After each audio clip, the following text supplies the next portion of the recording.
Good evening, ladies and gentlemen. Welcome into Hoopsville. It is a supersized edition here on a Monday evening.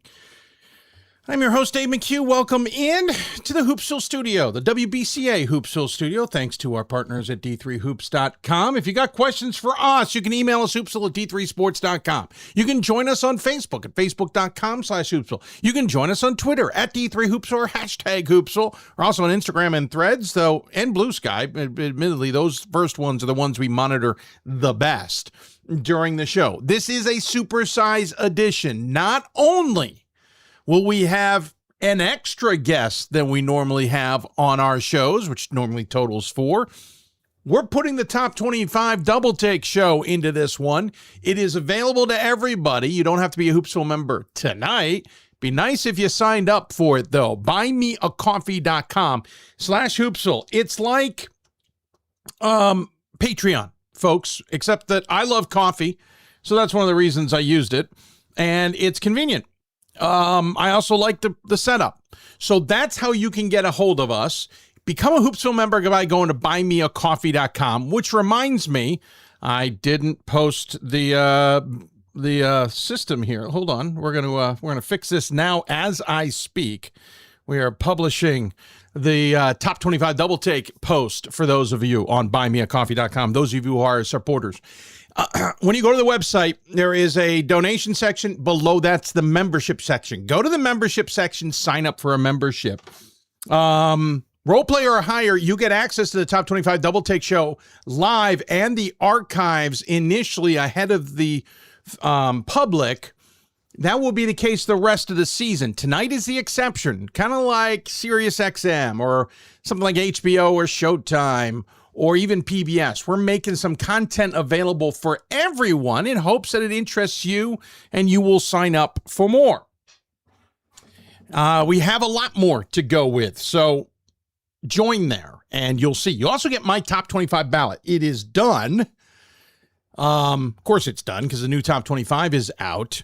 I will post tomorrow because I have to. There's way too much going on these days. I better get it done tomorrow. The new Top 25, my ballot, for those of you who are on there, role player or higher. Again, you don't gain access to it unless you're a Hoopsville member. I don't make it public outside of that. If it's public there, it's public there. So there you go. Again, email us, tweet us. Join us on the YouTube page. We're up and running on that. I forgot to go there because I hadn't gotten everything done when I booted up and started the show. That's what happens there. But we are live on our YouTube channel. If you want to chat there, you can chat there as well. If you're watching us on the archive or you're watching the podcast, I thank you for that. And I hope you enjoy those as well. You are welcome to send us questions after the fact. We'll tackle them on future shows. Email us again, hoopsville at d3sports.com, or contact us via Twitter and other means. If you're watching the show, all the information at the bottom of your screen. The donation information's at the bottom of your screen. It will move to the top when we have our guests on the show. Speaking of guests, we got a jam-packed show. As I said, supersize. We're going to have a wonderful conversation with Alexa Charles from Hunter Women's Basketball. Alexa, believe it or not, is currently 8th in the all-time list of scoring in Division III women's basketball. And by the end of the season, she easily could be in the top 5. She leads the nation in scoring at 33.1 points a game. She leads the nation in total points. She leads Division III in total steals and steals per game and triple doubles and field goals and field goal attempts.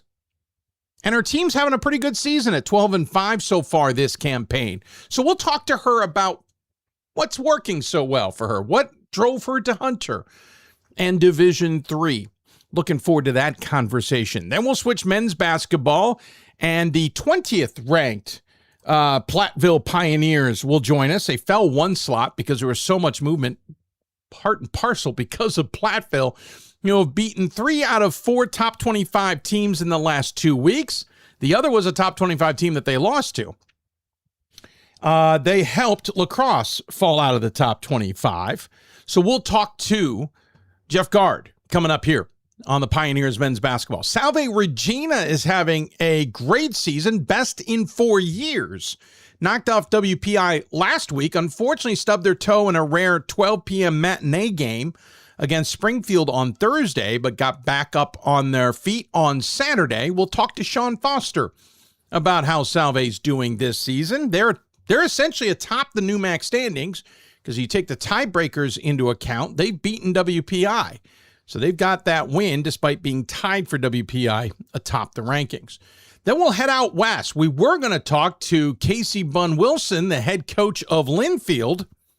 Not any longer. We'll talk to the senior captain instead because I don't think it's out of place to say their coach is now on paternity leave, or maternity leave, not paternity leave. Paternity's for me if I needed it. So we will talk to Ella Kobelin, the senior who's returned from an ACL injury. She's back. We'll talk about the fact she's a three-time captain and what else she does, including Student Athletes Advisory Committee. I always forget the A's in SAC. And other things she does on campus. So we'll have a great conversation with Ella. And then Ashley Branch, Franklin women's basketball coach, will join us. They're having a tremendous season atop the HCAC right now, the Heartland Collegiate Athletic Conference. Then we get to the top 25. Bob Quillman and Ryan Scott will join us. They'll have their Dubious, Deep Dive, and Debatable selections. I've already seen a sneak peek. They've got some good conversation to be had. Then Scott Peterson joins us. In a twist, we're not going to go Dubious, Deep Dive, Debatable with him. We're going to talk about the 5 most improved teams in women's basketball, and then we're going to fire 10 or more teams at him to get his quick reaction. He doesn't know what these teams are. We're going to fire 10 at him to see what his reactions are to them and his an analytical perspective on them, maybe NCAA tournament hopes, etc. So if you got a women's team that you'd love to get Scott's take on, fire them my way. I've got a handful on my list. I'll be adding to my list, but if you've got somebody else in mind, tweet or email me, and we'll see if we can get Scott's reaction. So there you go. Jam-packed show, and of course it is, because we have had one heck of a week of basketball once again, and I say this a little facetiously, it's been wild. We already hinted at the craziness in the WIAC. But on the men's side, luckily the top 10 actually remained unscathed. Trinity Chicago, Emory Mount Union, Randolph-Macon, Mary Washington, St. Thomas, Montclair State, this is the old ranking, Claremont Mudd Scripps and Redlands all got through the week unscathed, and as a result, the top 9 did not change. Stevens Point lost. They were 11th. They lost to both Stout and Platteville. Tufts got through the week of Williams and Middlebury unscathed, and they absolutely handled Williams 65-36. They have won 15 straight after dropping the first 2, have the Jumbos. Wash U split the weekend, lost by 3 to Carnegie Mellon, then beat Case Western Reserve. As a result of that, Wash U fell 5 spots to 18th. Gustavus got through the week along with Illinois Wesleyan, Calvin, and Christopher Newport unscathed. Considering Christopher Newport played Mary Hardin Baylor, that is a significant note. La Crosse lost twice to Whitewater and Eau Claire and is now out of the top 25. They fell from 18th to out and not even receiving any votes. So they went from 18 to 0.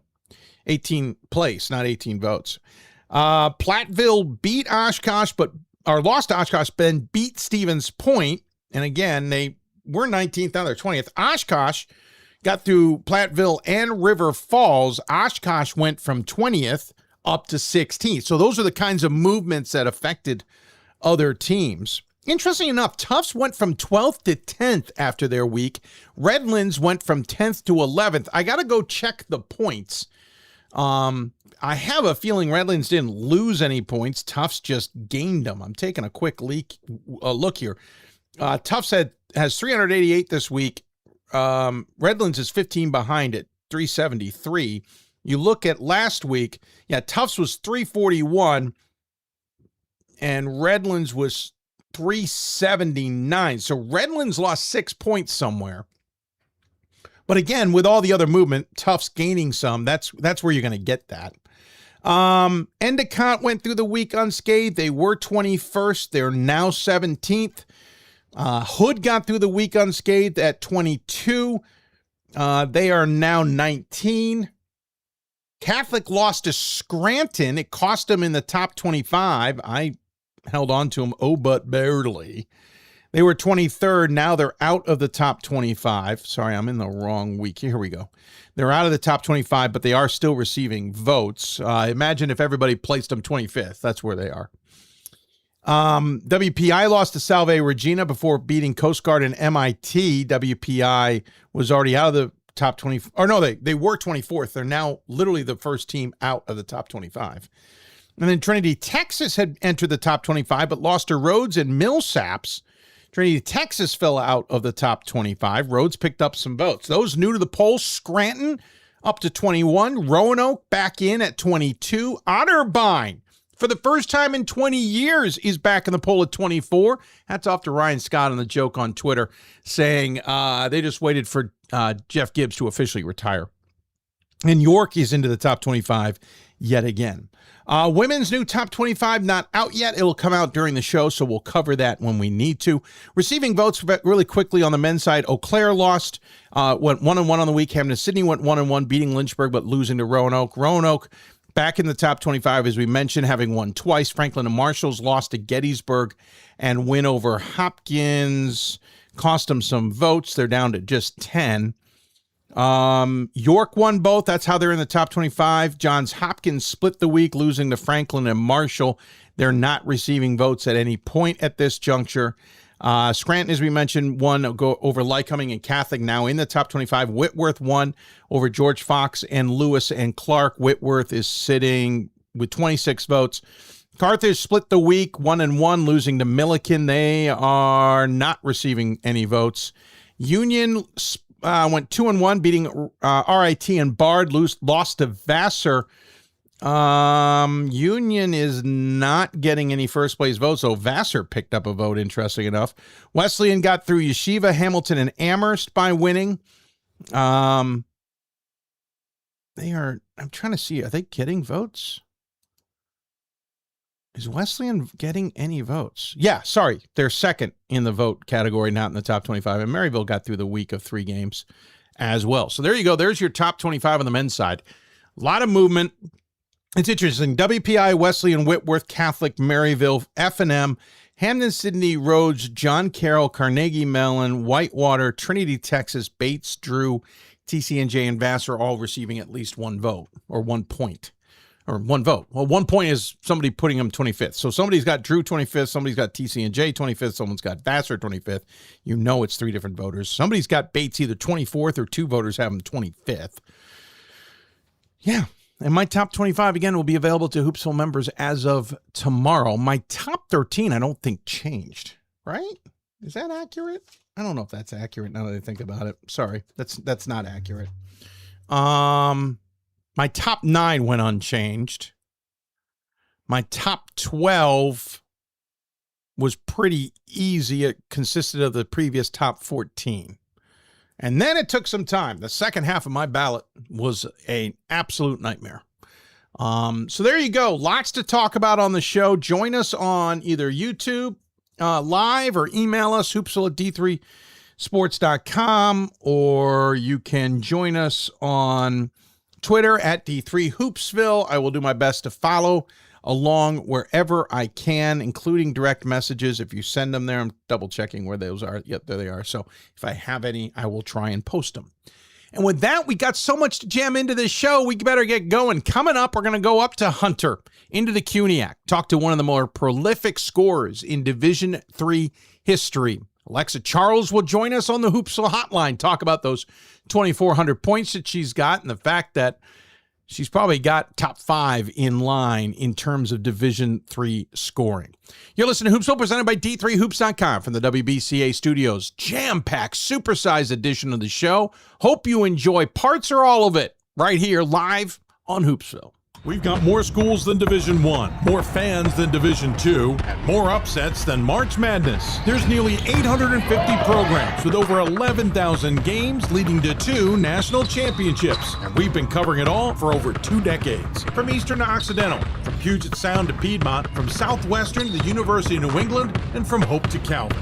Nobody covers Division III basketball like we do. We're D3Hoops.com at www.d3hoops.com.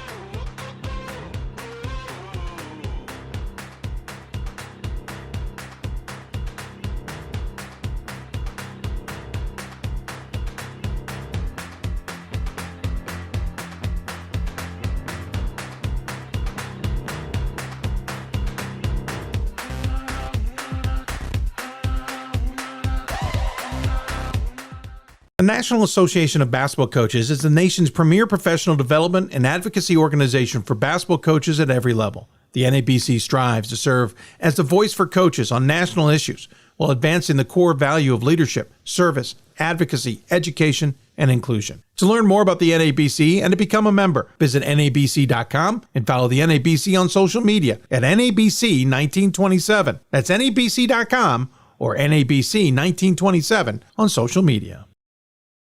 It's on us to stop sexual assault. In any way that we can. To get a friend home safe. To never blame the victim. It's on us. To stand up. To make our community safe for all. It's on us. It's on us to look out for each other at parties. It's on us. To be more than just a bystander. To step up and say something. It's on us. All of us. To stop sexual assault. Learn how and take the pledge at itsonus.org.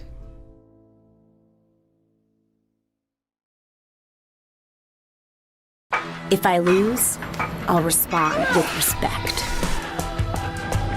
If I win, I'll back it up with humility. If I fail, I'll rise up with honor. It's tough for us to put it all on the line. Don't undo my hard work with poor sportsmanship. Respect. It's the name of the game. Coach of the Year, Administrator of the Year, All-America Team, Wade Trophy. The WBCA doesn't just honor coaches, but players, administrators, and much more. The WBCA strives to honor those who have contributed to the advancement of women's basketball. Celebrate the present, honor the past, look to the future.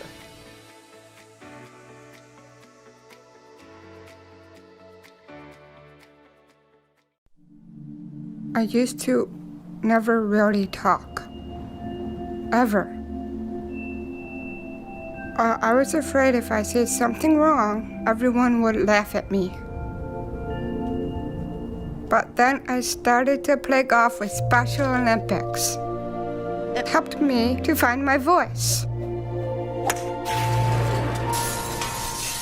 And now everyone else is speechless. We've got more schools than Division I, more fans than Division II, more upsets than March Madness. There's nearly 850 programs with over 11,000 games leading to 2 national championships. And we've been covering it all for over 2 decades. From Eastern to Occidental, from Puget Sound to Piedmont, from Southwestern to the University of New England, and from Hope to Calvin. Nobody covers Division III basketball like we do. We're D3Hoops.com at www.d3hoops.com. Welcome back to Hoopsville, everybody, as we continue to roll along on this Monday Supersize edition, coming to you live in the evening. We haven't done that, it's the second time this season. We'll have another opportunity later this year to do that, just due to my schedule. We're also squeezing in the top 25 double take later in the show. It'll be free to everybody instead of just Hoopsville members this week only. So be sure to join in. Bob Quillman and Ryan Scott will join us on the men's side, Scott Peterson on the women's side. And we have so much more to talk about in basketball, too. Guests from Platteville, Salve Regina, Linfield, and Franklin programs still ahead. We're going to pivot, though, to student athletes we're going to talk to today. This one is probably going to be in the top 5 in scoring. We'll look at the entire list. Actually, we'll look at it now on the way in. Why not? Top 8 scoring in Division III women's basketball starts with Jeannie Demers. I'm not sure anybody's going to catch her. 3,171 career points in her years at Buena Vista. Chelsea Swears, we all remember her at Christopher Newport. She's 2. Garrity, then Rhonda Jo Miller at Gallaudet. You might remember her. I certainly do. Those 90s were full of top scorers. You start with Lori Trow at Stevens or at St. Thomas from 90 to 93. Then Megan Garrity at Clark from 94 to 97. Then Rhonda Jo Miller from 97 to 2000. They're all in that 3 to 5 range. Alexa Charles could threaten them. She's got 2,423 points. She's 10 away from Whitworth. I'm sorry. That is, who is that? That's the Poets. Julie Curtis, apologies, from the 80s. And then we got Riviere's Lyric Grumlat, who's 100 points away. Then Trow, sitting at 2,600 points. This may not last if our guest gets her way with things, the way she puts up points at 33 per game to lead Division III.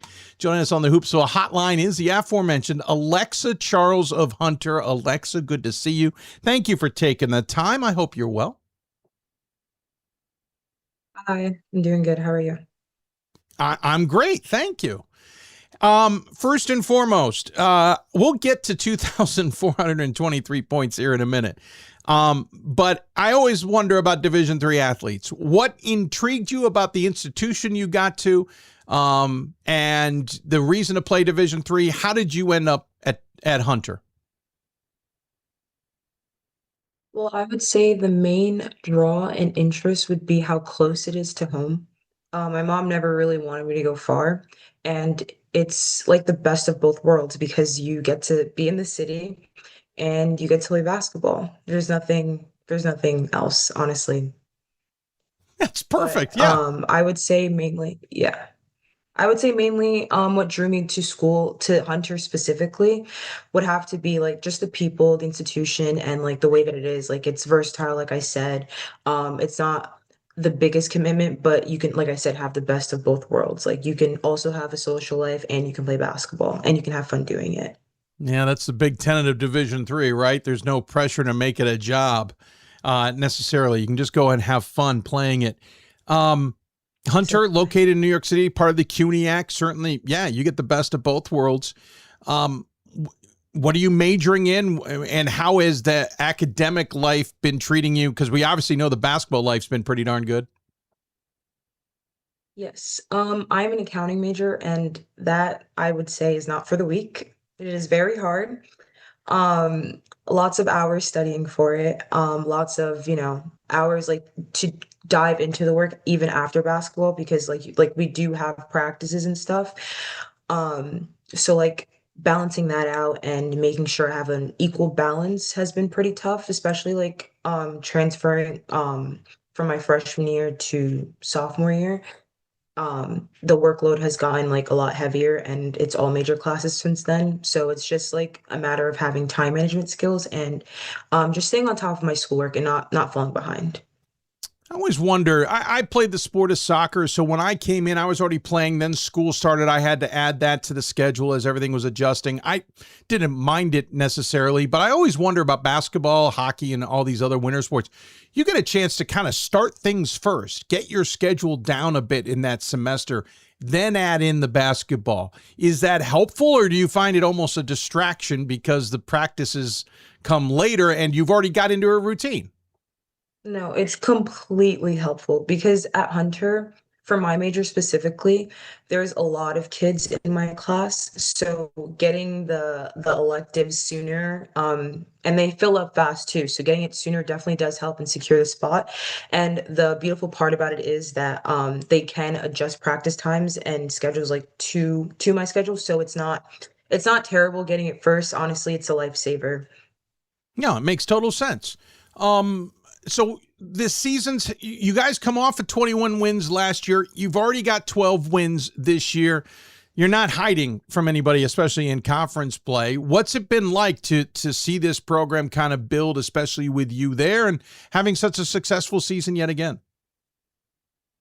I would say it's just, honestly, I'm just really grateful for my teammates, the coaching staff, and everyone there, honestly. We work really hard to get where we've been, and I feel like we are gonna get pretty far in places, just like off of the work ethic and the determination and the power, the continuously working extremely hard every single day.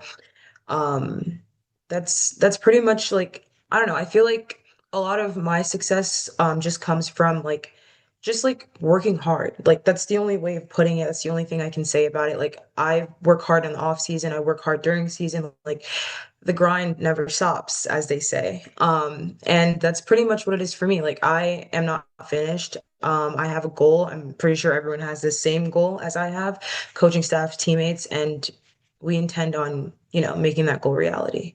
What is that, or what are those goals? Well, championship. That's definitely the goal. It's definitely the goal. Makes sense. Yeah, makes sense. I figured that's what it was, but always want to make sure. You talk about working and improving. It's incredible. Your freshman year, you had 510 points, averaged 19 points a game. Your sophomore year was no slump. You scored 155 additional points, scored at 24.6 per game. Then you scored another 80 on top of that at 745 your junior year at 26.6 points a game. And this year, you're already over 500 at 31.4 points per contest. You have steadily gotten better. And what I find remarkable about that, Alexis, everyone knows you're a threat. Everyone knows you're going to score. A lot of players who have really good freshman, maybe sophomore campaigns are going to take a hit their junior, maybe senior year because everyone's out to stop you. Why can't anybody stop you? It's the work ethic. I have an answer for everything. You guard me one way, you're going to see something that you never thought I had. And that's honestly, I feel like my skill set specifically is that I will always find a way to impact, even if it isn't the primary way they come in to plan on stopping me. I would just say that I'm a very well-balanced player. Like you get the best of both worlds again. Like I'm an offensive player, but I also play defense too. So if I am having a hard day, I'll find other ways to make an impact. I'll get a steal, I'll get a deflection, I'll get myself going one way or another. So yeah, it's hard for teams to stop me because of that. I don't stop. I will never stop. That's a scary thought. Your least amount of points scored this season is 21 against Brooklyn. A couple games back, you played 40 minutes. You played 40 minutes in 3 games this season, including the last 2 against Brooklyn and Lehman. You don't usually play less than 32. In other words, you're out there pretty much for entire lengths of games. You got to be fit too. So it's not just about work ethic. It's not just about skill. You got to be in shape to be out there hustling. What's been your secret? Honestly, my secret is to just take it as it's going.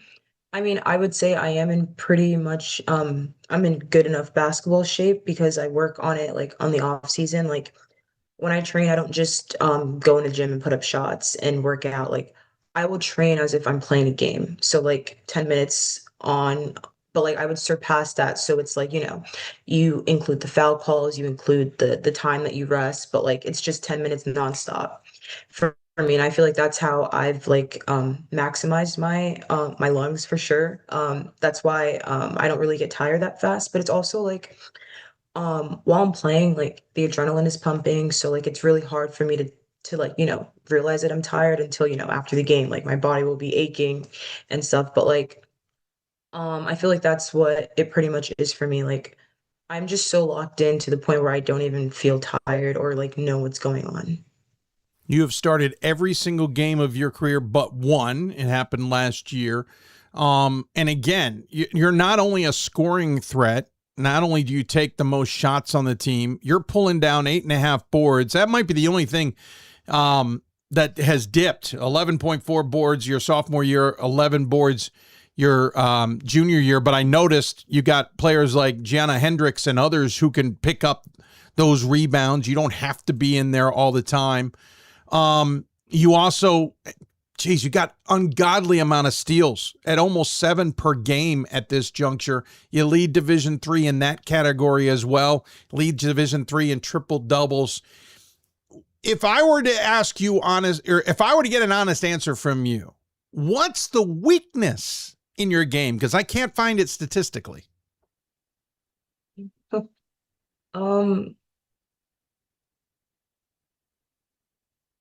I would say my weakness would probably be sometimes like reacting or showing the person that is guarding me that I am frustrated, and that's not really the greatest because then they just keep poking the bear, and I feel like I can do a better job at disguising that. And my Coach Garrett, tells me all the time that he's the only one that can react, actually. But he really tries to instill that into me that it doesn't matter what you can't show the other team that this is making you uncomfortable because the most successful people are comfortable being uncomfortable. So that's what I have to show. That's true. And you don't want to give an edge, right? You want to make it as difficult as possible. You don't want to give them the knowledge that it's working. Exactly. Alexa, if you ever have children in the future, keep that in mind. I'll admit sometimes that's not my strength. They know when they're getting to me. My kids, that is.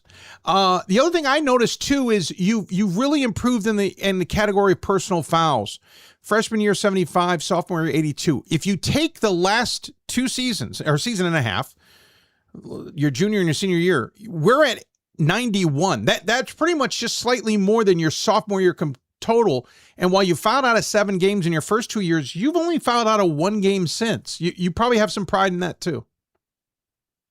Yeah, a lot of it would be like, you know how you mentioned that I usually go for steals. I go for a lot of steals. Like that's what I like to do sometimes, and sometimes I do it when I'm not really supposed to. And I feel like I had a problem with that adjusting like my freshman year and sophomore year. Like the refs are different, the rules are different. So like I have to be more careful in my aggression because I am a very aggressive player. And I feel like that's where it kind of fell down to, like going for steals that weren't there, running through screens like there's not a wall there, just like using my aggression to its, to a certain extent where I probably shouldn't have. So I've learned to, simmer that down over the years. Yeah. That's got to be tough. I know a lot of people, that's a difficult thing to simmer down. Tell me a little bit about the rest of this team. I mentioned Hendricks. There's also Fuller and Murray, DeRuy. How do you say Kennedy's last name? DIII, yeah. DIII, okay. Drake, etc. Tell me about the rest of the team, how it clicks, how they play off of you, how you play off of them. Honestly, it's just a really great group of girls who have the same idea and goal in basketball and love that I have for it. They're really fun to play with. We click really well off and on the court, and we just work really hard. I mean, there's nothing bad to say about them. There's only good. I feel like Fuller coming in, being our point guard this year, making an impact. McHugh Murray came in with her my freshman year, and she's elevated and became an extremely amazing player that she is today. Same for Kennedy DIII, came in with her as well. And she just like finds really a lot of ways to make an impact on the court, and is honestly like a really good threat to us and a good asset that we have, as well as Gianna Henriquez. She came in, I think a year later, as a transfer, and we've clicked ever since. Biggest girl in the league, biggest asset, another big asset that we have. And again, I feel like we just work really hard in practice, and we click that way by feeding off each other in practice, moving off of each other, and just always looking for good looks, great shots. And I feel like we have a good team chemistry to work well to make that happen. Brooklyn beat you guys by 7. They're atop the conference right now. I have a feeling you've already circled February 17th for the regular season finale to get them back. Yes, exactly. Already circled all over my calendar, actually. Getting our get back. Obviously, it's make the NCAA tournament. You got to go win this league. You got to take care of everything in between now and then. It can't be just one full swoop. How do you, as a team, prepare for what you need to do to hopefully be playing in March? I feel like we always, like Coach Garrett, always tries to instill some of the stuff that we, aren't necessarily the greatest at, and try and work on that as much as we can in practice.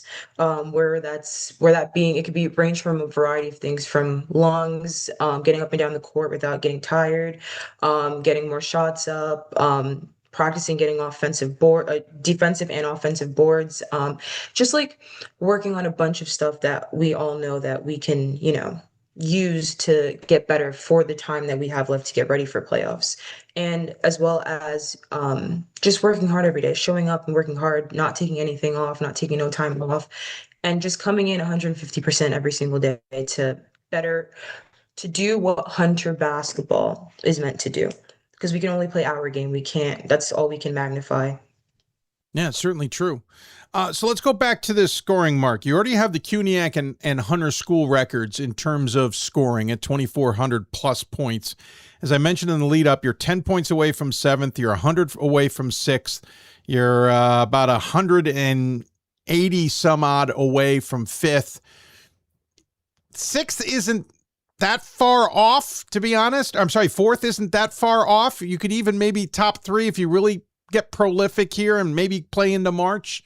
Is any of that on your mind? Is that any of your goals? Do you want to, is any of that even something that worth talking about?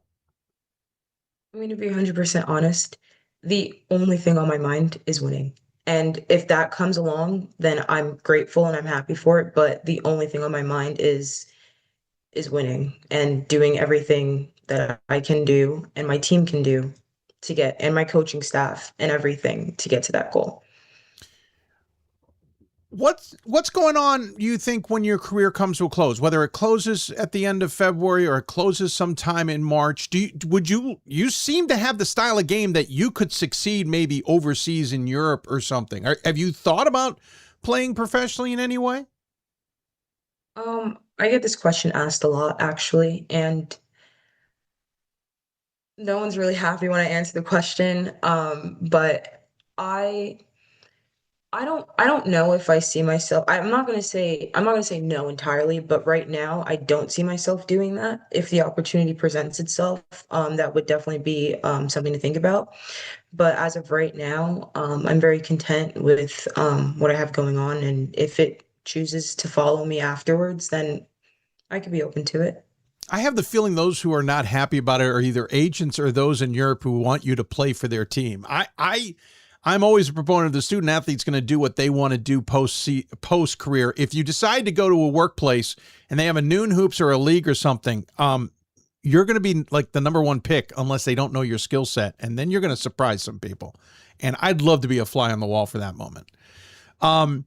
Let's go back. You mentioned you're an accounting major. You mentioned to me before we hit the air just briefly that you've got your own stock portfolio.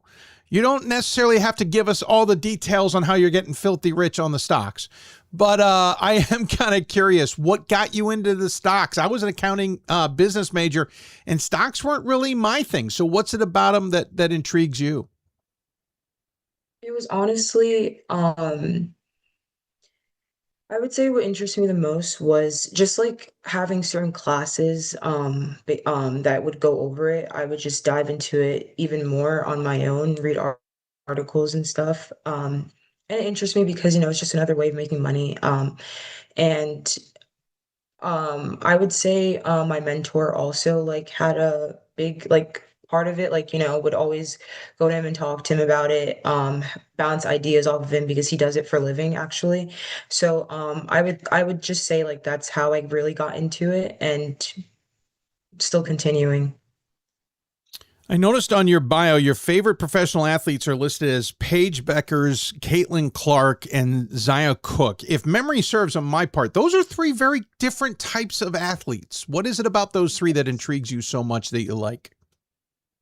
I would say just like their aggression, intent, and like just the way that they love the game, the way that they play the game. Like they always have I don't really know how to explain it, but it's just this thing. It's just whenever the ball is in their hands, like it's just like a comfortability to them that like if something's going wrong or whatever the case may be, like they're just really calm and they trust that everything that they've worked on will fall through. And I like that about them. Like all 3 of them have that in different ways. Like Paige is more of I would remember Paige more of like a mid-range shooter. Caitlin Clark, obviously logo threes, and Zia Cook getting to the rim. All of which like I have skills of that I honestly just watch them and try and learn from them, and just like kind of shapes like the person that I kind of want to be on the court as well. That's a great answer. Great reason to idolize somebody, right? Or at least look up to those athletes because you want to be like those athletes instead of just money or whatever, stardom or whatever. It's their work ethic. I love that. Great perspective. By the way, quick side note, one thing that also jumps out at me, your improved 3-point shooting. 8 of 71 your freshman year, 25% your sophomore year. You didn't do as well your junior year, but Lord, you're at 32% now from beyond the arc. Talk about work ethic and adding a threat. Alexa, great to chat with you. I could talk to you a lot longer. I say that with a lot of guests, and I mean it because I find you fascinating. And 2,400 points. I got one question, and then at the end, we'll give you the final word. In your success, have you ever been asked or been, seduced to go D2 or D1 and depart Division III, or have you consciously chosen to stay? My thing is, I really fell in love with Hunter to the point where transferring really wasn't in the cards for me, because it's like, again, like I mentioned earlier, like the people, the coaching staff, the friends that I've made, the life I've made there. It's just, I was very comfortable, and transferring would just be like, taking a big step and a chance that you'll find this again. And I say, if you have it, why not hold on to it? Great answer. Alexa, love it. Thank you so much for your time today. Great to know you. Congratulations on everything you've accomplished to this point. We should point out preseason 4th team All-American and numerous CUNYAC honors along the way. Look forward to seeing how this all finishes. I'll be keeping track of the top 7. You don't have to. We'll tote it up on our end and let you know where you finish at the end. As a tradition, we always have the guests give the final word. Any final thoughts you want to share with those who may be tuned in? Well, I guess thank you for watching, and also I know Coach Garrett's watching, and he's the reason that I'm here. So I just wanted to say I'm very grateful for everything that's coming and for what's already been done. And thank you again for having me on the show. Well, thank you for coming on. Great conversation. I really appreciate it. Good luck the rest of your career and the season. Look forward to seeing where you may go in the future. And if you got any good stock tips, send them my way. Do you mind? You got it. Awesome. Alexa Charles, take care of yourself. You too. Thank you. Alexa Charles joining us on the Hoopsville hotline from Hunter. Again, 2,400 points. That doesn't come easy, and she's gotten better every year. That's the most intriguing part. When everybody's figured out she's the threat, she's gotten better, making her a more difficult threat. Good luck, CUNYAC. I think they're on a mission to a conference championship and playing in March. We'll take a break. When we come back, we'll head out to Wisconsin. Wisconsin-Platteville did not get the memo. They've been playing almost playing completely ruckshot throughout the WIAC conference. Jeff Gard joins us to talk all about it. You're listening to Hoopsville, presented by D3 Hoops. Back with more after this. For the love of the game. But for those of us who are Division III student athletes, it's more than that. A lot more. Sure, the game is important, but as we work so hard to build both mind and body, it's more about team. That is why NCAA Division III teamed up with Special Olympics. And in giving the gift of sport to those for whom it seemed an impossible dream, we are working to make this a better world. Help us keep that dream alive. You can make a difference. We are the coaches of women's basketball. We are leaders and teachers, dreamers and winners. We are professionals who conduct ourselves ethically and with integrity. We place the education, safety, and well-being of the athletes we coach above all else and teach them the fundamental values they need to succeed in life. We are coaches united for the good of our game and those who play it. We are the WBCA. We've got more schools than Division I, more fans than Division II, more upsets than March Madness. There's nearly 850 programs with over 11,000 games leading to 2 national championships. And we've been covering it all for over 2 decades. From Eastern to Occidental, from Puget Sound to Piedmont, from Southwestern to the University of New England, and from Hope to Calvin. Nobody covers Division III basketball like we do. We're D3Hoops.com at www.d3hoops.com. The National Association of Basketball Coaches is the nation's premier professional development and advocacy organization for basketball coaches at every level. The NABC strives to serve as the voice for coaches on national issues while advancing the core value of leadership, service, advocacy, education, and inclusion. To learn more about the NABC and to become a member, visit NABC.com and follow the NABC on social media at NABC1927. That's NABC.com or NABC1927 on social media.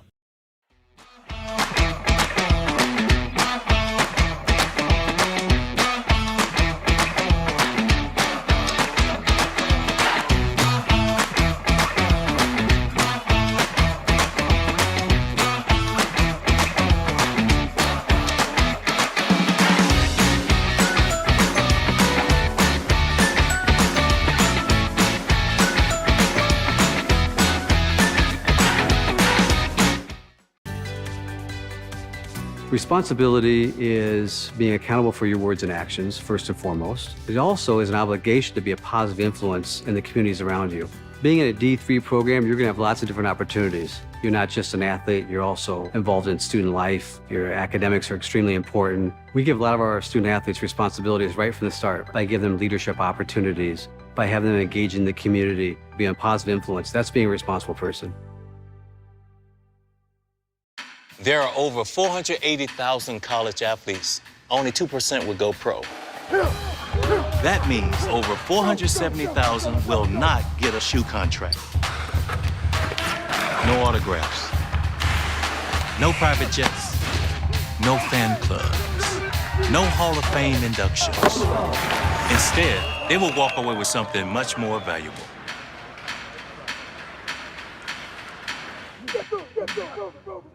I did receive a non-athletic scholarship upon entering school. I got the presidential scholarship, which was huge for me. I think there's more opportunities for academic scholarships in Division III. I did receive academic scholarships. Just being involved on campus, being a leader, all those things combined kind of get me recognized. It's a great experience for me.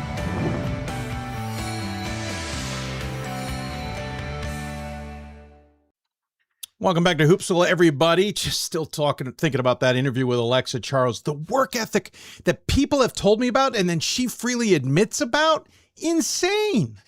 She has gotten better in nearly every statistical category every single year. And again, she leads Division III in total points, points per game, total steals, steals per game, total shots attempted, shots made, and triple doubles. She's got 3 this season. I guarantee you coaches would kill to have one of her, maybe 5. All right, so as a Bears fan, I'm a little bit bummed that they lost this weekend after one of the more ridiculous plays I have ever seen in my entire life in the game of football. Somebody in the Wisconsin WIAC group decided to take a shot at Bears fans that not winning the next game meant that beating the rival didn't mean much. Brad Fisher, you and I are going to have some words, all right? You Packer fans, I got nothing. They won. I got nothing. Incredible weekend. But as a joke to myself, I decided, I ought to go to the WIAC and talk to somebody today. It had nothing to do with whether the Bears are going to win this week or not. But joining us on the Hoopsville Hotline is a coach whose team has not gotten the memo. It's Wisconsin Platteville. They have won 3 of the last 4 games, all against top 25 opponents. Jeff Gard joins us. And Jeff, were you sent the memo that said you're playing top 25, just roll over? Hey, it's next mentality for us. So I want to go back to this whole conversation with Brad Fisher here first. And, in Platteville, it's probably 60-40 Packer fans because I always say when the Bears were good, they used to have training camp in Platteville. That's right. Yes. Back in the day with Peyton and McMahon and that's when I lived there. They were the days, and I grew up in the area, so I obviously got to come over and watch them. And for about 2 weeks, you were a Bears fan, and then obviously reality set in. But I used the quote this morning with our guys. We were having practice, and like I said, I got a lot of guys that are Bears fans. And I'm like, hey, listen, unbelievable game, unbelievable play at the end of regulation by Williams. And I kind of said, I quote, Dumb and Dumber, you do this and totally redeem yourself and throw the interception in overtime. So, but no, hey, you won one more game than the Packers did. You got to the next round as well. But that's the great thing about Brad Fisher's sports. Spinning it that it doesn't mean anything beating the Packers because Bears couldn't win the next. Listen, Packers couldn't get it done. Just for the record, okay. My former boss is a huge Packer fan. I'm surprised he and I haven't traded barbs at each other. We used to do it a lot. No, great game. Insane finish. My daughter this morning went, is that why all 3 of you were yelling? Yep. That's why we were yelling. And the moment he threw the interception, I went, oh, no. Anyway, Jeff, good to see you. Welcome in. Again, back to the memo. I was reluctant to vote you into the top 25 because it was 2 wins. And the way the WIAC is, I was like, next week they could lose both. Admittedly, you lost to Oshkosh, but then you went and beat Stevens Point in a conference that everybody's beating everybody. Stout's gotten a big win. River Falls has gotten a big win. And La Crosse, who had a great start to the season, sitting at 1-4. What is going on? It's just, I think it's the old WIAC where, and we were talking about this off air, is, you have to bring it every single night. And the old rule that we have is, protect the home floor, try to go 500 on the road. It's definitely holding true. I mean, you cannot take anybody for granted. I don't think we ever have, but this is the year in particular that, in the years past, I think we've always said that there's that one or two outliers that are really just kind of head and shoulders above, and then, obviously it's where's the rest of the league going to fall. And it's kind of held true, but now, guys are they've got confidence. And I think that's the biggest thing is I'm just, you watch these games and prepping for opponents that you're just seeing confidence starting to pick up with teams that, they're hanging around, and then shots are starting to fall or shots are not falling. I think I look at, back at the La Crosse game the other night, the one of 26, I think it was from 3. It's a confidence factor. You know that they're eventually going to come out of it. You just hope that they don't when they're facing you. Yeah, that certainly makes sense. We're used to the WIAC being crazy, even on the women's side. And you say this is like the old WIAC. I feel like this is the old WIAC and a little more so. The last couple of weeks since conference schedule started has been insane. And Jeff, to some degree, it's a tale of two different seasons for all of you. Let's put the WIAC to the side for a moment. You go back to this season. You lose to Co in game number 2, 71-68. You get an overtime win over North Central. You need overtime to get past Augustana. Good wins over Carroll and you have a tough loss by 15 to Gustavus. You beat Dubuque and Carthage, who seemed to be tailspinning at the time. But then you lose to Hope. You roll over Hanover and you squeak by a 5-11 Worcester squad. Up until the WIAC schedule, it felt like your team, speaking of confidence, may have been struggling a little bit in that department. Well, it was, and I think you have to go back and you have to look at, what have we done in the last couple of years, and some of those non-conference games, I'm just to say we rolled pretty good, and you're going to graduate the Pearson, the Probst, the Olsons. Yep, that's a pretty big 3, but I also got, Furman, Hettinger, Love, Lewis, guys back that have been a part of that success. Now it becomes, all right, you got to put your own stamp on it. This is your time. And I think we've talked about that prior, some other interviews as well, that, each team has to take on its own identity. When is that team going to get their identity?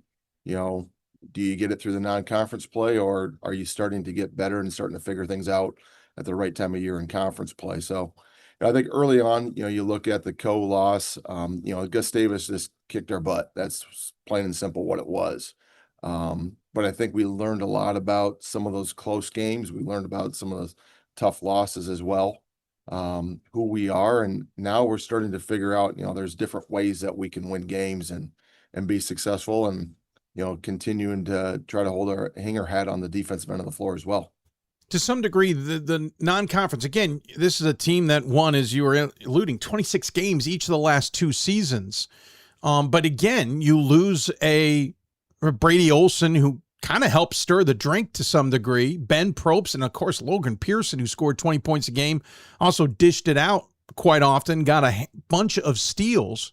Was the beginning of the season and that first half a little bit of the opportunity for Lewis, Love, Furman, Hettinger, etc., not only to develop themselves, but get used to the fact that now it was kind of on their shoulders?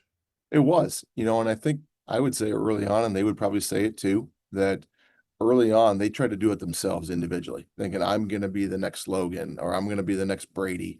And you're not. You need to know what your role is. And I think that's where we're starting to get to now. Guys are, you look at us, scoring wise now, we're a little bit more balanced. Guys are accepting the roles coming into them, whether it be coming off the bench guys for us. I mean, Miles could probably be a starting center anywhere else in the country, and obviously he gives us a 1-2 punch with he and Joey out there that is tough for anybody to be able to face as well. But, I think guys are starting to understand those spots as well and where they're at. And I think as we continue to grow and mature in our roles, obviously it's just going to help us down the stretch as well.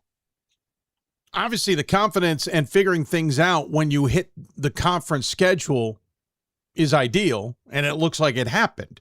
You win on the road at Stout. You beat Eau Claire, who, by all accounts and even what I've watched, is a pretty good team at 13-3 right now. You beat them by 33 at your place. You beat La Crosse by 11 at your place. To your point, went on the road, lost to Oshkosh, so a good game by 10, then beat Stevens Point at home by 2. You'll play Whitewater coming up on the road or at home before going on the road for 2. Is this start the type of thing in practice where you can see the guys go, oh, got it? They've always known it. I think now we talk a lot about consistency and from a coach's side of things, we've got to, take care of our guys knowing that we're going through these gauntlets as well. And I think we're in that time of year too. We're still not back in classes yet. So, not killing our guys in every aspect. And, obviously I think, hitting the road and, obviously it helps, when you've got a lot of games at home there as well that, you can obviously rest up a little bit more.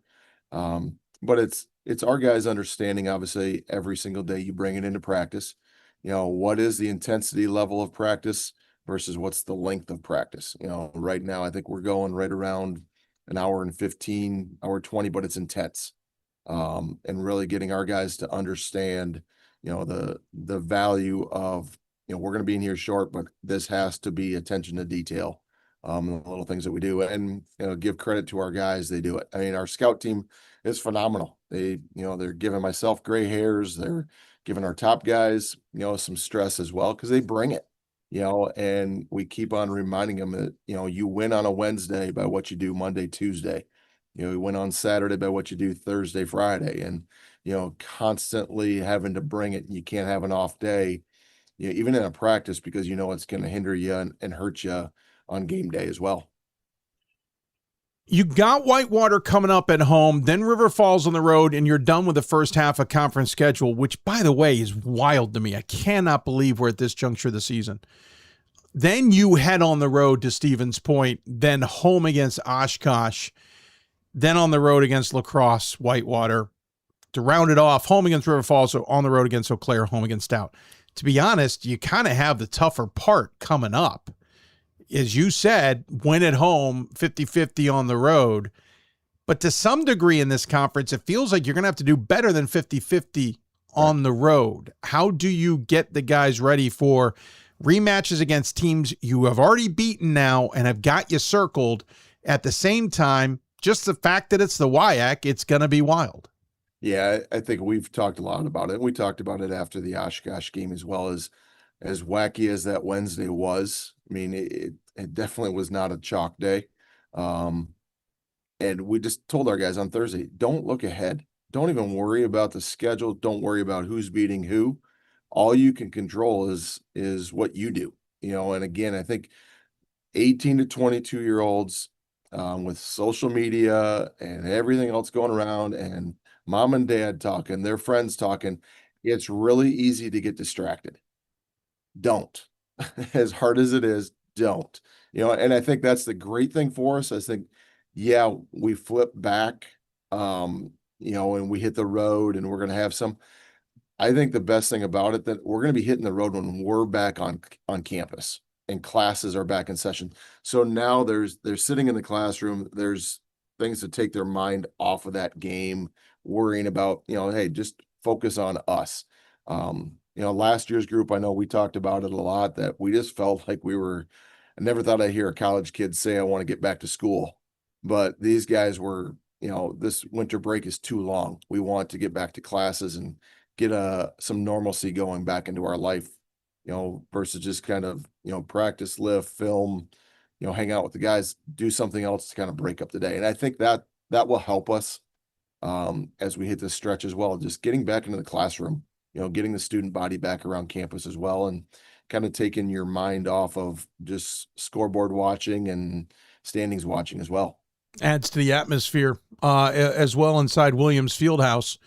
What is it about this conference this season that is extra wild? Again, we're used to the wackiness that I like calling it, but what is it about this season that seems so much more insane? And for everybody out there, all but 2 teams have 11 or more wins this season.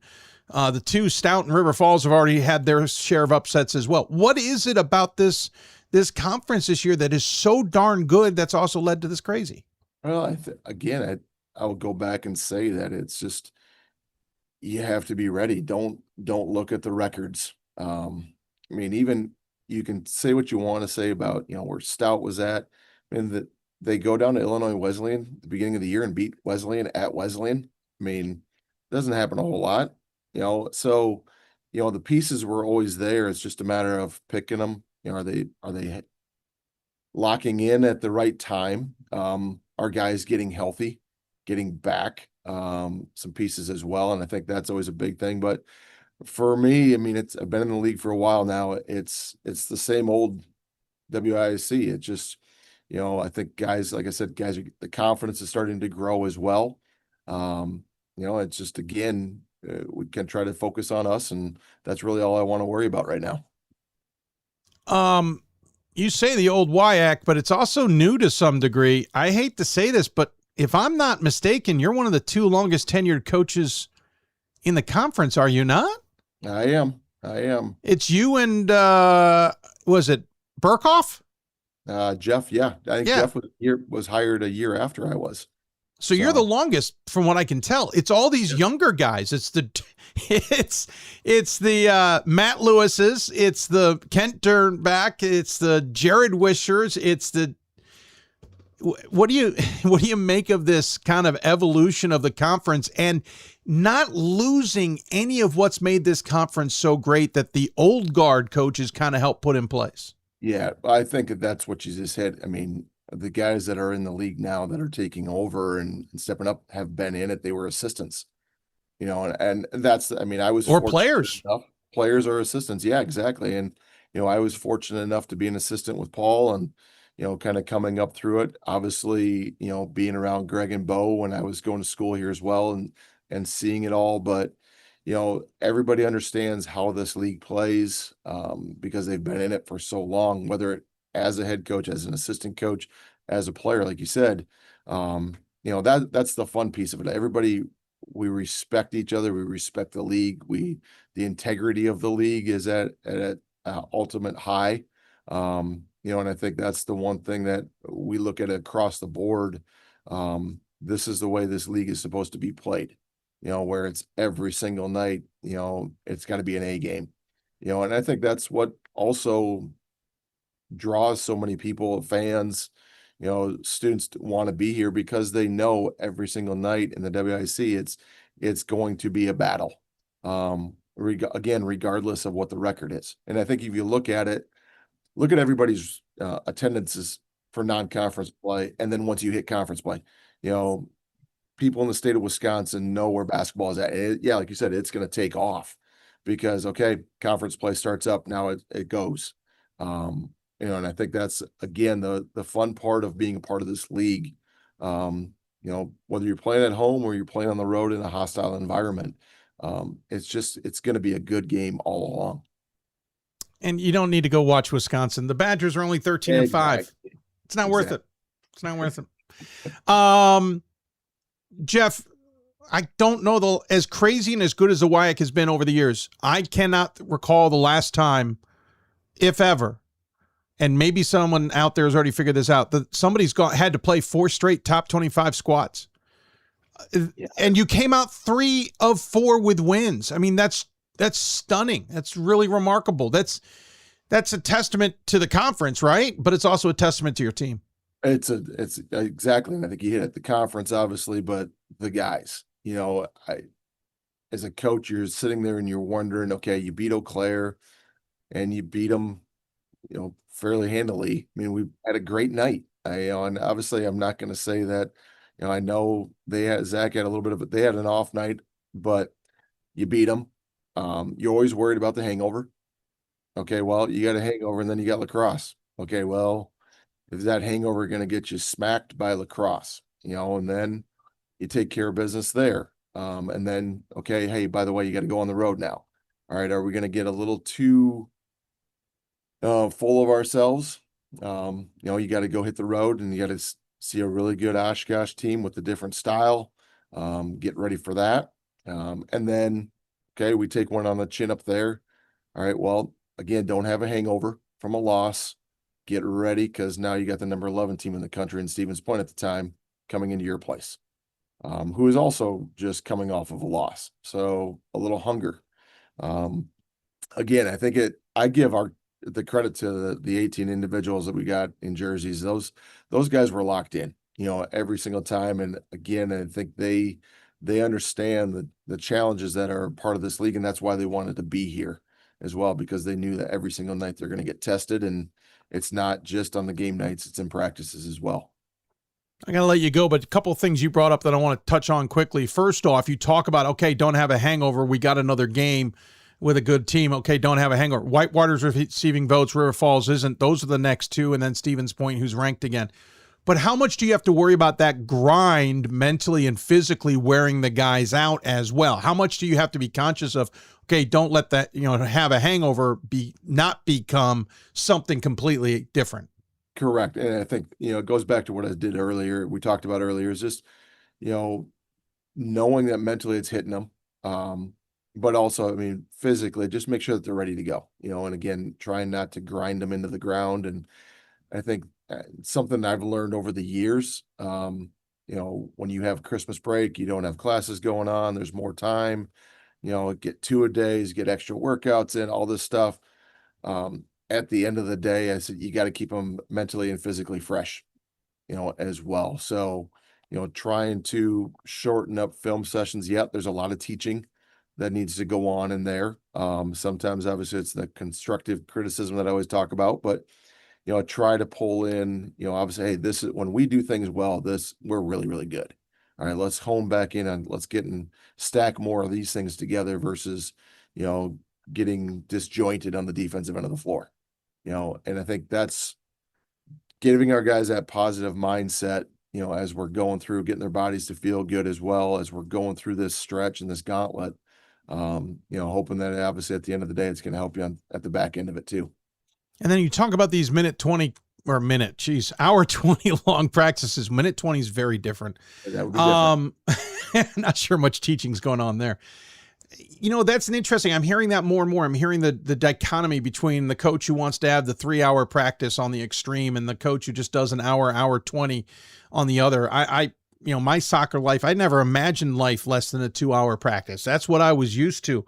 But the idea of an hour 20 is intriguing to me. How do you make sure to get everything you need done in that hour 20, no matter the intensity, without accidentally leaving something out?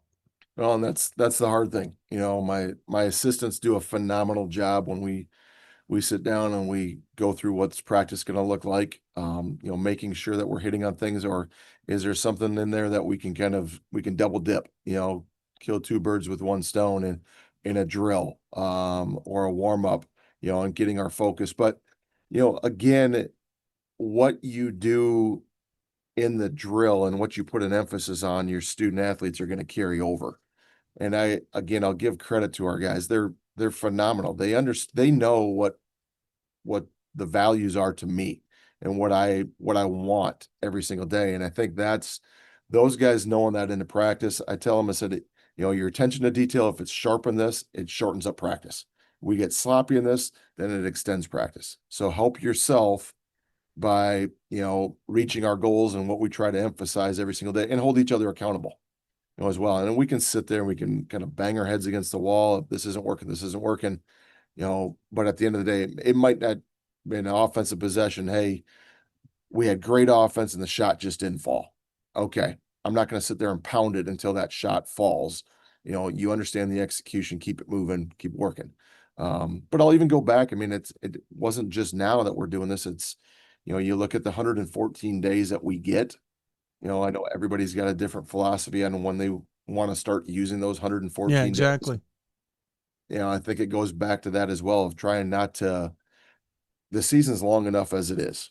It spans over 2 semesters and takes away a Christmas break that traditional students get or other student athletes get. How do you kind of meet your guys in the middle? And I think that's the one thing that we've always looked at. And, we've been fortunate over the years now that we've been playing in the postseason. So it makes your season even longer. So you got to also, where are you at now, but where do you want to be? And I think that's where I try to put more of a focus now on what practice is going to look like, how long are we going to go? The intensity is always going to be there. It's just, it doesn't have to be 2 hours. It doesn't even have to be an hour and a half. If the guys get after it, they bring it, they know the expectations, we should be able to get in and get out, and be efficient with what we're still doing. And to your point, if they execute the plan and just because it doesn't go in doesn't mean it has to be run. The shot might just be slightly off. Doesn't mean the plan's not working. That's a novel concept that I wish I had thought of more as a coach myself. Jeff, thanks for the time and the insight. Really appreciate it. Always enjoy our conversations. Glad it worked out. 12-4 in the season, 4-1 in conference play. Certainly is nothing to joke about. 26 wins in a row, or 26 wins in the last 2 seasons.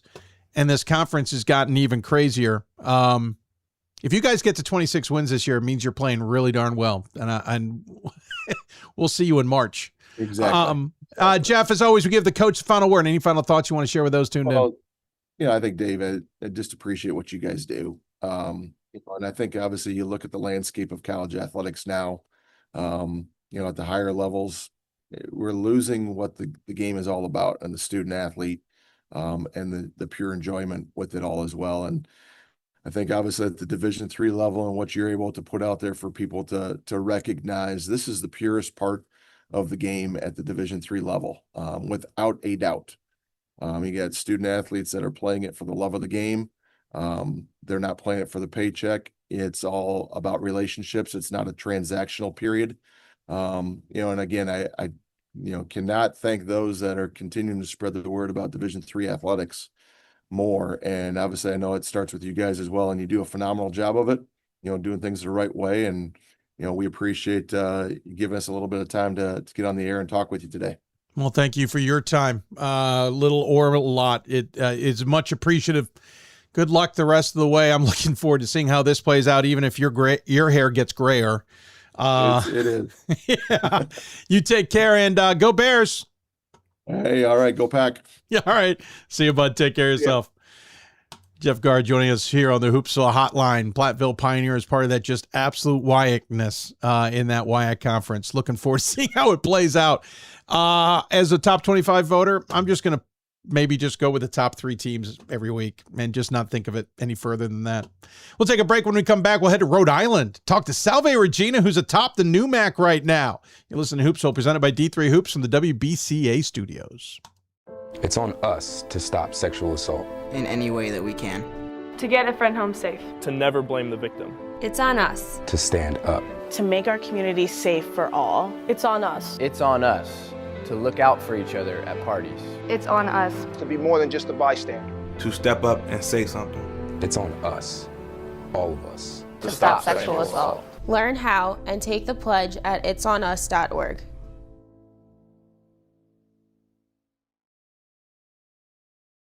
We've got more schools than Division I, more fans than Division II, and more upsets than March Madness. There's nearly 850 programs with over 11,000 games leading to 2 national championships. And we've been covering it all for over 2 decades. From Eastern to Occidental, from Puget Sound to Piedmont, from Southwestern to the University of New England, and from Hope to Calvin.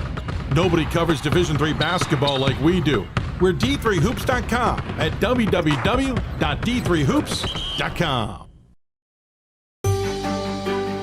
Comprehensive learning is being able to adapt to experiences and apply the things that I learned.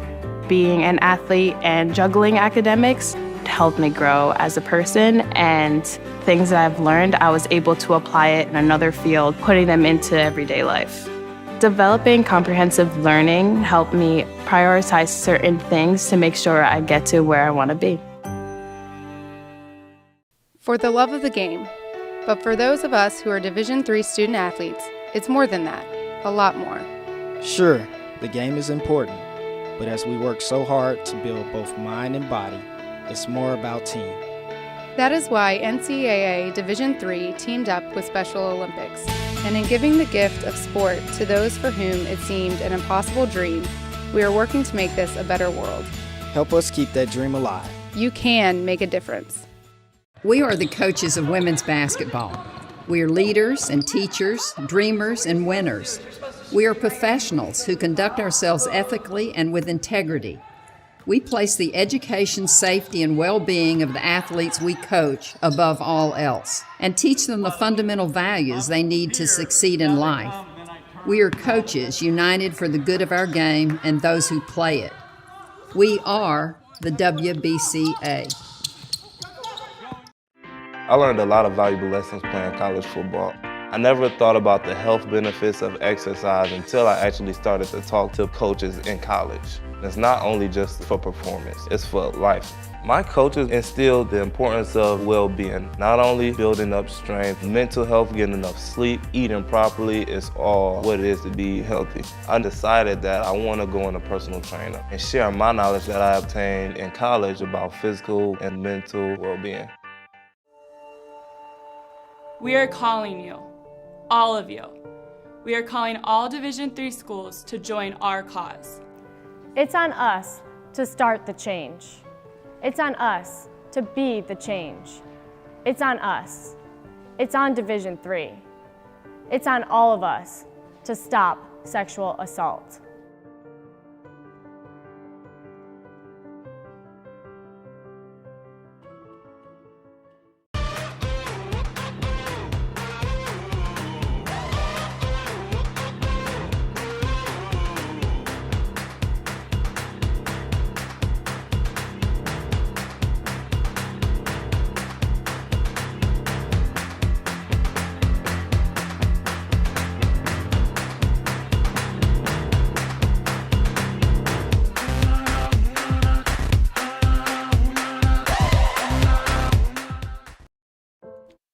Welcome back to Hoopsville, everybody. Thanks for joining us. If you've got questions for us, you can always email us, hoopsville@d3sports.com, or join us on Twitter at D3Hoopsville, hashtag Hoopsville.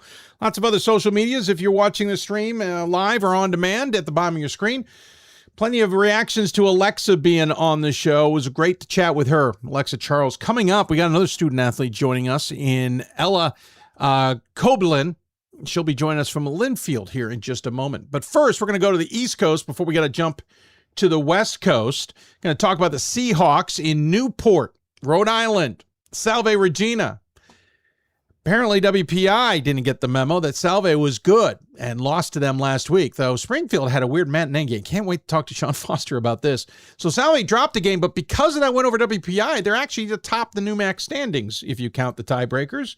Joining us on the Hoopsville hotline to talk about just how good his team is right this minute is the aforementioned Sean Foster. Coach, welcome to the show. Congratulations to your team having a really good season. I really appreciate it, Dave. Thanks for having me on.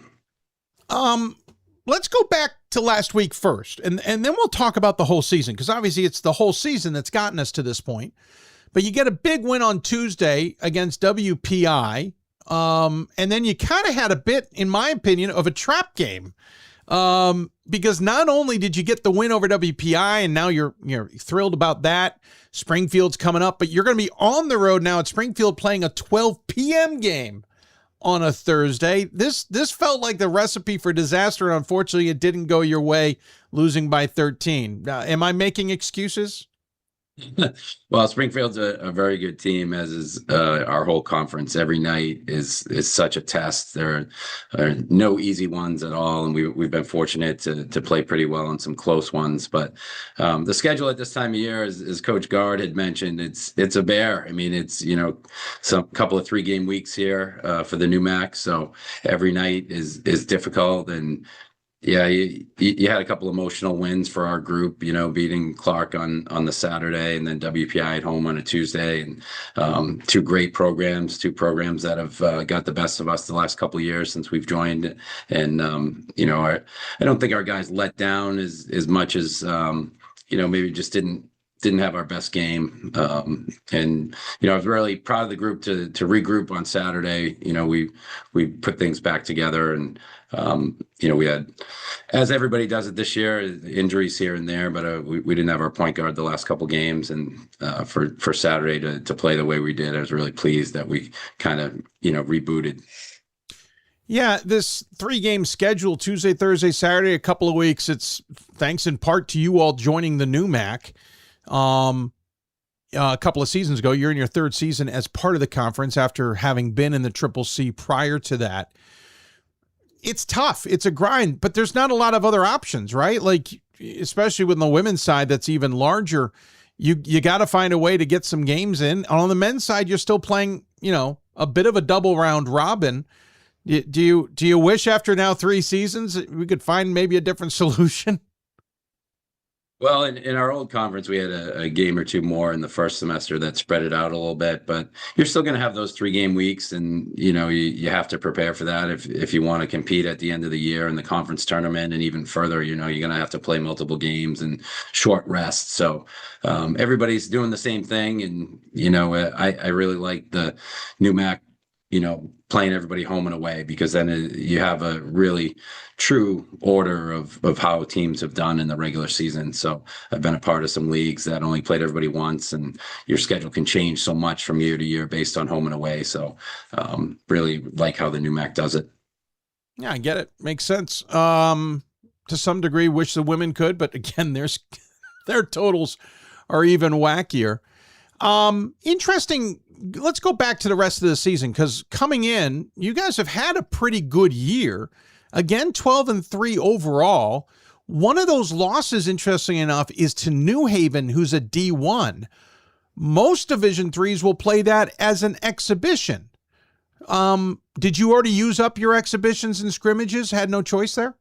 We did. We had a couple scrimmages before the season, and added New Haven somewhat late. They had an open date, and we did as well. But I really believe in trying to challenge our guys. And anytime we can play a Division I team, we will. We've played Bryant here and Brown a couple times in state over the years. And anytime we have that opportunity, I think it's tremendous. And when you have a group like we do, we're starting 3 juniors and 2 seniors. I thought it was the right time to challenge them. Yeah, it feels like this a little bit cyclical, as it were. Last time you guys won 21 games was in 21-22, essentially, about 5 seasons ago. So, you graduate that class. This is that senior class that came in the next year, kind of matriculating to this point. But you've had more success in the last few years than you've had in the years leading up. Is it a little bit different at Salve? Is getting into the new MAC maybe helping with recruiting to some degree and being able to kind of bring in a lot of good talent that you haven't had access to? Yeah, absolutely. That's been a great boost for us. The last team that we had a lot of success with, we had a couple of COVID holdovers that were in their 5th year, and, get old and stay old in college athletics, can really help you to have experience. Our first 2 years in the new MAC, I don't think we were really new MAC roster ready. We definitely needed to get longer and more athletic, as this conference is challenging. So, I thought we competed really well the last 2 years. We had a great culture. We had great kids. This year we've increased our talent level a little bit, and that's helped tremendously. But it certainly doesn't hurt, being able to play Babson and MIT, WPI, those schools, and the league top to bottom is so well respected academically that I know our whole athletic department is really pleased that we've been able to make the jump. Yeah, it's certainly worked out well for Salve. It's an interesting move. It made a lot of sense. Now you look at it, you're now atop this conference. Again, you've got the tiebreaker on WPI pending the return game coming up on February 7th. Obviously, you have a lot between now and then. You've got a Wheaton squad next, who is sitting at 10-5 this year, 3-3 in conference play. And after Wheaton, you're going to have Babson, who we always know is tough. They're 10-3, 4-2 in conference play. I know you're going game by game, and that's certainly important, but what is it about the next two before you have a rematch with Emerson, who took you to overtime, that's going to be important? Because at that point, that's where you start pivoting to the second half. Yeah, I mean, every one of these teams is so difficult and for different reasons. We're getting to the end of the first round through here, where at the end of this week, we'll reset and we'll start playing everybody twice. And, scouting comes into play, and, they've already seen you and everything. So, the next two will be really important for us to hopefully keep going and playing well and giving ourselves a chance. You being a grad of Salve, you certainly know what makes things tick there, but you're also in your 23rd season. Where do you put this team and the way it's playing right now in comparison to other teams that you've coached, including those 20-win teams? Yeah, it's a great group of guys, extremely competitive. My assistant and I always like to say when we're keeping score, it's a different level for them. They're extremely competitive. They're mature. They have their priorities straight. It's been a fun group to coach, certainly. We're trying to build our depth. We haven't been as deep as I'd like to be, or some of our other good teams where we're playing 8 or 9. We've had a little bit of a tight rotation, but talent level, they're right up there. And certainly the start that we've had has been as productive as any that we've had here. And but there is certainly a long way to go. And some of the games that we've won have been really tight. So, possession, especially, you talked about the WPI game, you make a shot, you don't make a shot, that it turns. So, we have a long way to go, but I love the competitiveness of the group and how tight they are. It's been a good chemistry and a good culture to be around. Led by Jack Margupis, who jumps off the page at 20 points a game, 6 rebounds plus, shoots 44% and 35% from beyond the arc. He's got the most shots made and taken from beyond the arc. Also a really good free throw shooter. The only thing I see wrong with him, honestly, is he went to Cushing Academy as a Salisbury grad. I'm not sure he made the right choices in his teenage years, but that's okay. We won't hold it against Jack. But he's a junior, and then you've got Sean Seymour, who's a senior. You got Pat Spenard and Jack McMullen and Dominic Malvey. Those juniors and seniors you're talking about, they're all contributing. Spaniard shoots 57% from the floor. Seymour's at 51%. All of them are above 47% from the floor. All of them, except for Malvey's, is an outside threat. I think the only thing is you don't want to put McMullen or Seymour on the free throw line. But this is an interesting group of 5, and I'm not trying to ignore anybody else because that grouping, and you're starting 4 of them, or actually you're starting all 5 of them, they all contribute in all facets of the game, right? Am I reading the stats right in this? Absolutely. They're very well-rounded. And, we finally have a group of players, that fits the system and how we want to play as well. That the last group that we had that was really successful. We talked about, I had 2 forwards, 1,000 point scorers. One scored 2,000 points. We were playing through the post. We had a really dominant 4 and 5. The last couple of years, we haven't had the pieces necessarily to play the way that I want to play. And so we've been very fortunate, and a few of those guys are transfers that fit our system tremendously, and they are well-rounded, and we can score inside and out. Really proud of their, assist to turnover ratio. And when we're sharing it, like we did on Saturday, and we're dominating the glass, we're plus 22 on rebounding margin. That's how we want to play. And we want to play inside out and play through those bigs, Jack Margupis and Pat Spenard, and everything kind of flows from there. Yeah, you're shooting 49% from the floor. Your opponent's 42. You're shooting about the same from beyond the arc. Free throws are pretty solid. You're out rebounding your opponents, but maybe not as much as you'd like it. But the way you describe it, I see a lot of 3-point shooting, but it sounds like you're still trying to play that, not old fashioned, but really trying to establish the inside-outside game. Yeah, there's no doubt. That's when I started as an assistant at Salve way back in '99, and even as a player, that's how we played. And I was hired by a guy, Mike Plansky, who ran a modified flex of old Tom Davis and Bruce Pearl, and we learned to score at the halo. We called ourselves the halo system. We wanted to score as many points as we could in the paint, and then restrict you from doing that at the other end. So that's definitely the style that we want to play in, and we haven't always had the guys to do that as Division III with nobody on scholarship. It's year to year, your roster can change a little bit, and unfortunately, I think we've got it moving in the right direction for who we are. Obviously the end goal is win the conference, get to the NCAA tournament, be playing in March, especially this year with that unique tournament that we'll have.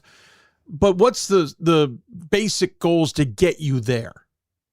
Yeah, we really work on daily improvement, and we want to get better each and every day as a group and individuals, and then those destinations that we reach. This group is well aware of the last 2 seasons and how disappointing they were at the end. We wound up in 2 3-way ties and did not get into even the conference tournament. So there's nobody looking ahead of Wheaton on Tuesday night, I can assure you. It's one at a time, and then it's, we were 6-10 last year and found ourselves out. We have 5 conference wins now. We need to get to 7 at least and try to get into this thing first, and then give yourself a shot from there. But I think our league overall is really well respected. It's so competitive. I think it can be a 3-bid league. It's been a 2-bid league the last couple of years, but there's so many good teams in it that, hopefully we can keep competing with them. We should point out your athletics director, former Catholic athletics director in Sean Sullivan. I've known Sean for a long time. You're in a safe space here, Sean, and I know you two both have the same spelling and first name, but if you'd like to tell us how it really is to work with Sullivan, we're willing to be your therapist. He's tremendous. Yeah, so supportive. He's been a big reason that some of our teams have had success in the new MAC coming in, and really, emphasizing the competitiveness and doing everything he can on campus to push athletics forward and putting our right foot forward. So, so supportive, texts me all the time. And, he's excited when our teams do well. And, you can see that with some of the other teams. Baseball and football have been really strong here. So we're hoping to make basketball a similar program. He's texting you. He hasn't replied to mine. Could you do me a favor? Just let him know I'm still around. We'll bring that up. Back to your team. Obviously, big game coming up. As we mentioned, you got Wheaton coming up tomorrow, Tuesday, before you hit the road to play Babson, and then the return engagement a week later against Emerson, which is that overtime game you guys won by 3 back on the 7th. Again, I know it's game by game. What are you expecting from Wheaton? Oh, they're very solid. We split with them last year. They have a lot of guys back. Their guards are tremendous. Dimitri Iafredi is really a tough player, leading them in scoring and create shots for himself and others. So we expect them to play extremely hard, and we're going to have to bring our intensity and physicality and play well at home here. And, these new MAC games are so difficult, but especially the home ones, you really want to play as well as you can. Because the road ones are a huge challenge. Like Jeff Gard said, take care of home, go about 50-50 on the road, right? Yeah, that's the formula. Yeah, we could just let Jeff take over your segment. Would have been fine. And he spoke well about everybody.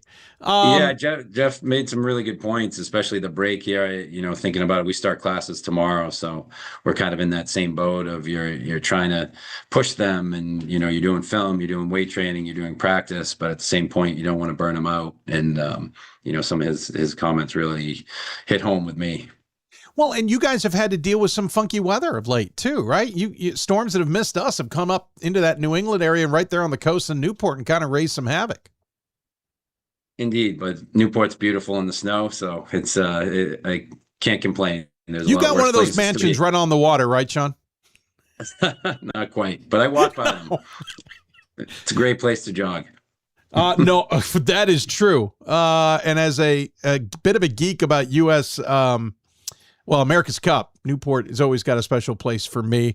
I used to summer with my extended family down in Little Compton, so I know Newport well. Okay. Not too far. Yep, not far at all. Hey, Sean, appreciate the time. I'll let you go. You got a lot more important things to do than yak it up with me, but thank you for the time nonetheless. We always give the guests the final word, though. Any final thoughts you'd like to share with those who tuned in?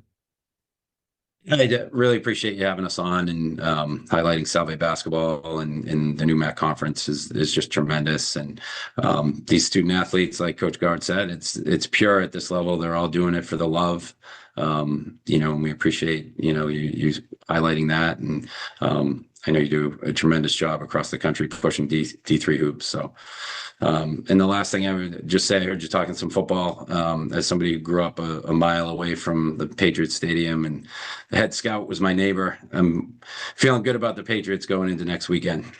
As my secondary team's the Ravens, I don't like you all at all. But as a Bears fan, I'll just remind you of one particular Super Bowl. It's all I can live on. It really is. It's all I got. Is that one Super Bowl. I moved to Maine a year after that, so I got to ride that one for a long time. I can imagine. Yeah, well, good luck to your Patriots. I might watch. We'll see. Sean, thanks for the time. Take care, and we'll talk soon. I appreciate it. Thank you. Definitely. Sean Foster joining us from Salve Regina men's basketball. Don't overlook them. 12-3, 5-1 in conference play. We might talk about the WIAC and the CCIW, UAA and all. New MAC race is going to be fun, even if it's not like news headline-y, right? It's still going to be one to watch. WPI is not walking away with that conference. Salve might actually be the best in that conference. We'll take a break. When we come back, we'll head to the West Coast, McMinnville, Oregon, to be exact. We'll talk to a senior who's been picked 3 times to be that team's captain. We'll talk to Linfield women's basketball. You're listening to Hoopsville, presented by D3 Hoops. So much more go on this supersized edition, including Top 25 talk, still ahead. Coach of the Year, Administrator of the Year, All-America Team, Wade Trophy. The WBCA doesn't just honor coaches, but players, administrators, and much more. The WBCA strives to honor those who have contributed to the advancement of women's basketball. Celebrate the present, honor the past, look to the future.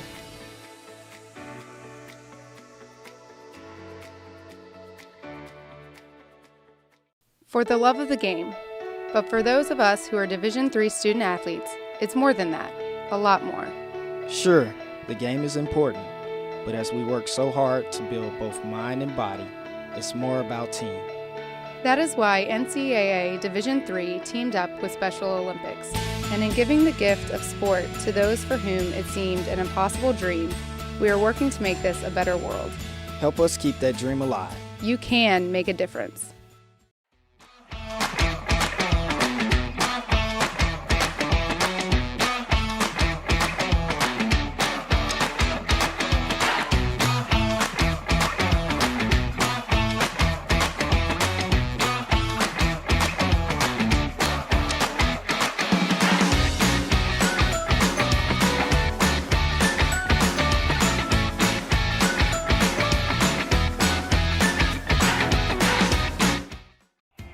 Something I discovered in myself is that if I have a goal, then I can accomplish it.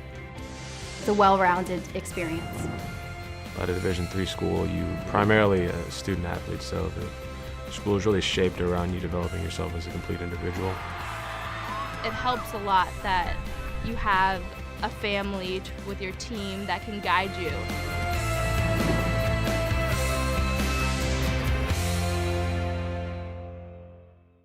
The National Association of Basketball Coaches is the nation's premier professional development and advocacy organization for basketball coaches at every level. The NABC strives to serve as the voice for coaches on national issues while advancing the core value of leadership, service, advocacy, education, and inclusion. To learn more about the NABC and to become a member, visit nabc.com and follow the NABC on social media at NABC1927. That's nabc.com or NABC1927 on social media. I believe sportsmanship is it's a mutual admiration and respect for your fellow competitors. We all go through a lot to reach the point where we compete against one another. It's important to realize that. So once we're finally on the field or on the court or on the starting block, we look at each other as fellow human beings and not just competitors. Being able to recognize the hard work that other athletes are putting in creates a more positive and inclusive environment.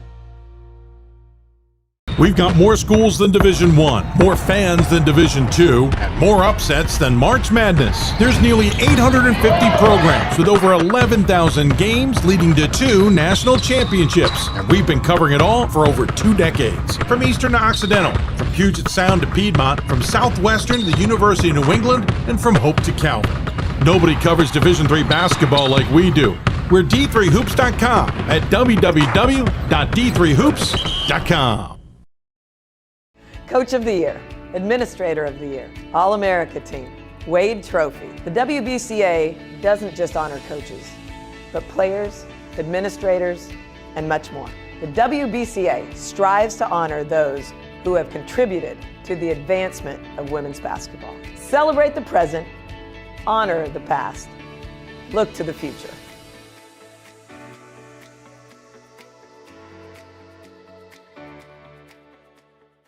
For the love of the game.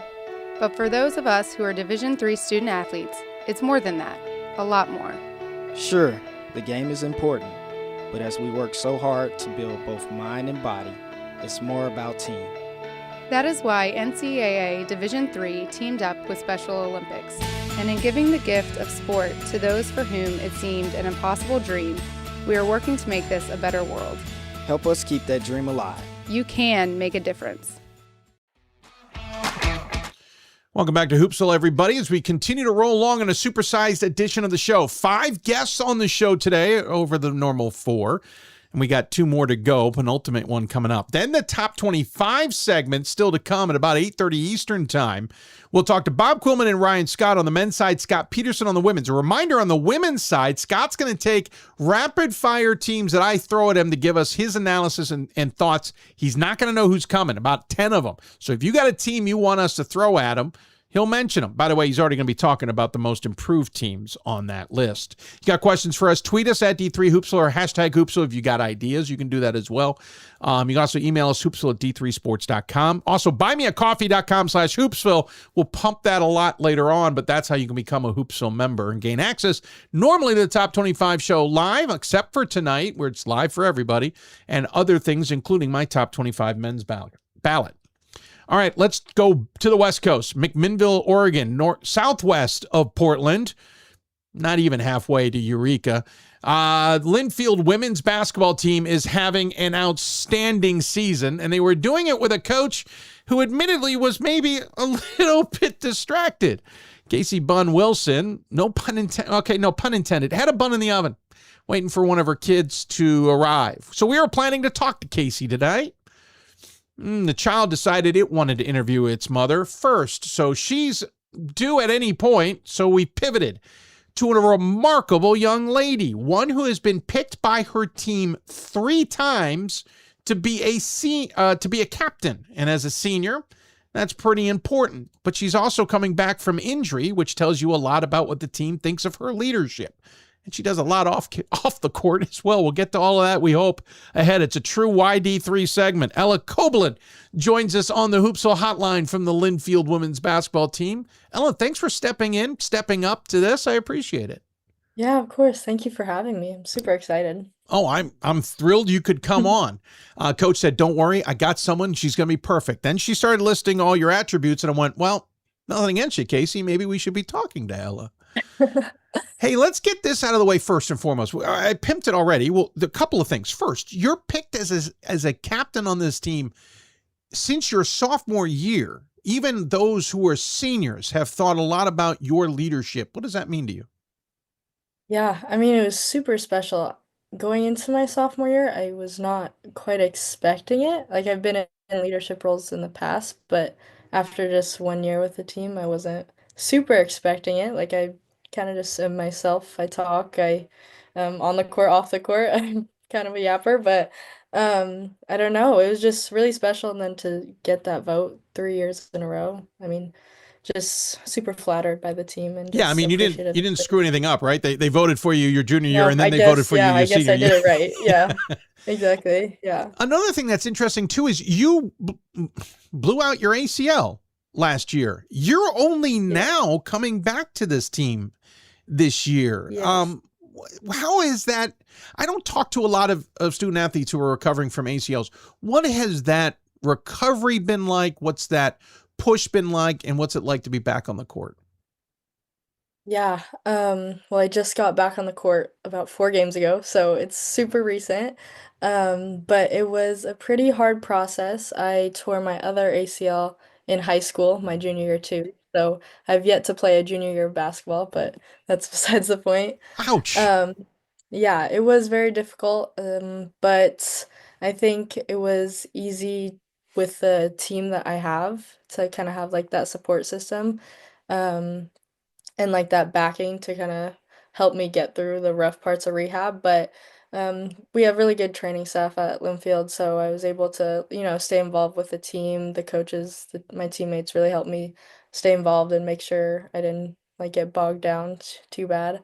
But at the same time of my ACL last year, my freshman teammate also tore her ACL.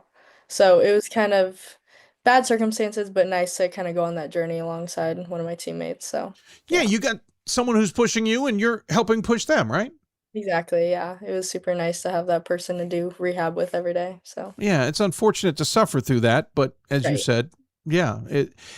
Let me get this out of the way now. Is there any thoughts, ideas, plans, et cetera, of possibly getting one more year? I have been thinking about it. It's kind of a battle that I'm like have with myself daily. I have been having just kind of minor issues with my knee still, so that's why it's kind of been taking me a while to get back into it this year. So just kind of figuring out if my knees are able to withstand pushing for another year or so. I'd love to. I love playing basketball, so also looking at possibly doing some sort of grad assistant for my master's degree. So just staying around basketball is what I hope to be doing in the next year. As you point out, sports management major, that totally jives. Yes. Not that I compare in any way, shape, or form, but it was my body that eventually said to me, Dave, you can't keep doing this. Yeah. In hindsight, didn't realize just how much that was a smart decision. Let's talk about this team, Ellen. I'm going to get back to you in a bit. 19-7 campaign, 10-6 last year, a remarkable turnaround from the 11-14 year the season before that. You lose, unfortunately, 3 of your last 4 and honestly 4 of your last 7, including in the conference tournament. So it feels like you left something unaccomplished. Is that partly driving things this year? Yes, it definitely is. I think looking back at last year, we had such a great start to the year and dropped a few at the end that would have put us at a better position looking into like our conference play. Um, or the conference tournament, I mean. And so we're definitely looking back at those games and knowing that we left some things on the table. But I think ultimately that has been a big motivator for us this year. Like we keep saying like we're gonna host the tournament this year. Like after my class of 8 seniors, like this has been building for the past 3 years. So super motivated. Yeah, just really excited for like the second half of conference to come up. Yeah, big win over Puget Sound this week, and we'll get back to that in a minute. We should point out the year before you arrived, they were 1-23. The year before that, they were 1-11. Your first year, 10-15. What's it like to come into a program? And I experienced an 0-17 year my junior year, so I kind of understand this a little bit. But I wasn't entering the program after that. You're entering a program that's kind of in flux, right? 2 wins in the previous 2 seasons. Heads have got to be down. People are trying to look for a spark of something. What's it like to come into that position, and what do you try and do to help? Yeah, I think at that point, there was 5 other freshmen aside of me that came in, and we're all like something's gotta change. Like we're not going in for 1 win this year. So I think having kind of the gates open for us to kind of put our impact on the team, despite having a good amount of upperclassmen on the team at that point, they kind of really like opened their arms to us and kind of like let us play and let us like really imprint our kind of, I guess, personalities, characteristics in coming to a team.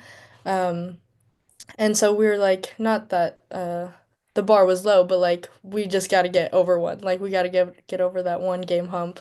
And so yeah, we did that, and I think from there we're like we could actually do something in the next couple of years. So like it shouldn't be a surprise when we're actually getting over that hump. Well, again, fast forward to now, you're 6-0 in conference play, 13-2 overall, game up on Puget Sound, 2 games up on Whitman, who has dominated this conference for so many years, and George Fox, who was a power prior to that. You've already beat Whitman by 9 at home. You beat Whitworth and Willamette. You beat Puget Sound and Pacific Lutheran. Now George Fox is ahead. The only thing I see tricky here is you beat Whitman at home. You've got George Fox at home. Now beat Puget Sound on the road, but 2 of those 3 you're eventually going to have to play on the road. Goes to kind of a theme that's emerged out of this show. Take care of what's at home and then go battle for it on the road, right? Yes, that's definitely kind of a thing we think about. Away games are always a bit tougher, but I think as long as we stick to the same game plan, like similar scout, like we know what teams are looking for and we know how to combat that with what we have on our team. You have a lot of seniors on this team. Do. 8 to be exact. Yes. Does that make it feel a little bit like we got to do it now? Because even for the other players, their next year may not be as successful. We got to take advantage of this opportunity while we have it. Yes, I think that's super big for this year.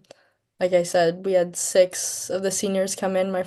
6 of our current seniors were here since freshman year, and so seeing this build up from the last 3 years, like we've known, like this is gonna be the year for anything to happen. So like let's put it all out there. And I think kind of our senior leadership and our goals with that is pushing down to our freshmen. We have a freshman class of 7 this year. So we have a pretty big team, and kind of I think they understand the weight of this year for us and for our program as a whole. So everyone's really bought into it and really like excited to see what's to come. It's a sophomore in Tana Hokeman at center who's leading the team and scoring by 1/10 of a point, 10.7. Yeah. Then it's Eve Birkin, a senior. Amelia Salt is a senior, 10.6, 10.3. Then a junior and Allie Mead at 9.2 points. It's interesting, really well-rounded. Tell me a little bit about your team. Yeah, that's a big thing we always talk about. When it's hard to beat a team, it's easy to beat a person. So we always talk about how like at any point, anyone on the team could have their night. Like it's really not one person runs the show. We are very equal opportunity when it comes to like the offensive side. So I think that's really hard to guard for other teams because you can't just worry about one person. You got to worry about 5 to 6, 7, 8, you know? So yeah, and I think it's really awesome that we have a team that gets so happy for each other. Like there's not one person who's thinks that they are the one that should be scoring all the points. Like we're very equal opportunity. We're very excited when anyone does anything. So yeah. What is it on the floor that works? Are you guys trying to go inside and pop it outside? Is it trying to always look for the open shot? Like what's the mentality, without giving away all the X's and O's, that you're all trying to accomplish when on the floor? Yeah, I think the big thing is that we have kind of a shot scale selection. So we know for ourselves personally and for the team, like what are our best shots that we get out of our different offenses and things like that. So we know like this shot might be there, but we could get a better opportunity for this one more pass or something like that. I think everyone has a really good understanding of how to play off of each other. That we're always looking like this could be a good shot, but I know getting it to my teammate right here is an even better shot for our team. So I think just super unselfish in that way that we know how to play off of each other. Let's go back to you a little bit. Actually, before we do that, the rest of the season, obviously got a lot of conference games ahead and conference tournament. We're far from done, right? Right. In fact, 2, 4, 6, 8, 10 games left in the regular season. And you've got then the conference tournament after that. What's the message amongst the team in the locker room about how you guys are at this juncture and trying to get accomplished a conference title? Yeah, I think we just really take it one game at a time. We don't look too far ahead at this point because we know there are plenty of games to go. So yeah, we just take it 1 to 2 games in front of us and really focus on in the moment what is going to make us the best, put us in the best possible position to win each of these games. In practice, it's how can we win the day? How can we win this practice? So little things like that, just not getting too far ahead of ourselves and like kind of psych ourselves out, but just what can we do today? What can we do tomorrow for best opportunity? Let's talk quickly about you. I don't know if we can do this quickly. There's everything else you're involved in. We mentioned being a captain of this squad, but you're also a co-president, right, of the SAC, which is a Student Athlete Advisory Council, and you're an RA on campuses, residential life. Let's start with the SAC. What's it like to be part of that group, and how impactful is it on that campus? Yeah, I love being a part of SAC. I just joined last year as just like a rep for women's basketball, and then this year got voted as co-president. But it's been super cool to kind of build from the ground up because in years past, our Linfield SAC was not super involved, not super engaged. But this year we've kind of made it a point that we want to see more student athletes supporting student athletes. We're kind of very within our sports here at Linfield. So this year our kind of goal was to just be more inclusive of all the student athletes and show that like we all are one, so let's all support each other. So we have a few like little initiatives where we're trying to get more teams to go to other teams' events and games and matches. So we have a little point system for that. And then we also are trying to be more engaged with our community, like the McMinnville community. So this past holiday season, we had a giving tree, which turned out way bigger than we ever imagined. Oh, wow. Yeah, so we gained over $5,000 in cash donations. We gained over 1,000 physical donations to go to separate charitable organizations within the McMinnville kind of Yamhill area. So it's been quite a busy semester for me, but like all for good things. So it's been really good to see SAC kind of grow within that sense. Yeah, that is amazing. Congratulations to all of you for that. Thank you. And what's residential life like? I've dabbled with someone asking me to do it once, but back then I'm like, I don't want to do that. That's a lot of responsibility. It is, yeah. Luckily, there's a very good financial opportunity with that. I don't have to pay for housing, so that's the big part. I don't blame you. Well done. Yeah, yeah. But it's honestly not too hard of a thing. Right now, I'm responsible for an apartment building, and so it's all kind of juniors and seniors, so the more mature group of college students. So I really don't have to be bothered with too much lockouts if someone forgets their key, office hours just to answer phone calls. So it's really not that hard of a thing. If anything, it's just given me another community on campus to connect to, like meet more people outside of the basketball team, which has been really good. And you can tell your dorm, listen, you got to show up to the game or else, right? Exactly. That's what I say. Yeah. Throw that weight around, Ella. Come on. Yep. Yeah, I get it. Yeah. Listen, I was looking through your bio, and hats off to the Linfield Sports Information Group, led by Kelly Bird. Not led by. Kelly Bird's part of the group. I don't want to put a led by on anybody. Kelly is getting honored by, I call it COSIDA still, for his years of dedication. Congratulations to him. One of the cool things is they have these questions that hats off to you for answering. First off, sports management, minoring in coaching. So a lot of what we talked about makes sense. Mm-hmm. Best Linfield class you've taken and why? Gender issues in sports education. Ella, I find this fascinating. I could talk to you a half an hour about this alone, but give me a sense of what that has dove into, what you've learned from it, et cetera, how it's helped you be who you are now. Yeah. Yeah, that was such an awesome class. I took that, I believe, my sophomore year with a few of my teammates, so it was really cool to be doing that with them. But we dove into so many topics. Yeah, it's I think interesting time to be taking that class. Yes. I think one of the big ones that really stood out to me was kind of media, as it comes to gender issues. So like sports media, how women versus men are portrayed in the relation of like their same sports. And so doing that, there was a lot of things that came up with like looking at our own, like looking at our conference, looking at Linfield specifically, like what are things that need to change, what are things that could be better. So that was really, it was like a very insightful time, I would say, just to kind of be very reflective of things that I take in media that I don't quite notice, I guess, but have super big impacts in the long run. But yeah, it was super good class, and it's Like I said, I could talk a half hour with you. I'm super aware of that when I'm on different campuses and how that stuff interacts. Then we could talk nationally. Yeah. I don't know about your timing, but the men's and women's championship tournaments certainly got a little bit of a spotlight in how the imbalance is. I think in Division III, we do a really good job for the most part. But that doesn't mean it's happening everywhere. Right. Ella, fascinating conversation. I got to let you go because you've got a lot more important things to do, including finding out if Coach Bun Wilson has given birth yet. Yes. By the way, quick question. She was coaching Saturday, right? Yes, she was fully coaching Saturday. She was fine the whole away trip to Tacoma. What's that? Listen, I've had a wife who's pregnant with 2. I've seen many women who have coached on the sidelines. I'm blown away because the intensity of a game is such.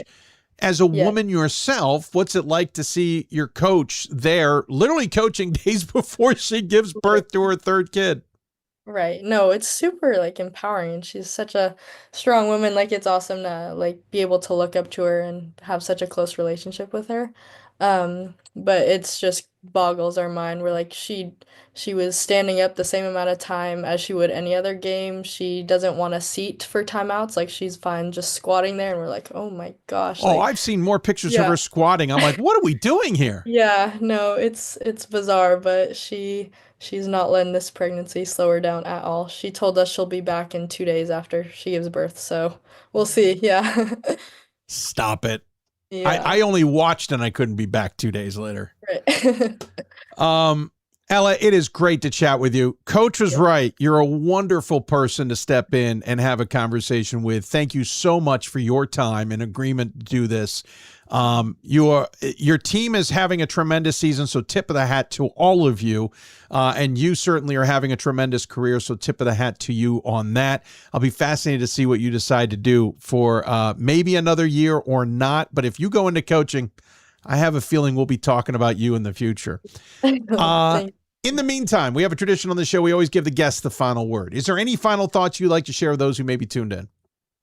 I just really appreciate you letting me on to this show, giving D3 Hoops a platform, especially on the west side. I feel like D3 Hoops isn't talked about as much than on the east side, so really appreciate it, and yeah, go Cats. Well done. Congratulations again on the season. Good luck. Can't wait to see where you all finish this season in some capacity, rooting you on from out here. And tell your coach we send our best. We will. Thank you so much. Ella Quillman joining us here on the Hoopsville Hotline. Wonderful conversation with her. Goes right on with the conversation we had with Alexa Charles earlier. Great student athletes representing their programs and Division III. We'll take a break. When we come back, we'll go to the middle of the country. She may be a little distracted. We're going to Franklin in Indiana. I know there's a big game on right now, but we have more important things to do. Ashley Blanche will join us to talk about her Grizzlies squad in the HCAC. You listen to Hoopsville presented by D3 Hoops. So much more ahead. We've got more schools than Division I, more fans than Division II, more upsets than March Madness. There's nearly 850 programs with over 11,000 games leading to 2 national championships. And we've been covering it all for over 2 decades. From Eastern to Occidental, from Puget Sound to Piedmont, from Southwestern to the University of New England, and from Hope to Calvin. Nobody covers Division III basketball like we do. We're D3Hoops.com at www.d3hoops.com.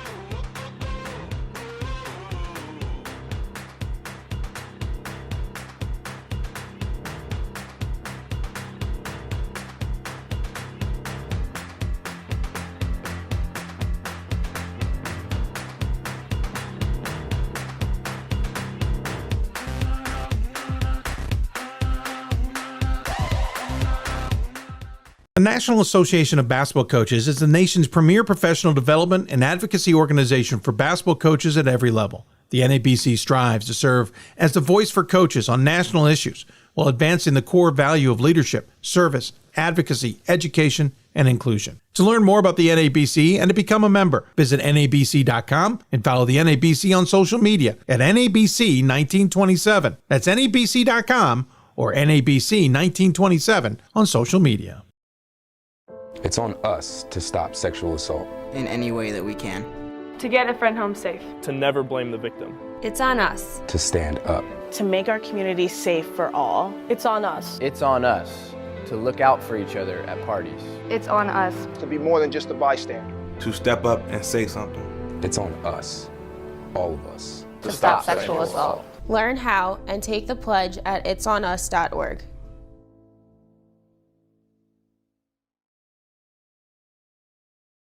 If I lose, I'll respond with respect. If I win, I'll back it up with humility. If I fail, I'll rise up with honor. It's tough for us to put it all on the line. Don't undo my hard work with poor sportsmanship. Respect. It's the name of the game. Coach of the Year, Administrator of the Year, All-America Team, Wade Trophy. The WBCA doesn't just honor coaches, but players, administrators, and much more. The WBCA strives to honor those who have contributed to the advancement of women's basketball. Celebrate the present, honor the past, look to the future.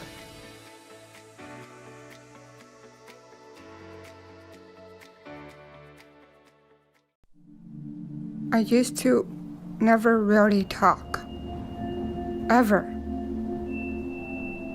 I was afraid if I said something wrong, everyone would laugh at me.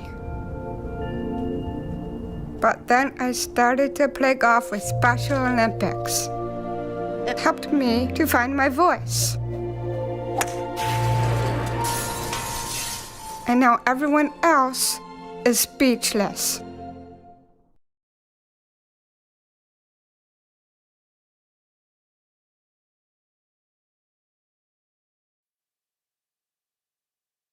Welcome back to Hoopsville, everybody. Hope you're enjoying the show. A reminder, this is a supersized show, so not only do we have an extra guest on tonight, but we're also going to go into the top 25. Coming up, bottom of the hour at 8:30, we'll jump into the men's top 25 with Bob Quillman and Ryan Scott, who've got their dubious, deep dive, and debatable selections. Then Scott Peterson joins us on the women's side. We're not going to go through those. We'll ask him who the most improved teams are. Some of those are top 25 squads. And we'll fire off a bunch of teams at him, get his reaction and analysis, and maybe NCAA Hope ideas from him on that. So if you've got a team you want to get his input on the women's side, fire him at us. Email us, hoopsville@d3sports.com, or send him via Twitter. Or you can jump on the live stream, join the chat room there. You can use that avenue as well. I'll do my best to get them in front of Scott. Scott doesn't know what's coming. All right, we're heading now back to Indiana, and admittedly, if she's a little distracted right now with another game that's on that's not Division III, so I don't care about it, yeah, that's my excuse. We'll understand, but she's agreed to come on the show in the meantime, so let's call us pregame before the real festivities get going. Franklin women's basketball is having a tremendous season. They are 13-3 overall, 8-1 in conference play. Considering they were 15-11 last year, 17-10 the year before that, the fact we're at 13 wins in 16 games is noteworthy. Also, they just beat Transylvania in overtime to take control of the HCAC by a game in a conference that has been fascinating with Hanover, Berea, and some others kind of lurking at all times. Franklin has busted through. Joining us on the Hoopsville hotline to talk about it and humor me is Ashley Blanche, the head coach of the aforementioned Grizzlies. Coach, good to see you. Thanks for taking the time. Is the Indiana game on right behind the monitor? You know, it's actually really not. So, you know, I'm actually from Ohio. Oh. I mean, but, you know, all of my players, they're big fans. So, of course, I'm supporting them. So none of them are watching this segment right now, which means we can talk about them freely. Fair. But no, thank you so much for having me on. Yeah, I appreciate it. By the way, curious, I don't know if I'll say this right. Leipzig? Yes. Okay, where is Leipzig? So it's in Northwest Ohio, super small, about an hour south of Toledo. Oh, okay. Okay. Yeah, I know that a little bit. When I drive to Fort Wayne, yeah, I kind of clip near there, don't I? I think I would. I don't remember which route I take, but well, thanks. Listen, again, this team's having a tremendous season. I know you're certainly proud. This is, we should point out, your first season with this team. You were hired over the summer. What were you expecting when you took over? Again, a program that was 15-11, 9-9 in conference play last year, 17-10 the year before that. What were you expecting from this unit when you took over the program? You know, so I think I had really high expectations coming in. So I'm really familiar with the conference. I was the assistant at Hanover College, actually, previously for the last 4 years. And I just knew the talent that Franklin had. I was really excited for that opportunity. And also, I just felt like it was a really good spot for exactly how I wanted to play. And I thought that the players fit that. And so it was kind of a win-win for me there. But yeah, no, I was really excited, especially too when I met the girls. When they found out that it was me, they were really excited as well, which, you know, with it being a rival of Hanover and Franklin, I was kind of worried a little bit. But no, they were really excited, which made me feel even more excited for the season, and that they believed in me and that they believed in themselves. So no, it was really great. It was really great to have the opportunity with them. Oh, you're the assistant at Hanover. We didn't want you. It's probably not what you wanted to hear. Absolutely. I know it was that big first impression that you wanted to make, and I was hoping nobody was thinking that. Again, you had that familiarity, and so you knew the team, you knew what they had at least. You spent time at Anderson, as you mentioned. You've been in Defiant. You know this region. So right. Not only do you know who they probably have recruited, who they have on the squad, who may be coming in and all, but you also understand what their goals are moving forward as an institution, right? Like, you have that familiarity. You had to feel pretty comfortable. Yeah, I really did. And I felt like that was maybe an easier transition. So I was hoping with that, it would make it a little bit easier.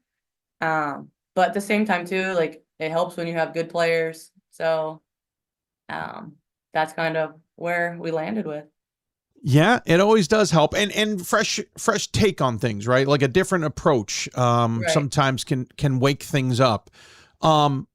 This squad, for the most part, obviously it's made up of freshmen, sophomores, juniors, seniors, et cetera. But you've got 2 seniors, 4 juniors, 3 sophomores, and a host of freshmen. So this feels like a combination package of taking the experience you have on hand and getting the most out of them while you have them, while then kind of molding a whole new world there with all those freshmen. Yeah, I mean, I guess that's fair. You know, I wasn't able to recruit any of these girls, but I would have recruited all of them. They're great people, and exactly what the competitive factor that I'm looking for. So that's been really great. I haven't really had to mold anybody into exactly what we want to do, but here on out, right? Like, I know exactly what we need to continue the success, and hopefully that just pans out, that people want to come to Franklin and be a part of what we're doing. Led by a senior in Jordan Kuhn, averaging 17.5 points a game, 5.5 boards, shoots 44% from the floor, 73% from the free throw line. But then it's sophomores and a couple of juniors. Erica Buning, who I know has been injured, but still a part of this squad at nearly 11 points a game. Molly Schultz, 10.6. Peyton Say, am I saying that right? C. Oh, I had a 50-50 shot at it. 10 points a game. And Kate Breeden, by the way, 8 and almost 9 points a game. All of them pulled down rebounds. That's what stood out to me, is you have a couple at 5+ rebounds, but everyone contributes there. It seems like everybody hands out assists. Everyone gets steals, and everyone is shooting better than 44%. Very well-rounded. For sure. Yeah, I'm very grateful for that. Like I said, I have really competitive athletes, and, all the players in practice, they're pushing each other. So, we have a whole squad. I know there was obviously some players that you didn't mention that aren't getting reps in games, but, they're pushing our first five, and they're giving them hard shots, making them shoot hard shots and contested shots. And that's exactly what is making us better. Talk to me a little bit about Jordan Kuhn. We mentioned her as being the leading scorer. She has steadily improved every season there. We talked to Alexa Charles earlier today at Hunter about how difficult that is, because people get to know you, right? They know who the key on. They know who they're going to go after. She was a second-team all-conference selection, first team her sophomore year. Junior year was second team.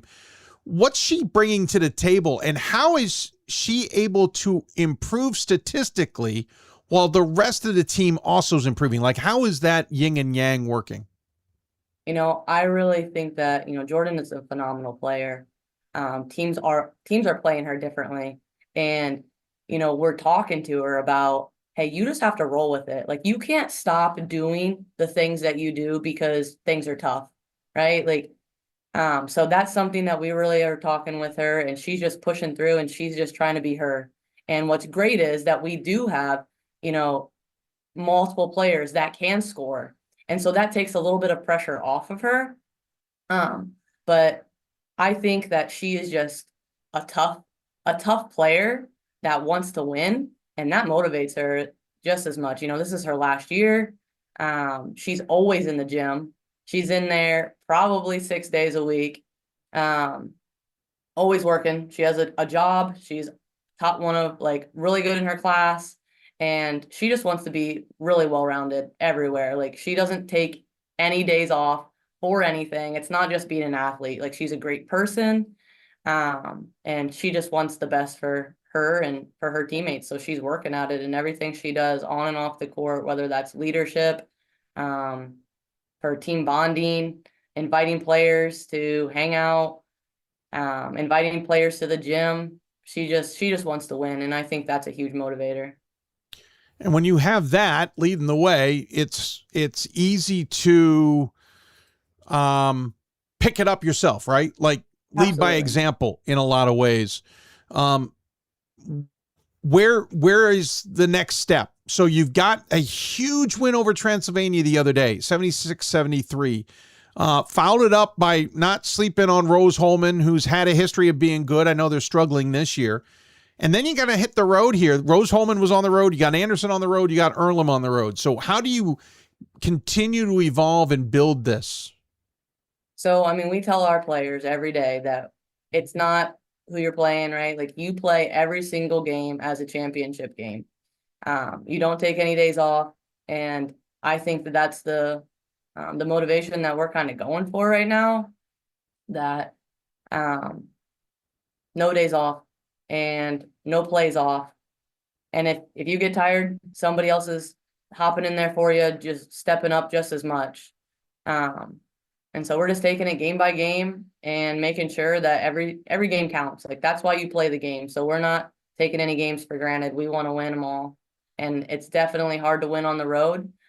So that's another mindset that we have to make sure that we're keeping close to us. The schedule's kind of in packages. You had 2 games on the road against Earlham and Manchester, at home. Apologies. Then on the road against Bluffton, home against Transylvania. Now we're in this 3-pack on the road. Then you'll play 3 at home. Then you'll play 3 of the final 4 on the road. Like, it's kind of a back and forth. Is that easier than a constant road, home, road, home, road, home? I'm not 100% sure. I want to say that it shouldn't matter, but obviously it's easier playing at home. So, you don't have to travel. You're doing your same routine always, but, I'm hoping that it doesn't matter. Our players, they're just here to play. They're just here to win. So I hope it doesn't have any effect. Hey, let's go back to the first half of this season, non-conference play. Got out to a 2-2 start. Beat Concordia Chicago, lost to Capital, beat Marietta.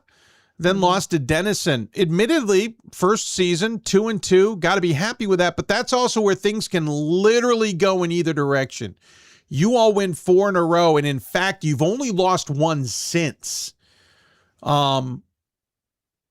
Was there a point after that 2-2 start where everyone just kind of had to come together and figure out what the right way and how things were going to work out, or did it happen organically and naturally on its own? I think a little bit of both. You know, we have really great leadership. And so, you know, I trust my players, and sometimes, you know, you have to let them do it. They have to figure it out. But, you know, I'll give them little hints, little stuff of, you know, hey, maybe let's do this. And then they just take it and they just go. So player-led teams are the best teams. And so that's something that, you know, I'm really grateful that we have great leadership. We have 3 captains, our 2 seniors that you had mentioned, and then our point guard, Briley, phenomenal leader. You want to see that in a point guard anyways. So with them, I just let them kind of take it. And they know exactly, we're in practice every single day, whether we're doing team bonding or whatever, like everyone knows the goals. We set those goals at the beginning of the year. We just need to make sure that we stay on track. And so yes, a little bit organically, but at the same time, like there's always, obviously coach has to do a little bit, but I want my players to be able to fully step in and embrace everything they're doing. Like, this is D3 basketball for a reason. They're here because they love the game. And so I want to make sure that they're getting the most out of their experience. And I think that I just think that we have phenomenal leadership. So I'm just really grateful for that. And they've been doing a really great job. Well, and then another thing that jumps out is Capital's one of those losses. They're 11-6. They're always perennially, usually a very good program. Obviously, Camille McPherson still kind of making it hers after so many years of under Didi. No.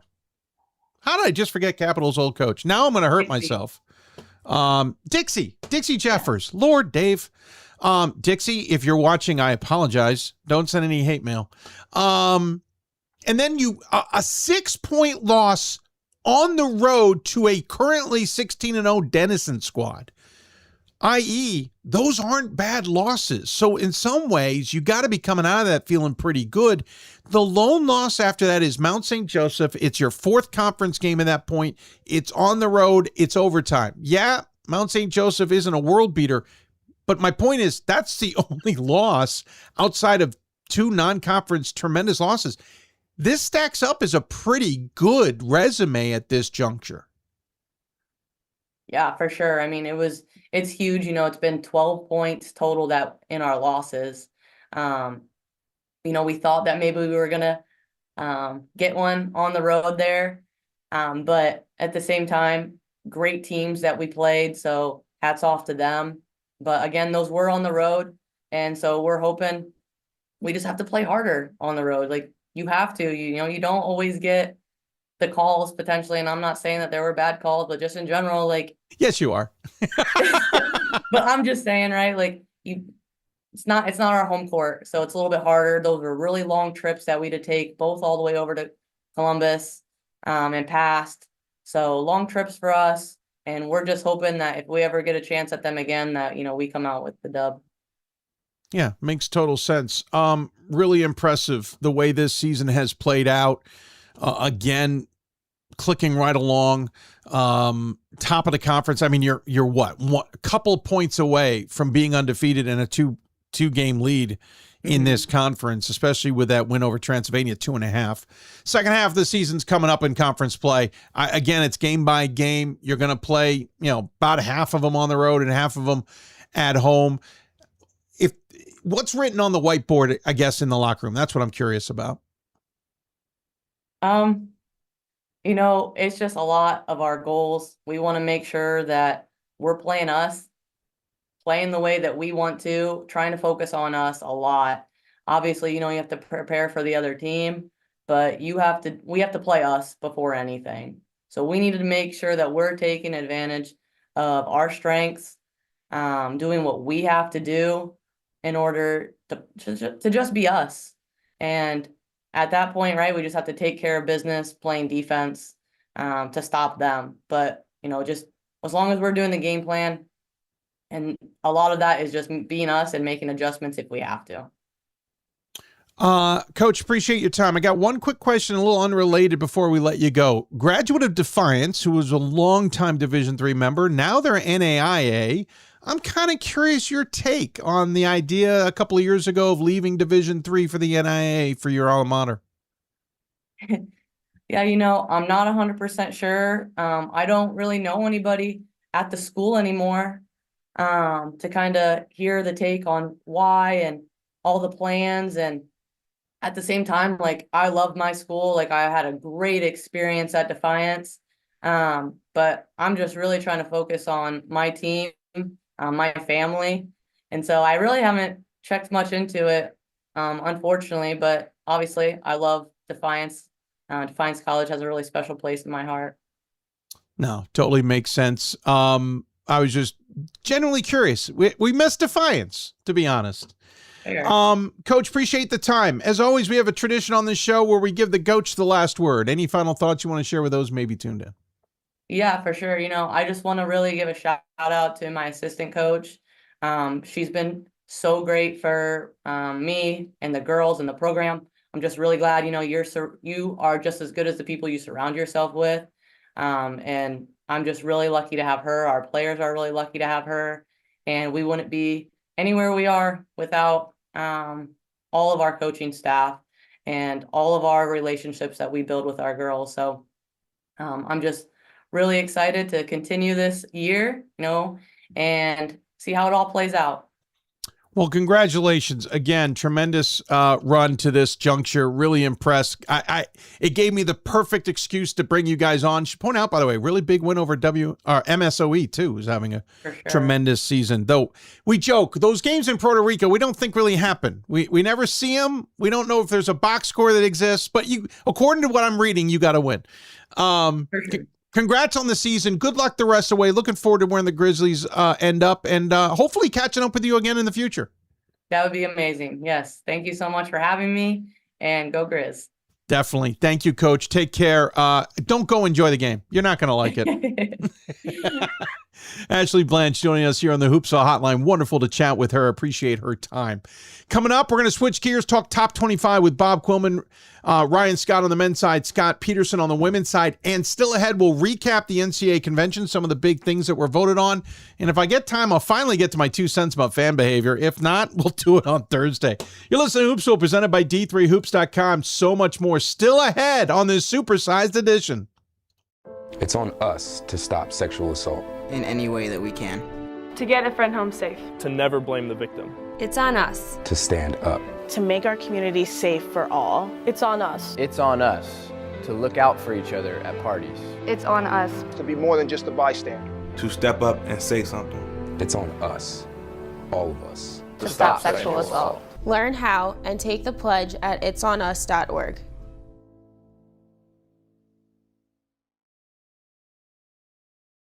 We've got more schools than Division I, more fans than Division II, more upsets than March Madness. There's nearly 850 programs with over 11,000 games leading to 2 national championships. And we've been covering it all for over 2 decades. From Eastern to Occidental, from Puget Sound to Piedmont, from Southwestern to the University of New England, and from Hope to Calvin. Nobody covers Division III basketball like we do. We're D3Hoops.com at www.d3hoops.com. Comprehensive learning is being able to adapt to experiences and apply the things that I learned.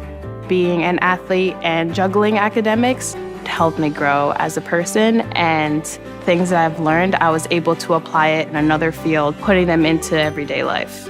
Developing comprehensive learning helped me prioritize certain things to make sure I get to where I want to be. For the love of the game. But for those of us who are Division III student athletes, it's more than that, a lot more. Sure, the game is important, but as we work so hard to build both mind and body, it's more about team. That is why NCAA Division III teamed up with Special Olympics, and in giving the gift of sport to those for whom it seemed an impossible dream, we are working to make this a better world. Help us keep that dream alive. You can make a difference. We are the coaches of women's basketball. We are leaders and teachers, dreamers and winners. We are professionals who conduct ourselves ethically and with integrity. We place the education, safety, and well-being of the athletes we coach above all else, and teach them the fundamental values they need to succeed in life. We are coaches united for the good of our game and those who play it. We are the WBCA.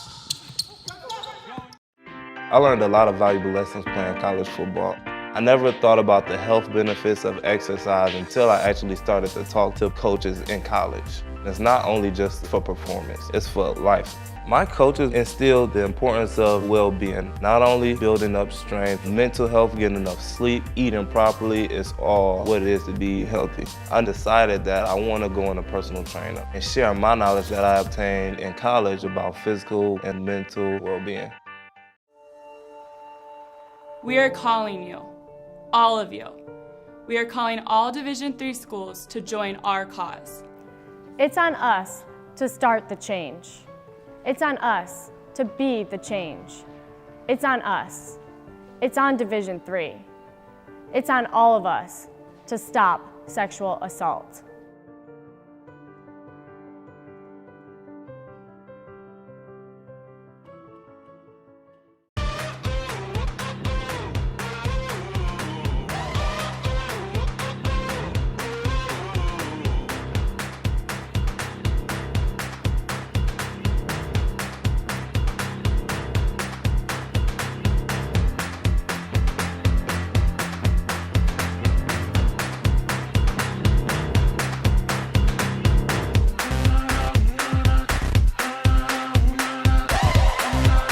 We've got more schools than Division I, more fans than Division II, more upsets than March Madness. There's nearly 850 programs with over 11,000 games leading to 2 national championships. And we've been covering it all for over 2 decades. From Eastern to Occidental, from Puget Sound to Piedmont, from Southwestern to the University of New England, and from Hope to Calvin. Nobody covers Division III basketball like we do. We're D3Hoops.com at www.D3Hoops.com.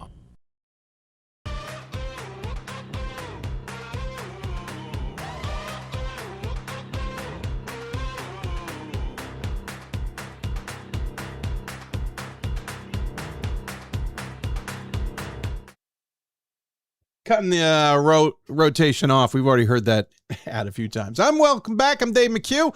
We're into the real supersized edition of this show. Not only did we move to a special time tonight at 6 o'clock and add a 5th guest, we had wonderful conversations with Hunter, Platteville, Salve, Regina, Linfield, and Franklin, but we're adding in the Top 25 show free to everyone so they can all hear the double take side of things. On the men, we're doing a traditional double take. It is deep dive, debatable, and dubious selections from Ryan Scott and Bob Quillman. Then Scott Peterson joins us. We'll get his take on the top 25. He'll talk about the 5 most improved teams on the women's side, and then we're going to fire about 10 or more teams at him just for his gut shot analytical reaction thoughts on them.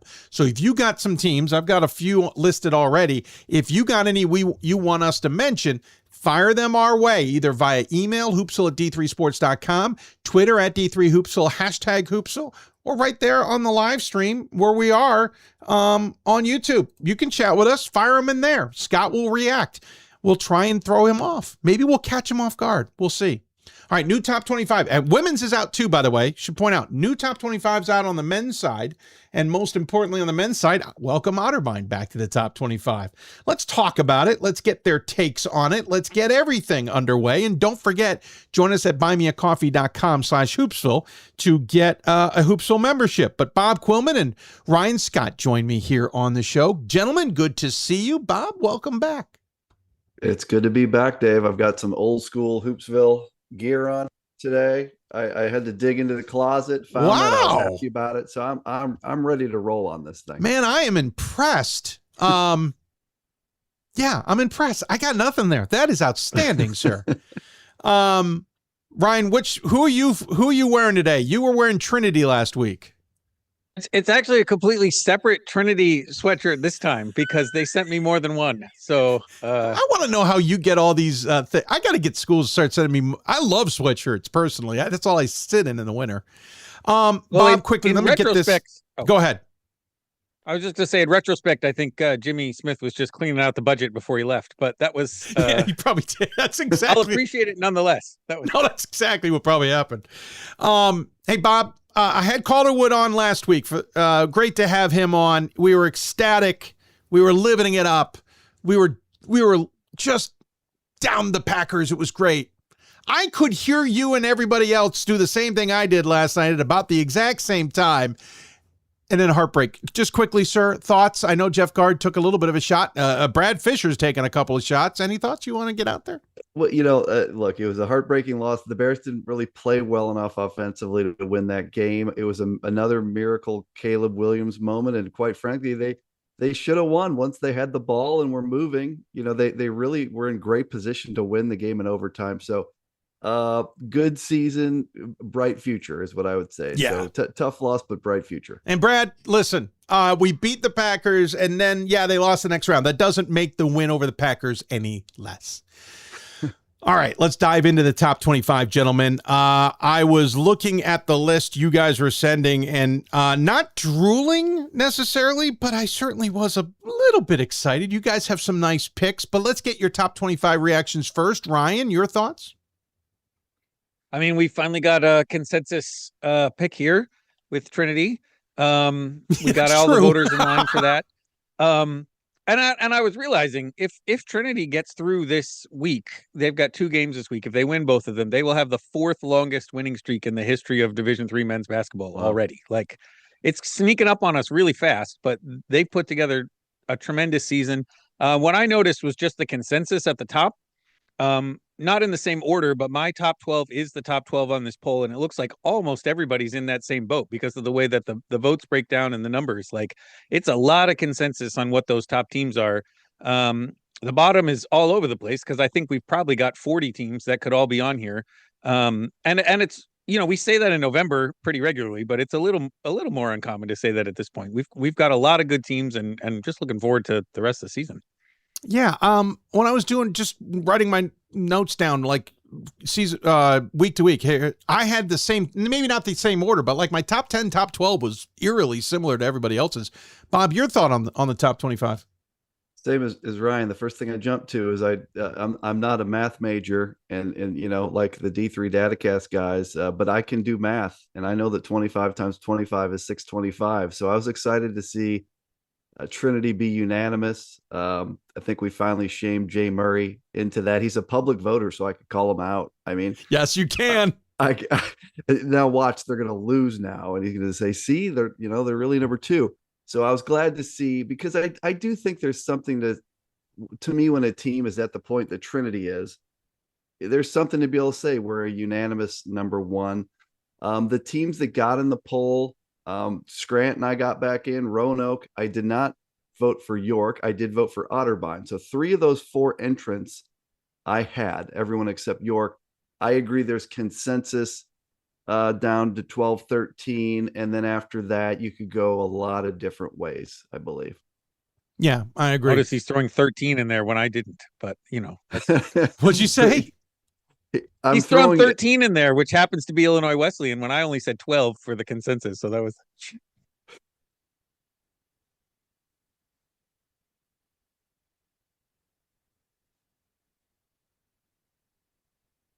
Bob can yell at me later on my ballot. All right, guys, let's talk. Dubious, deep dive, and debatable. Dubious is a team. Maybe they are a top 25 team, but maybe flying a little high to the sun, as it were. Or maybe they shouldn't be a top 25 team. Deep Dive's a team that maybe we should be considering or is barely getting any attention and should get more just in the eyes of individuals.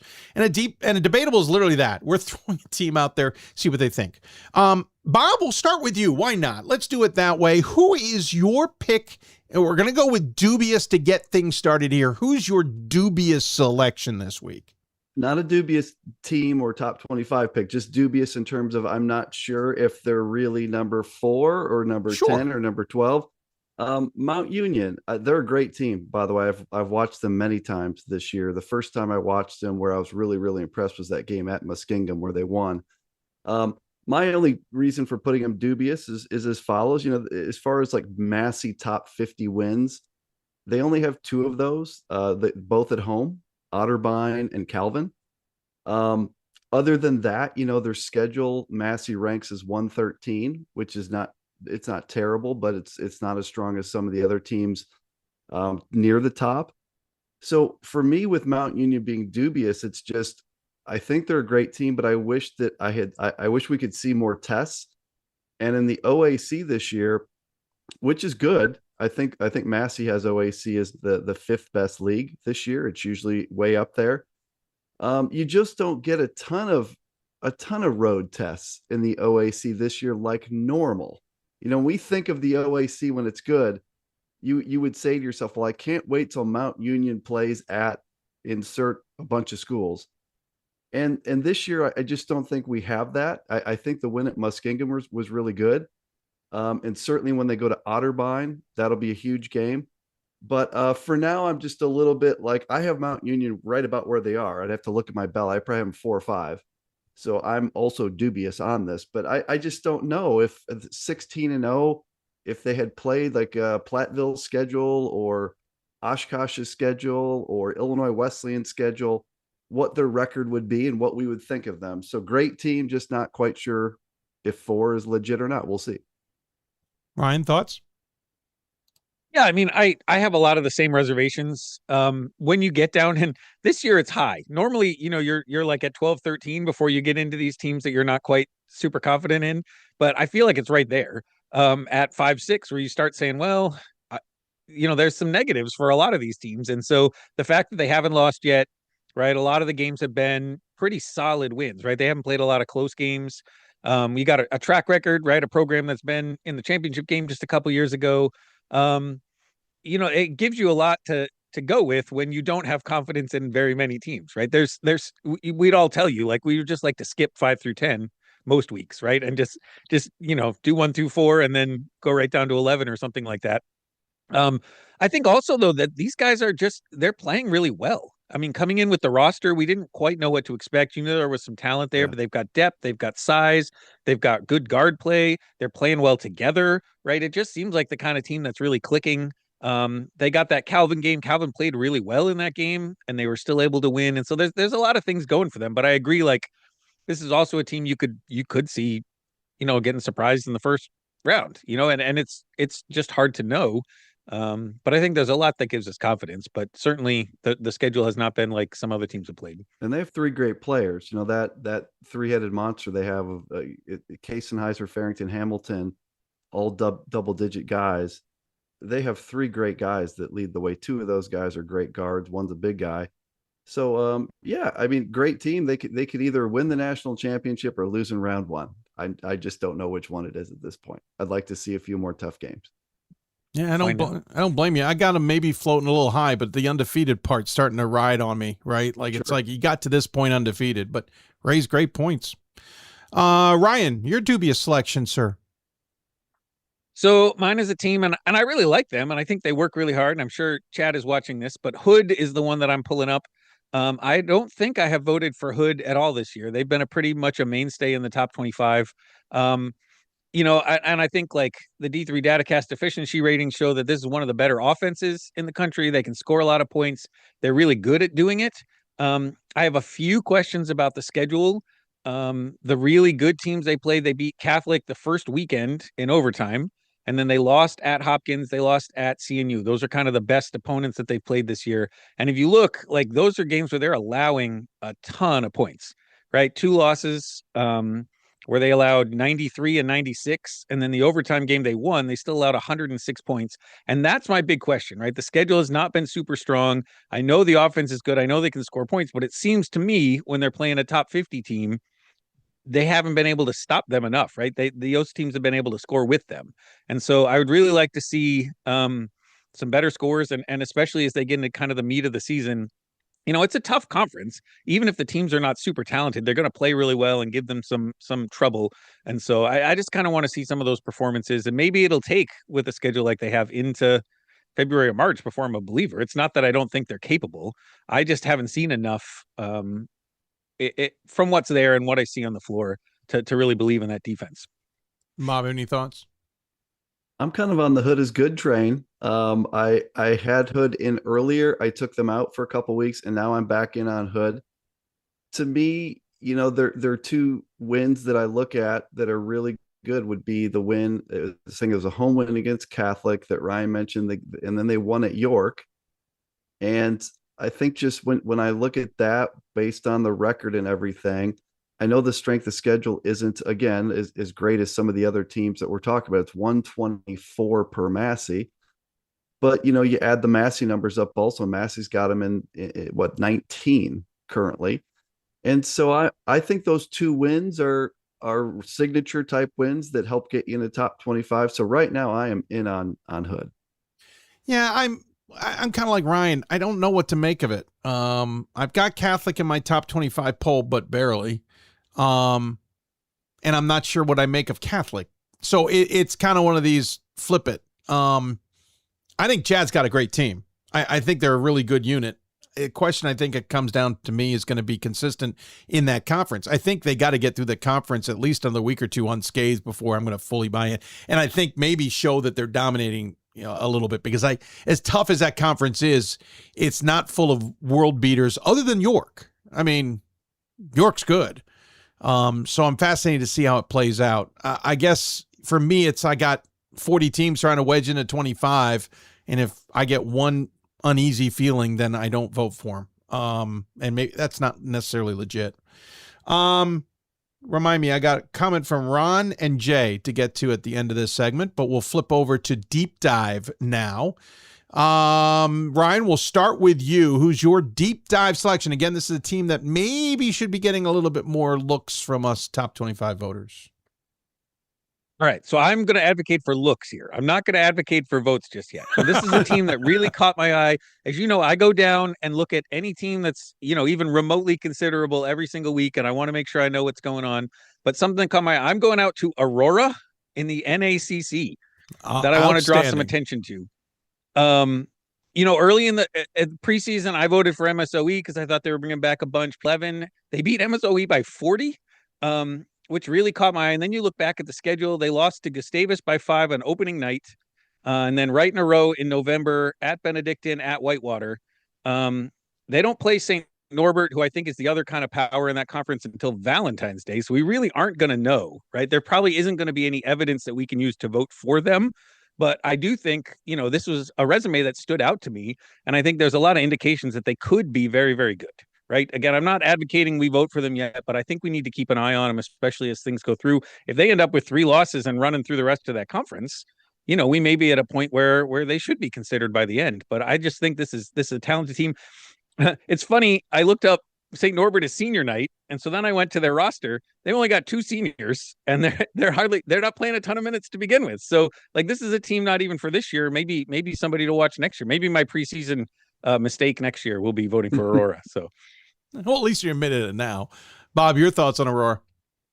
Yeah, 11 wins in a row. And again, some tough games early. And again, the showing against Gustavus Adolphus, only losing by 5 against a team that now, as it turns out, is outstanding. So I can get behind Aurora easily. Yeah, 11 in a row in a competitive conference like that is hard to do. It's hard to go on the road and win these games. So I think for sure this is a team, if they keep rattling these things off, that we will need to check out Aurora in a couple weeks or so. I find the MSOE game fascinating. A 30-point win, and I'm not going to at all draw a line between line, but this is an MSOE team that lost to Redlands by 20.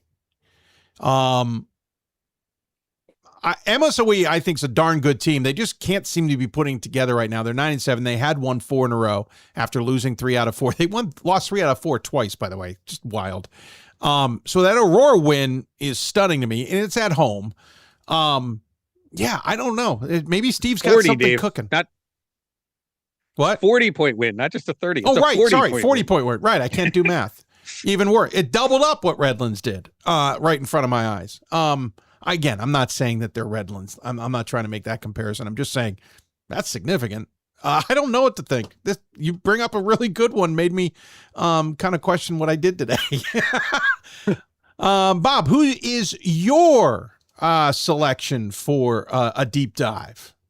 I'm going to the Skyline, and I'm going to Farmingdale State. Love it. So, I spend a lot of time talking about another team from the Skyline, but I got to shift over here from Yeshiva to Farmingdale. The Macs have won 12 of 13 games. One of those wins is against Wesleyan, and we know how good they are. The loss in the 12 of 13 is to NYU. We know that NYU is a good team from the UAA. They have 5 double-digit scores, so they have great balance. They have pretty good size. For the Skyline, they're a pretty big team because they start 5'11" and then 6'4", 6'5", 6'5", 6'5", with 6'6" coming off the bench. I think that Farmingdale State is a team that can win the Skyline. They're sitting there at 6-0, Yeshiva's 7-0. Those teams are on a collision course.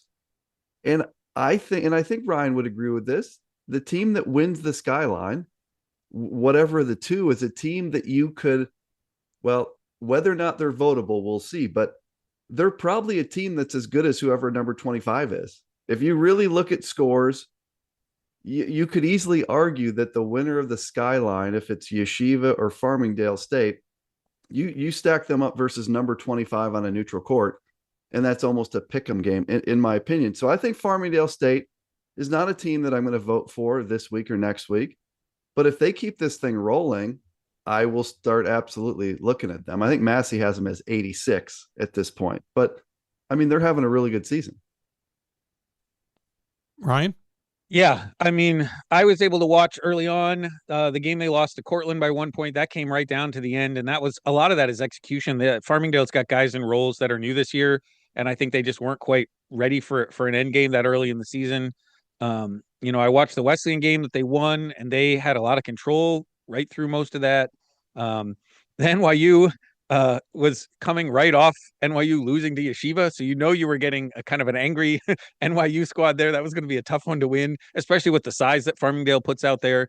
I'm really circling this. They're playing Yeshiva this coming Saturday. Yeah. And I'm unusually, I don't have to be here on Sunday morning. So I am thinking about maybe trying to make that happen. We'll see. But this is a good team. I've been considering them at the end of the poll every single week. I haven't got them up there yet. But if we're ranking 35, I think I would have them there almost the whole season. They are a legit team. The coaching's good. They're always good. Nobody's going to want to see them in March. The size thing's a little scary if you're talking about, they're playing Tufts or something like that where somebody's huge. But this is a really good basketball team. They know how to win. I would have perhaps put them in number 25 this week if they hadn't had a little bit of trouble with Manhattanville just this weekend, right? That was that's the slivers that we're picking at the end of these ballots, right? Trying to put somebody on at the end is a tiny little thing. And I was like, woof, if I'm going to take a chance on a team from a smaller conference, I want to make sure they're really winning these games. And, if they beat Yeshiva this week, I think they're right in the mix for number 25 next week. Yeah, it's one of those, you only beat them by 4, right? And I'm just randomly picking a number, but yeah, it's absolutely the case. Manhattanville, you should point out, is 8-7, and but they're 3-3 in conference. They are sitting, I can't do the math, 4 wins behind Yeshiva, 3 losses behind Yeshiva. So what's that, 3.5 games? So yeah, no, this is why I said at the start of this, I read your guys' emails and I went, this is going to be good. This goes right up there with last week with Calderwood. We got some great choices. All right, that's our deep dive. Now let's jump into Debatable. And I changed the look of the thing, folks, just because I wanted to see if it looks better. Debatable is a team that maybe is in the top 25. Maybe they're high, maybe they're low. Just have got questions, right? Debating their positioning. Not necessarily bad. Bob, who's your Debatable pick? So I'm going to go to Grand Rapids, Michigan, and I'm going to say my Debatable team is Calvin, and my debate is sort of like, are they 7 or are they 15, which is exactly where they are, or are they 25? Yeah. I'm positive they're a top 25 team. I'm not clear though. I have in the preseason, I had them, I believe, in the top 5, maybe number 5. So did I. I've had them in the middle. I think I just notched them down a couple places in this poll because of their struggles in the game against Albion at home. But here's why I have Calvin debatable at this point is, they only have the one Massey top 50 win. I'm just using Massey top 50 as a way to say like a signature win.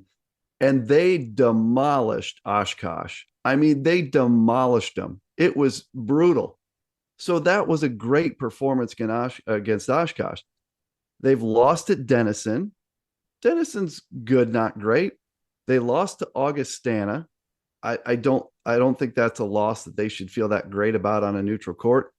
They lost at Mount Union. That's fine. I think that was a pretty tough game, a pretty close game overall. That one's fine. This last game, they won 80-77 at home against Albion.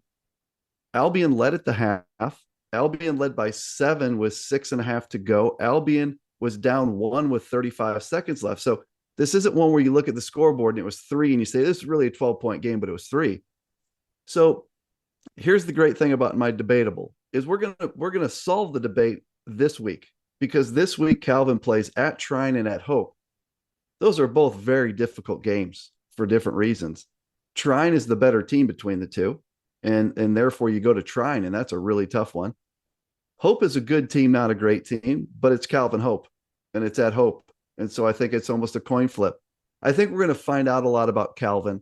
I have no doubt they are a top 25 team. Jalen Overway is one of the best players in Division III, and they're shooting it okay. Like Calvin's shooting the 3 at 315. I would think if Calvin could shoot .315, they would win most games. And so Winkle and Wrestler and Scott Ewing and those guys, they're shooting it okay to help out Overway. So that is my debatable, Dave. I just don't know if Calvin is in the elite tier or like that tier at the bottom where we're picking like 24, 25. I've had them all over my ballot. I mean, all over it. Top 5, bottom 5, middle grouping, up, down each week. I have trouble with their consistency. I'm not seeing, especially with Overway back. When Overway was there 2 years ago, they were a dominating team. And I know there's other talent. I get it. But for me, it's just, I'm not seeing the consistency. Ryan, your thoughts? Well, that's just it. And we should point out, Scott Peterson, who's waiting to come on, popped in the chat and reminded us Calvin doesn't have their point guard right now. But at the same time, I mean, what we've seen this year is a really consistent, really impressive, honestly, undersung season from Jalen Overway. He has shown up every single night, getting, doubles and triples in a way that he has not been getting before, because the supporting cast is maybe not as strong as it was 2 years ago. And that's just kind of been it. They've got to get the rest of the team to click in the same way. And so you can say, yeah, they're a top 25 team because anybody who throws Jalen Overway out on the floor is going to be a threat to beat you. But they just have not put the support around him in the way that they really need. And I think we're going to see, it'll be interesting to see how the rest of this conference goes, but you have coaches who know the schemes and know the teams and are going to be able to defend. And that's where you're going to see, even if you've got a supporting cast that's trying their best, right, that people are going to know how to play against them and they're going to be able to stop them and slow them down a little bit. So I want to see how they progress through this. Obviously, it's a really good team. But I had, I told Bob when he put that up, that was my number 2 pick for Debatable, because you have the same questions about, can they really win in March, right? Are they going to be able to do this on a big stage? And I just don't know. And I wonder if people will zone them just a ton, because like Oshkosh is the perfect team for them to play. They killed it because Oshkosh is trying to get the game up and down. They're running a variation of what Grinnell does, right? They're running, and you're going to get a whole bunch of just movement, which is great for Calvin. I would want to make Calvin stand around and have to make tough threes on the road. And so I just wonder if in the league the rest of the way, if they're going to see a boatload of zone. I don't know if Trine would play a zone. I don't know if Hope would, but I'm fascinated by those games. No zone. Vanderwall is not zoning them, I don't think. I just think that'd be the best way to play them. I really do. And just say, hey, let's see if you're making your threes on the road tonight with our big crowd here. So they're a really good team, and they're certainly on my ballot regardless. But I'm interested to see if they can go maybe 2-0 this week. If they go 1-1, 0-2, what happens? Well, it's been the 3-point shooting, because you can look at that. The game against Oshkosh was almost 50%. And if you're going to hit 50% of your threes, Calvin's going to beat everybody, right? Like, that's just how it is. But you got to make sure you're hitting at a consistent enough level. And I think you're going to see teams just challenge them to hit those. Because you bring up that Oshkosh game, Bob, which, I mean, that stood out to me. And I'm like, oh, okay, here's the Calvin team I expected. Calvin shot 55% in that game, 48 from beyond the arc. They did not shoot well from the free throw line. They out-rebounded Oshkosh by 10, who shot 27% and 17% from beyond the arc. I'm starting to think that was just a really bad Oshkosh night, not necessarily anything Calvin did, but you're right. I mean, this is a huge week. I think it was both. Yeah, it might have been both. Great. In that game, they attacked from an X's and O's standpoint. They attacked what Oshkosh does as well as anyone all year. I think Oshkosh would tell you they played like crap, but Calvin really took it to them. I mean, they had that thing. They were ready to roll, and they hit shots and all that stuff. So, yeah, I mean, Oshkosh has turned out to be a really good team too. And so that's an impressive win. Yeah, Trine and Hope coming up on the road. By the way, they'll play Trine and Hope at home, obviously, near the end of the season. Trine, then Alma, then Hope to finish it up. All right. Debatable for you, Ryan. So I'm going to bring up another one that I struggled over, and that's Endicott. I think that they're a top 25 team for sure. But a lot of that is eye test from early in the year, right? They had the big win over Tufts, and that was one where they had to come back to get the win, right? Which is impressive. And I was watching that game. I watched a couple other their early wins that were really good. The only loss is at Colby, and that's a weird thing. It's, they're right before they're off for a couple weeks. They play in the second night of a back-to-back where they had to score 100 points the night before. It's one of those things that you can kind of excuse away. But the problem is they've gotten into conference, and there are some good teams in their conference, but not, super great teams that you can judge against. And, with so many teams we've looked at, we've gotten far enough into the season now that who you were in November does not mean nearly as much in January as it did. And we're just having a harder and harder time gauging how good this Endicott team is, right? The potential is all there, and I'm going to keep voting for them because of what I have seen, and they're not losing, right? But I do have some questions about whether this team is maintaining the level of play that they had at the beginning of the year. Bob, your thoughts? Yeah, for me, if we could do a study, I think I'm one of the longest Endicott voters this season, because I jumped on Endicott right after they beat Tufts, or maybe the week after. And I think I've told you guys on here before, like, I don't like taking a team out unless they do something to take themselves out. Not all the time, but so they lost to Colby. And I remember at that ballot thinking that's not a bad loss, really. Going to Colby and losing is not terrible, so I'm gonna keep them in there at about number 25. And then since that moment, they've won every single game. They've won every game at that point. There aren't tons of great tests in the league, so I just keep putting Endicott on my ballot. I don't know if it's 24 or 23. I don't know that I'm sold on them, but I'm not sold on them. I mean, they did beat Tufts. That's an amazing win, and they're playing good basketball. They're winning all these games. So I just start my ballot, and I go down there, and I put like 24, 23 Endicott, and I just wait and watch their games and see how they play. And so I've been voting for them like almost all season. I haven't been voting that long. I think second week of December might have been first time I put them on the ballot. I considered them right after Thanksgiving, but the Colby loss gave me pause. Western New England in that conference is 11-4, 5-2 right now. They've got a game against Trinity that may help us understand who they are, to maybe help us understand that conference. But like Nichols is a shell of itself, right? They're 10-7, 5-3. We can't use them to gauge. Hartford's having a decent season at 9-7, but they're 2-4 in conference. So to your point, Ryan, it is really hard to read into the CNE this season. I've got them higher. Go ahead. If you like the Massey ratings, here's their opponents left without reading the opponent's name. Here's the Massey ranking out of 430. 364, 354, 170, 225, 388, 311, 188, 139, 225. So there really isn't anything. There are not. I know every conference road game is very difficult. I understand that, but there just aren't that many games that they can lose the rest of the way. And so like they're rolling. And, I think at this point for me, they're kind of a staple on my ballot until they prove otherwise. Yeah, I've got them maybe a little high. They've floated on me only because I've moved everybody that's having rough seasons behind them because they're still winning. By the way, they played Western New England once. That's the only time they're playing. They played them on the 6th. They beat them by 15. So we're not going to get a rematch of that. Nichols is about the only thing that jumps out at me. You kind of read their number, and Hartford. Those are about the 2 highest Massey numbers coming up, to your point. Yeah, I don't know what to make. I think Kevin's got a great team. Ryan, I don't know.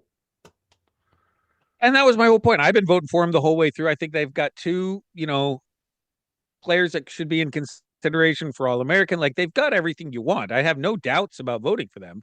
It's just one of these things that, when you know how good they are in November, it is very difficult to know, and especially for them. How do they keep up the level of play through a conference season like this, right? How do they know that they're going to be able to meet that when it comes to March? It's a really difficult thing to do, and they've got a veteran coach up there who knows a thing or two about winning in March, and I hope they can do it, but certainly like debatable in my mind. It's like the opposite of these WIAC teams. You look at like lacrosse's schedule the last couple of weeks, or just all of them, and it's the opposite of that, because those you want to tell yourself, don't overreact to a loss, especially on the road. Don't overreact.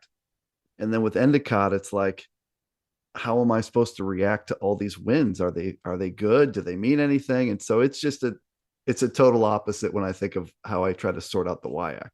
Yeah, good picks, good points, great stuff. Before I let you go, Ron, our friend Ron Ryan says, I won't forgive Ryan if he wears a third different Trinity Texas outfit next week. Ron doesn't like it anymore. By the way, Jay chimed in, our friend Jay Murray. Chimed in. He goes, gents, thanks for the backhanded shout out, laughing out loud.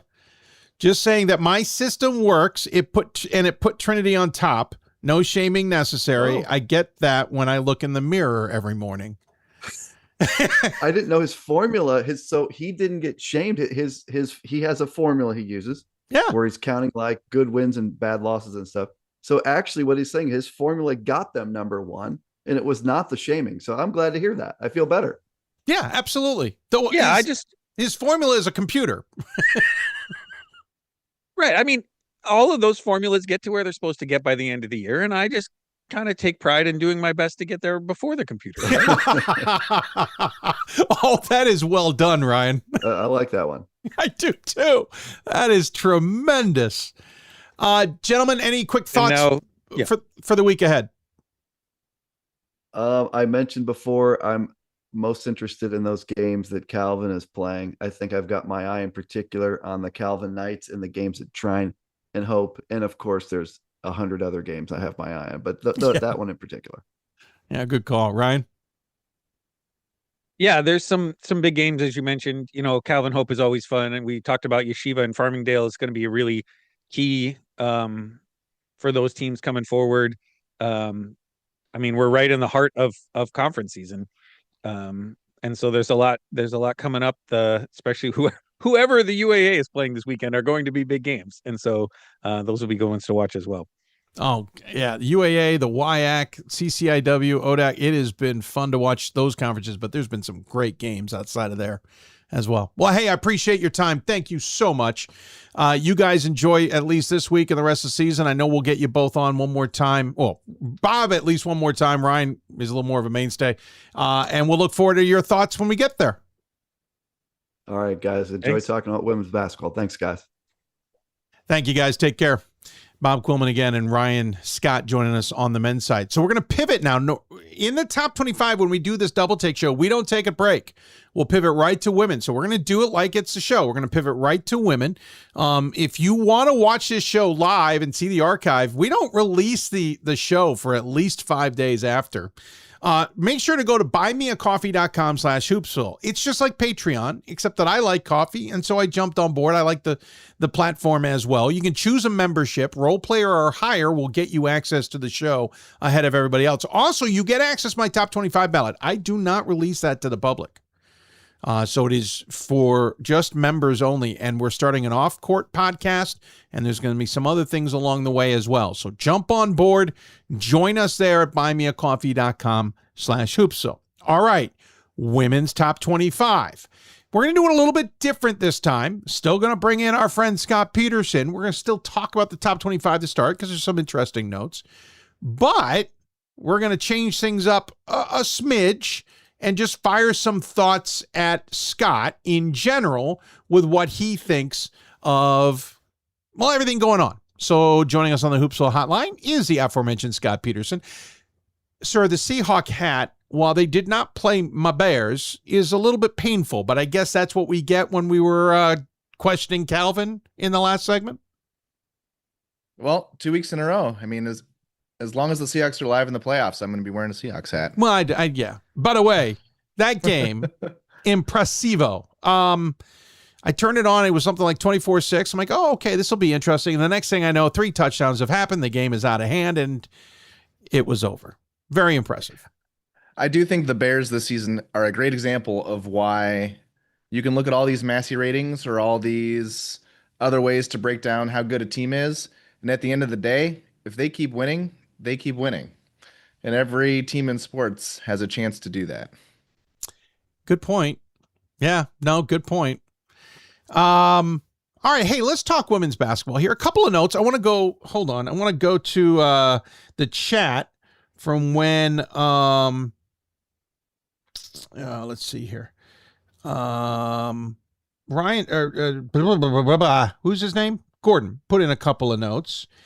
Denison achieves its highest rankings ever at number 8. Previous high was 10. Concordia, Moorhead, and Trine return to the poll, while Bethel and Christopher Newport drop out. CNU's like a yo-yo right now. Emory's lost weekend cost the Eagles 10 spots. So that's a couple of the notes. What did you think of the top 25 this week?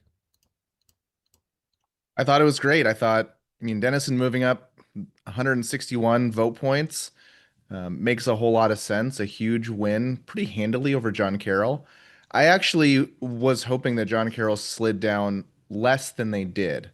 They did get dropped 68 vote points, which is less than 3 spots per voter. So maybe that actually feels about right. That might be about how much I dropped them as well. I try to look at vote points sometimes rather than number of spots, because number of spots can be depending on if you are really close or really far away from the teams next to you. Baldwin Wallace moved up 66 points. Emory did have a tough week. They dropped 203 points. I was a little surprised that Whitewater dropped 82. Did they lose this week? Whitewater? No. I don't think so. Did I miss? Oh, yeah, no, they did. They lost lacrosse. I totally missed it. They did. They lost lacrosse. That's right. And I do like lacrosse, but they lost. They were behind by 25 most of that game. So I can see them being dropped by Whitewater. WashU continues up and down performances. I think they're very talented, awesome front runners, and that they can struggle in games that they're close in. And then Bethel is still working through missing their best player right now. Yeah, so the one thing I find interesting is, again, voters on the women's side are voting for a lot more teams than on the men's side. We did get 2 new in Concordia and Trine, Bethel and Christopher Newport dropping out, but Bethel, McDaniel, La Crosse, Southern Maine, Code, Christopher Newport, Hardin-Simmons, McMurray, Bridgewater, Trinity, Connecticut, Calvin, Linfield, New Paltz, Brandeis, East Texas Baptist, William Patterson, Cal Lou, Springfield, Susquehanna, Wartburg, all receiving votes outside the top 25. It hasn't been like this on the women's side for as long as I can remember.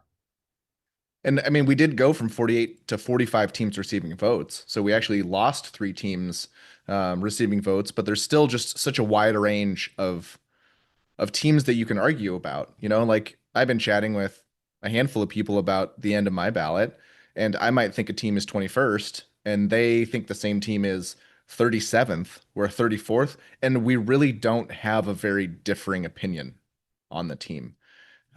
And so, you might have Trine in there and another team pretty far out. You might have Hardin-Simmons really far out, and someone might have them in there. And I'm not sure that our opinions are all that different, and it shows, again, how much parity there is throughout.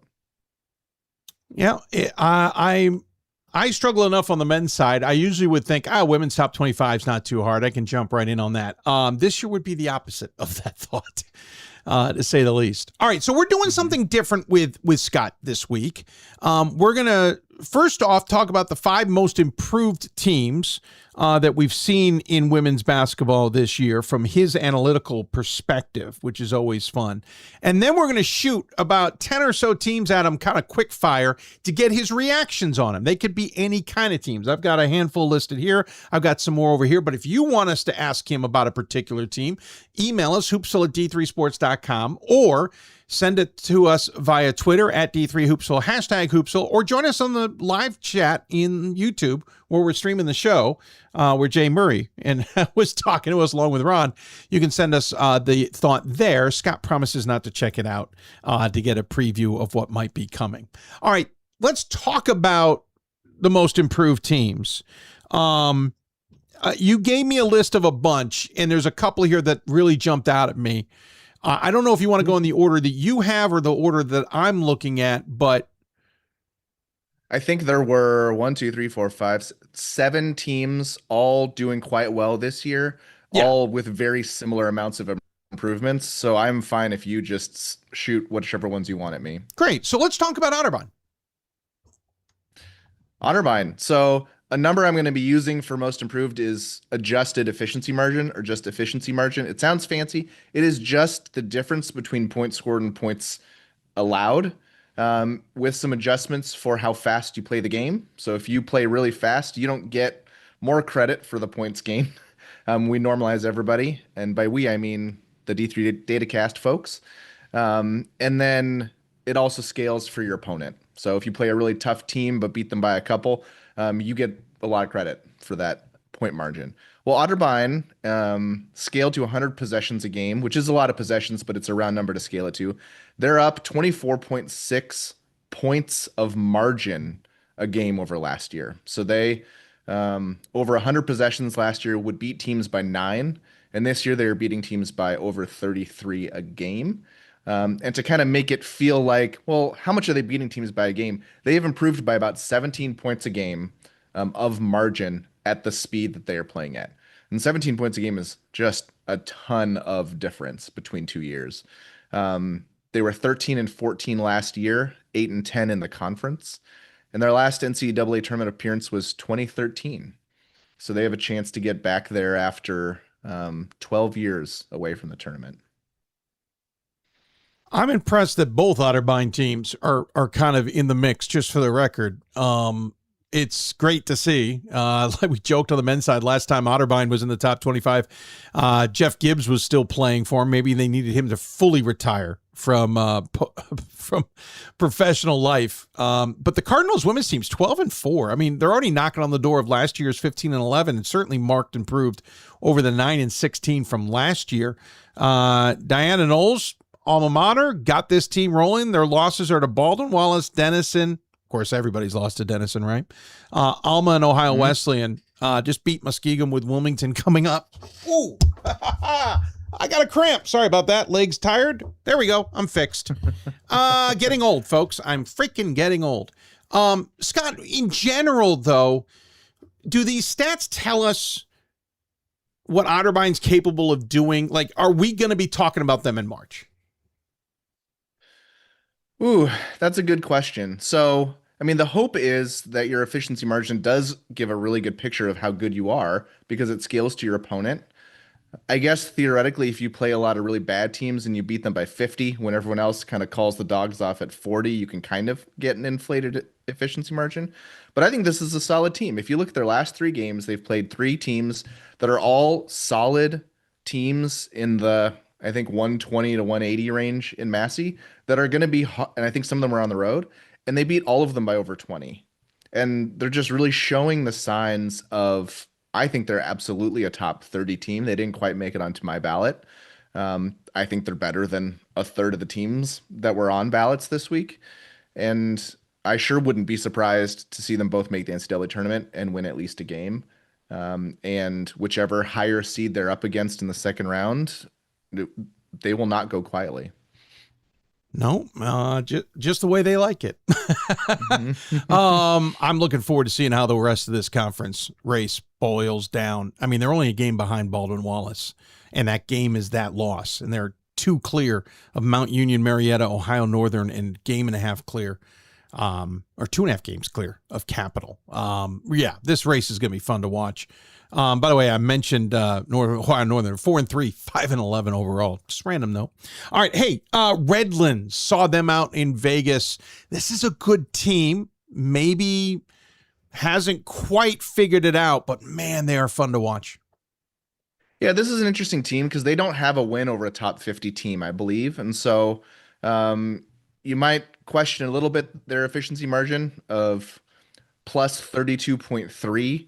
Over 100 possessions, so about they're up about 17 per game, which is another huge jump.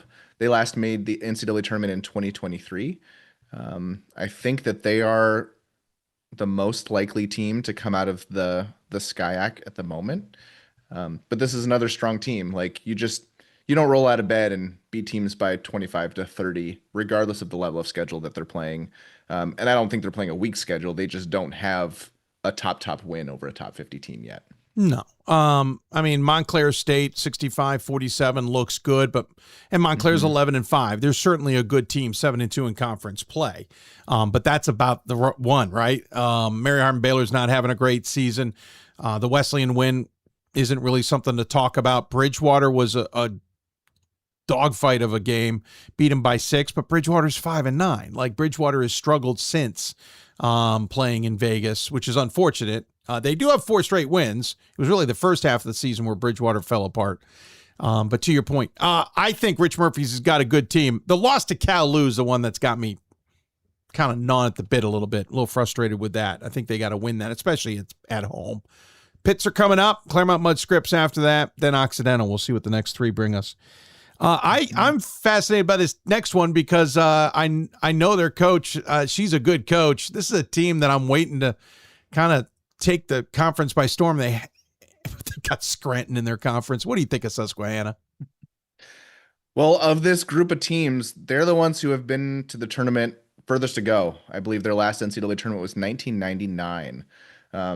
So if they can make it back, that would be incredible for their program after 25 years out of the tournament. They are also up about 23 points over 100 possessions. And that, again, that's margin. That's not points scored. That's the difference between scored and given up. And they're also just hammering teams.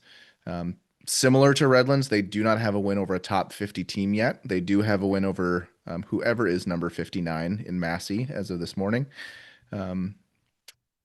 Solid schedule, right around 120th overall, but I think this is a strong team. And again, even if you're not playing a top 50 schedule, you just don't get to these levels of efficiency margin unless you're beating solid teams by margins that means the game wasn't close and you had it in hand. I mean, they beat Gettysburg in the second game of the season by 18. Now, that's a very different Gettysburg team than is playing now. But it's still important, right? Like, it's still a sign that Susquehanna was ready to start the season pretty well. They also beat Montclair, but it was by 2. Granted, to run the joke we had earlier, it's in Puerto Rico. We're not really sure if the game took place. Right. They also beat Union, who's having a good season this year. And they were right with Scranton until about 6 minutes to go. Yep, absolutely. Interesting enough, they lost to Catholic by 4. Catholic got trounced by Scranton by 30 this weekend. I think it's the Catholic game that I'm waiting for Gabby Hoko's team. If they're going to emerge, they've got to beat Scranton or Catholic, right? And they can't just do it once in a while. And so the rematch will be telling. Let's see. They got Catholic on the 11th, Scranton on the 14th. So it's back-to-back games for Susquehanna. But a good team nonetheless. I don't think they need to beat Scranton to get into the NCAA tournament, but I think they do need to beat Catholic. Yeah, I would agree. And by the way, I don't know if anybody's beating Scranton right now, except maybe NYU. Southern Maine, sir. This is a team. Riley Zayas, by the way, this past week had a great article on one of the players for Southern Maine. We'll get them on the show sometime in the near future, but this isn't a team that's intriguing me. I fell in love with Division III partly because of Southern Maine's dominance back in the 90s. I've been waiting for them to come back. Are they back, Scott? I think they're back. I mean, I am noticing that we're following kind of a pattern here. I think Otterbein was the exception, but the rest of these teams do not have a win over a Massey top 50 and do not have a strength of schedule in the top 100. And so, I mean, Southern Maine hasn't been to the NCAA tournament since 2013. They are definitely front runners in the Little East right now. And I think they are in a pretty solid at-large picture if they do not end up winning that Little East tournament. But they're up, just like the other teams, about 16 points for their tempo over last year's margin. Just, imagine take a team and the next year, every game, they're 16 points of margin better. That's just a massive, massive improvement. But they've been a strong team. Their best win is over Massey number 95 team. But they also they don't have a bad loss on their resume, I think. So I think similar to Susquehanna, Redlands, I wouldn't be surprised if they win a game in the NCAA tournament, but we definitely want to see them win road games against their strongest remaining opponents to really get an idea of, might you be around a top 20 team or might you just be a really, really solid top 35, top 40 team? Their toughest opponent was a road game at Bates that they lost in overtime by 4. Right. Don't know what that makes of it, right? Like, are they Bates level? Maybe. But this was also around Thanksgiving. The conference outside of Rhode Island, well, Keene State's actually not having a bad season, 11-5. Either's Mass Boston, 11-5. So maybe they give them a challenge. They beat Mass Dartmouth handily. They beat Rhode Island handily. Or no, I'm sorry. No, not by 9. Apologies. 57-48. They beat Keene State handily, 71-47. That was the first go-around. The second go-around's coming. Home against Keene, on the road against Rhode Island, and Mass Boston's going to be at home as well. All right. I'm not going to the next 2 because they're also on my other list. All right. So you get an unfair advantage of knowing at least 2 of the next group.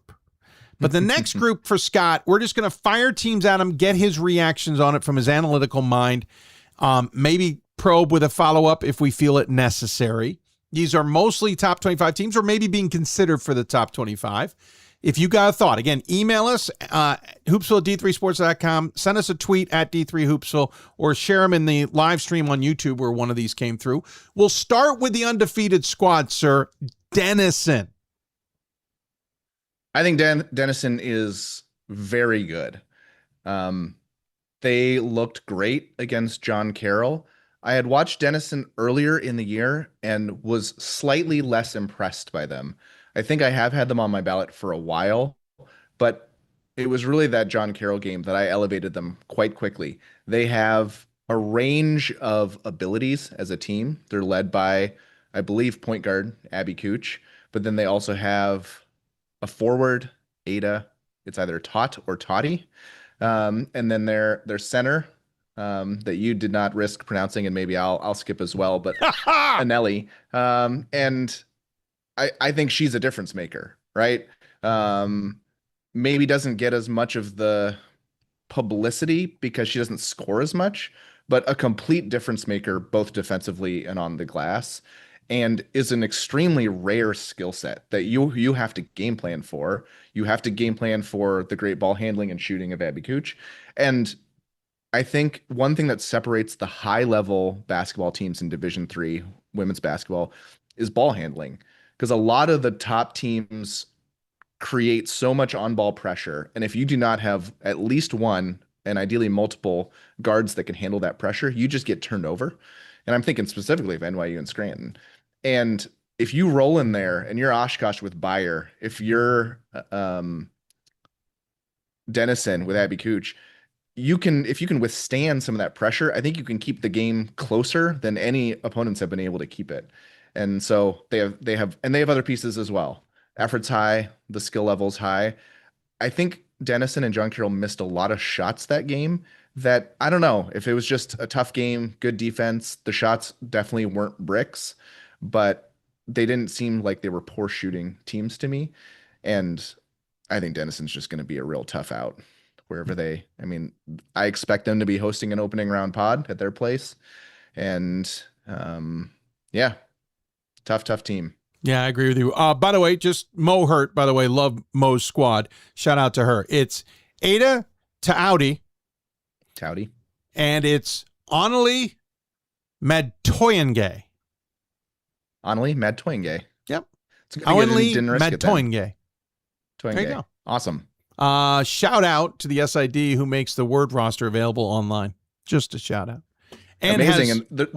All the pronunciations. There's a couple of teams that has the audio pronunciations in their roster. Oh.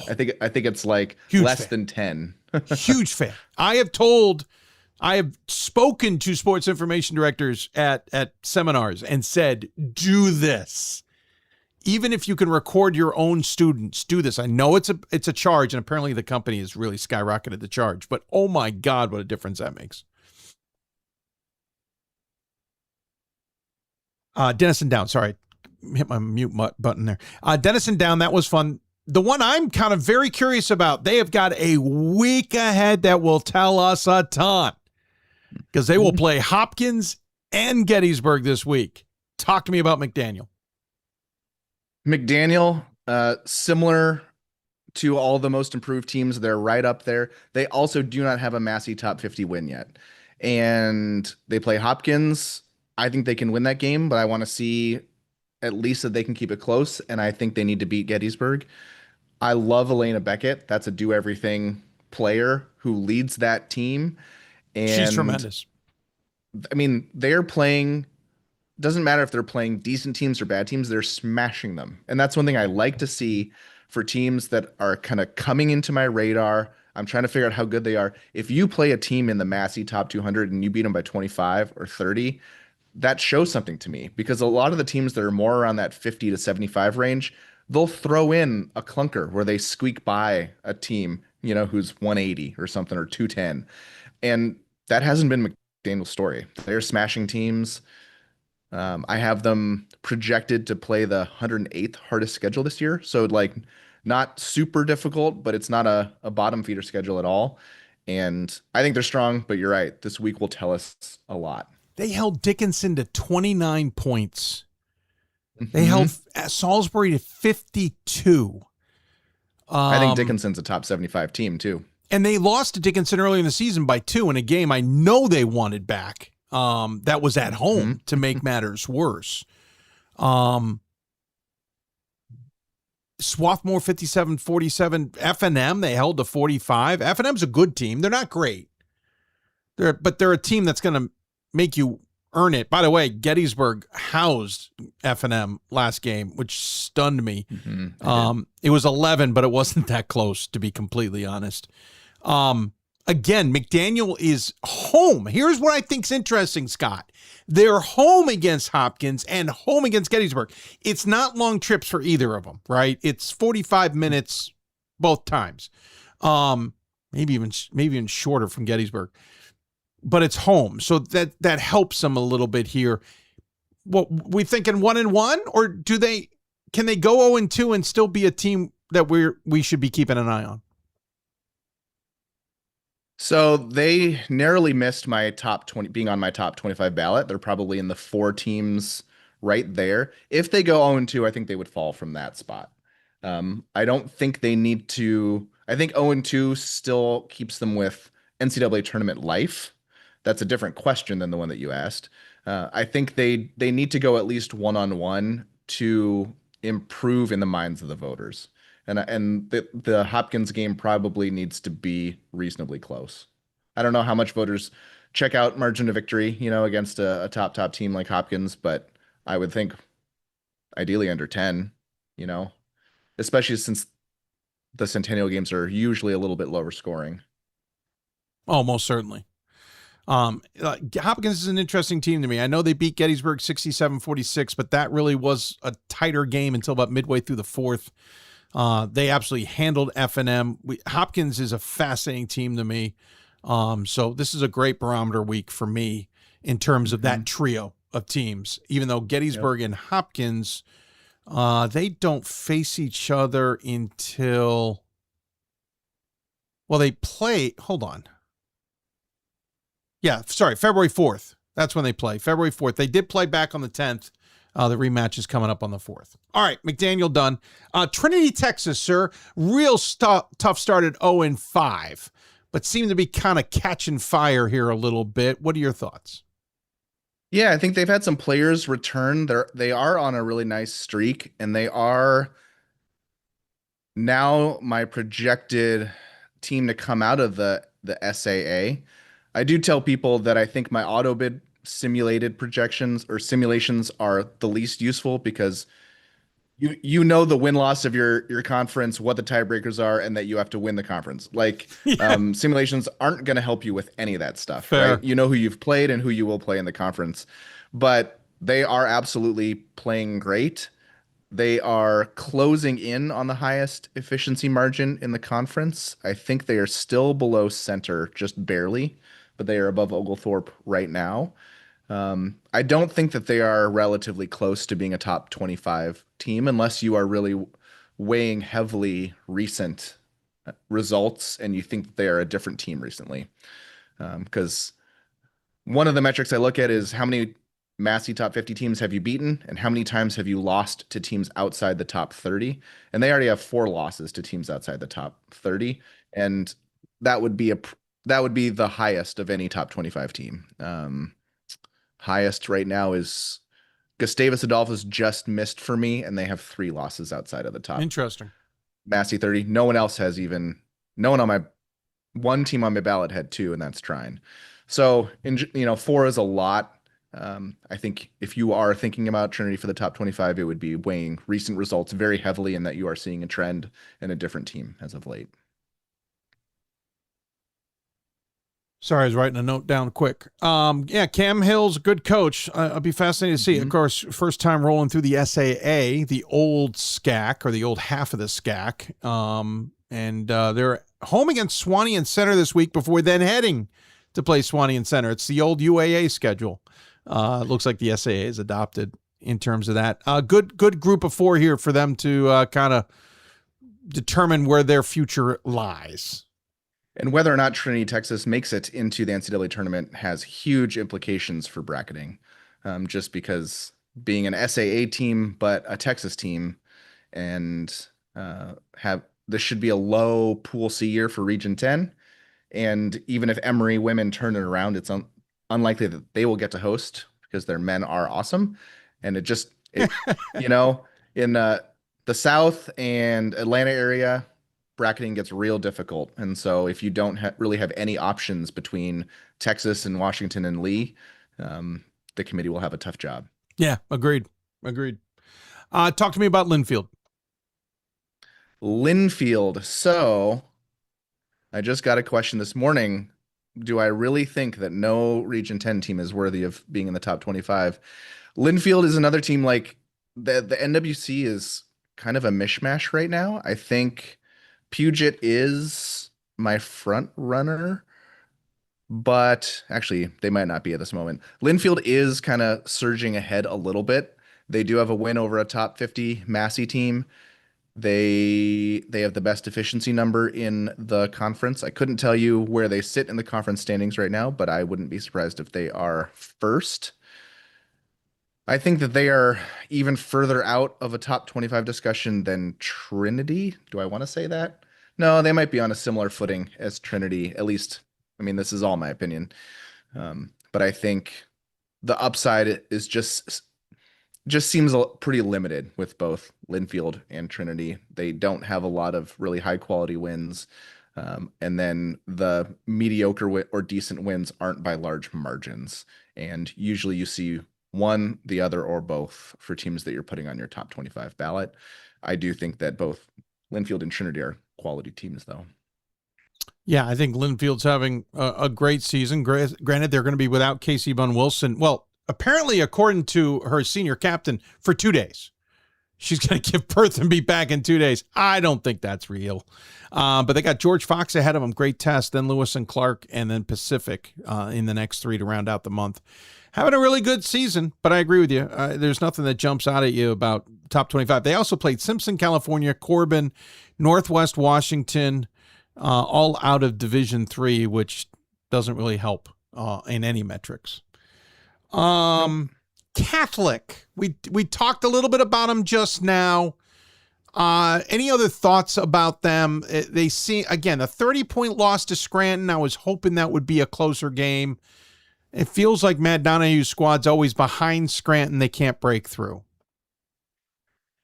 Yeah, and so they didn't bring back a ton. They brought back 59% of their scoring, but I think they were on my preseason top 25 because I think Anna Skoblik is a great player, and I think Donahue is a great coach. And so I was a lot more willing to keep them on my ballot longer, but they have gone through a stretch where they lost some games. I believe they lost to Arcadia, if I remember. And I watched the game, and they just really were not very competitive against Arcadia. And so they have not been on my ballot, and were not particularly close to being considered, probably above Trinity and Linfield. But then they went and beat Susquehanna, which definitely strengthened their cause. But similar to a lot of these teams, they do not have a top 50 Massey win. They have lost 3 times to teams outside the top 30. Their efficiency number is decent, but yeah, they're just kind of in a messy middle. No Massey middle, messy middle. Hey, let's talk about Randolph-Macon. 10-5 this season, started 2-2, then went on a nice run, but have lost 3 of their last 5, including 2 in a row. The loss to Arcadia, who's 10-5, is a head scratcher. The last 2 are Shenandoah and W&L. We know how good W&L is. Shenandoah is having a magical season at 13-2 in that conference race with W&L, a game behind. Randolph-Macon's now 4-2 in conference. This Lindsay feels like she's got a good team, but kind of like Catholic, seems to be just running behind everybody right now. They almost have the exact same profile as Catholic. 0 wins in the top 50, 3 losses outside the top 30, similar efficiency. They brought back 48%, not 59% that Catholic brought out. Brought back, Macon had an underclassman transfer, I think a starter last year, which you don't see too often. And they needed a 4-point play at the buzzer to get by Guilford by 1. Otherwise, they would have had 4 recent losses. Yeah, good point. And so I think a good Guilford squad, by the way. No, yeah, a good Guilford squad. But I mean, if you want to throw Guilford into this, Guilford, Macon, Catholic, Trinity, and Linfield are all probably in this 40 to 75 range, where there's not a whole lot of difference between 40th and 75th. But I'm not sure any of them are really at this time under strong consideration for my top 25. Got one we haven't talked about, and it feels strange to be having this conversation because we are used to this team dominating. They are 10-6 and 3-2 in their conference in the NCAC. DePaul. Okay, so DePaul has played just about the hardest schedule thus far. And so I actually think that they are a better basketball team than 40% of the teams that received votes. Interesting. So if I was going to go with a deep dive, I might have picked DePaul. And so I think, like, if you see 6 losses, most 6-loss teams don't deserve any conversation around the top 25.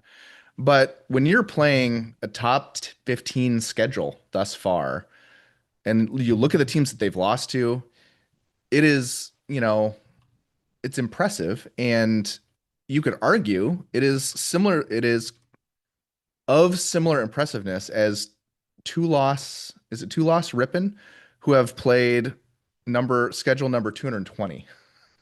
And so it's kind of that apples and oranges discussion where it's really, really hard to compare teams because they've played different schedules and they have compiled much different win-loss against them. But I think DePaul is a strong team. They will win a lot more games.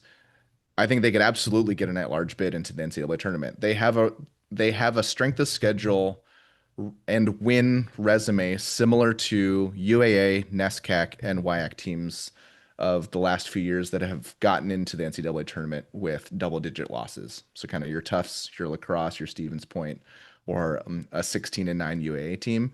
DePauw is very far from dead when it comes to an at-large bid. Interesting. And I like to talk about at-large numbers because everyone knows like what it means to need an at-large bid, and it's not very useful for me to project whether or not you will win your conference. And so, yeah, I think DePauw's in the thick of things, and I think they are, I think they can get overlooked because of the loss total. And look at their losses. Transylvania, who's currently 12-4, Gustavus, who's 9-6. That's about the only quote unquote bad loss. WashU 11-3. Denison, as we've been mentioning all night, 16-0. Trine's 13-3, a quiet 13-3. Perfect in that conference. I think that's getting overlooked a little bit. Half game up on Hope. And John Carroll at 14-2. To your point. And John Carroll was a 5-point loss. Trine was a 9-point loss, 7 to Denison. WashU was the only game out of hand at 18, lost to Gustavus by 4, and the opener of the season lost to Transylvania by 10. Yeah, this is an interesting squad, Chris Huffman, Scott, and I'm intrigued. I might grab Chris to get her on the show based on what you're just saying. Right, and, if teams are playing tough schedules, you've lost to a bunch of teams by less than 10, and we think that there's a lot of parity, it means that, they could have had 3 fewer losses and be ranked 17th in the poll very, very easily. And there's absolutely value to having done the work to get the loss, even if there's some randomness involved. Like we're going to grade you on whether or not you got a, wins or losses. But I do think that there's a lot there to believe that they are not a 10-6 team. Let me throw a couple more at you before we run out of time here. A couple of these intrigue me. The list that I'm working off of has got some really interesting ones. I can't get to them all. Colorado College.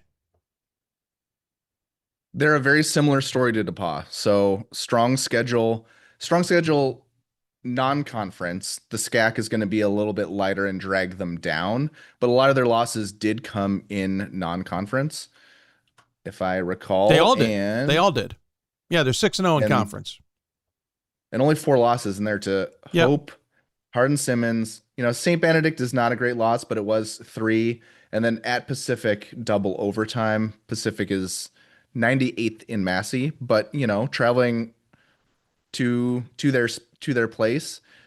I think I would put Colorado College below DePauw, but they are a lot better than most of the other 4 loss teams. And so I might lump them in with that first group that we talked about, the Linfield, Trinity, Catholic, Macon, Guilford. I think they're kind of in that range. And DePauw would be a little bit above. By the way, St. Benedict's 11-4 this season, 6-2 in that just wild MIAC right now, along with Hamline, which I'm not going to get to, but I was on my list of teams to talk about. So St. Benedict loss starting to look a little bit more, I don't want to say reasonable. That's a horrible way of saying it, but it was at their place, right? You should automatically have the advantage when you have a sign up on or painted on the wall about the elevation that everybody is playing at. Still one of my favorite things. So that one certainly is a head scratcher for that reason. The rest of the losses, Hope was at Calvin. Pacific was on the road. Hardin-Simmons was at home. So the two out of the 4. So interesting. William Patterson, this team I have been fascinated by all season. I think maybe, I don't know. I feel like they haven't had they've had opportunities to take the season by storm. They've had 1 loss. It's to Hopkins 64-43. They seemingly are dominating this NJAC, but not seeming to get a lot of attention. Yeah, and it's going to be due to the schedule. It's projected to be the 278th hardest schedule by the time that we're done, which is much weaker than Ripon. And you just don't have the quality win to know that they're a top 25 team. But at the same time, if your only loss is to Hopkins, we don't know that you're not a top 25 team either. I think that's like, we can we can not know both things because of the weak schedule that you've played. I watched at least the Montclair game, and they're a good team. Like they're in the conversation probably around that DePaul level. They're similar to Redlands, Susquehanna. Those teams where they have a huge improvement over last year. You watch them play; they're a quality team. Jada Jacobs is awesome, and unfortunately, they might lose another game in the NJAC, and it won't change our opinion of them. But there's the second best team that they play will probably be in the NCAA tournament. Interesting. Last one. I could go to a bunch more, but we should roll. Maybe we'll save some more for later in the season. SUNY New Paltz. They are 12-2, 6-1 in conference play. Cortland's got the lead in conference by 1.5 games. And earlier this season, they lost to Cortland in overtime by 3. That's one of the 2 losses. The other, not surprising, the NYU, but geez, 99-37. Granted, to their defense, it was their 4th game. Yeah, and so New Paltz is really interesting. They got Brianna Fitzgerald back on a medical red shirt, and she has looked to be her normal self. And that's not always the case when people have a significant injury, and it's been great to see her back at full strength. I know that the team has had a lot of injuries throughout the year. They've kind of rarely been at full strength, and you don't want to put too much stock into things. You can't assume that a team will be at full strength at any point in the year necessarily, but I think they're a strong team. They also do not have a top 50 Massey win, which I think does hurt them. Do they have a chance to get one anytime soon? Cortland depends on how Cortland does, right? Cortland is his 47th, so Cortland will probably be in the top 50 when they travel to New Paltz on the 31st of the month. So I mean, honestly, they kind of just need to run the tables to up until that Cortland game and probably win that Cortland game if they want to be considered for the top 25, because they're kind of like William Patterson light. The schedule isn't great, but it's projected to be 198th overall, not 278th overall. And it just makes it hard for us to know how strong you are. And I think, if they do run the tables and get that Cortland win, I bet you they'll jump up on a lot of ballots. Yeah. Sure. They're playing a lot of teams that are good teams, and they just beat, SUNY Canton is a strong team. They beat them by 20. And Oswego State is a strong team. They only beat them by 2. Probably want to see a little bit stronger. Because one thing I was thinking about, Bob mentioned that conference road games are always hard. And we always talk about how hard conference road games are.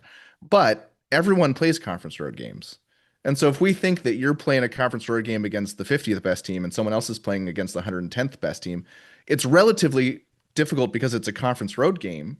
But yours is more harder because we know you're playing a harder opponent, So we can't, I don't want to just say every conference road game is a similar difficulty. I think that if you're playing team 200, a conference mate on the road, the second time you've played them this year, that could be a much more difficult game than playing a non-conference opponent who's 110th in the nation on a neutral court. That could be a wildly different thing. But at this point in the year, we're all in conference play. We're all playing, with the exception of the C2C, and we're all playing conference road games. And so I'm kind of grading everyone's conference road games the same, but scaled to the level of your opponent.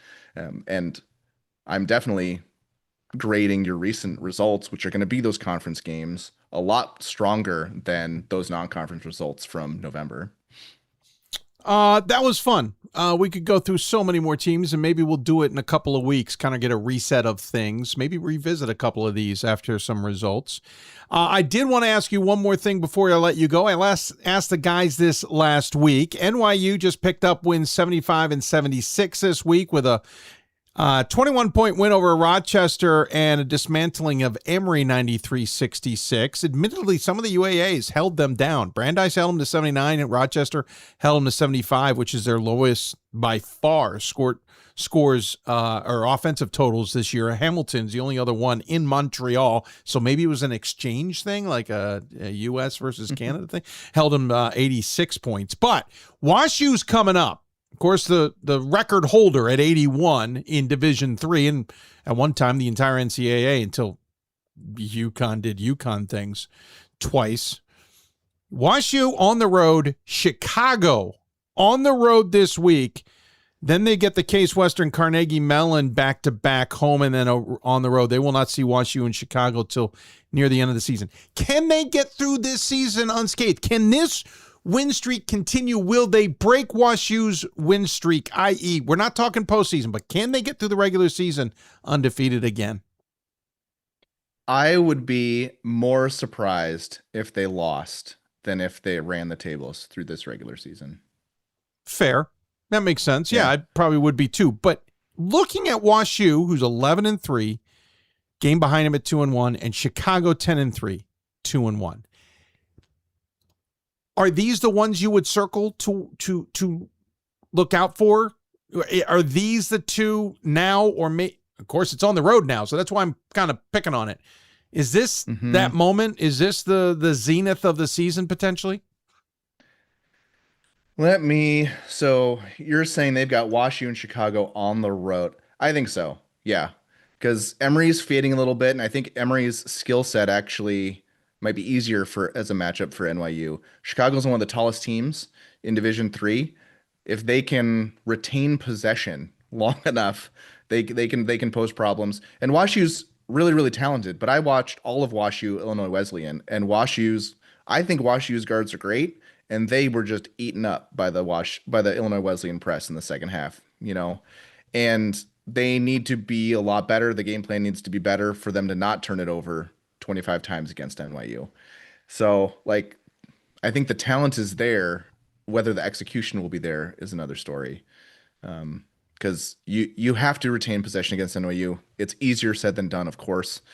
But they are getting into UAA play and facing some of the best guards that they have faced this year. And so it's all about guard play, right? It'll come down to Sidney Rogers, and I'm not knowledgeable enough to know right off the top of my head who Chicago's point guard is, but guard play. It's got to be elite if you're going to get by NYU.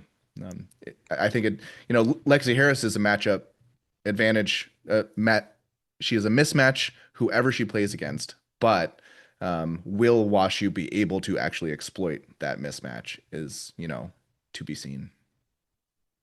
Yeah, I think the next, honestly, the sequence to get to 81 fascinates me. WashU and Chicago on the road, then Case Western and Carnegie in back-to-back weekends, home first, then away. They actually are away for back-to-back weekends with Case Western, Carnegie, Rochester, Emory.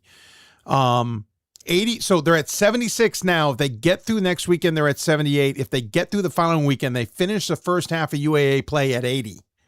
And then they return with Case Western and Carnegie on the road to try and tie and break the record February 6th and 8th. So this sequence of 6 games, I think, is the most fascinating of the entire season.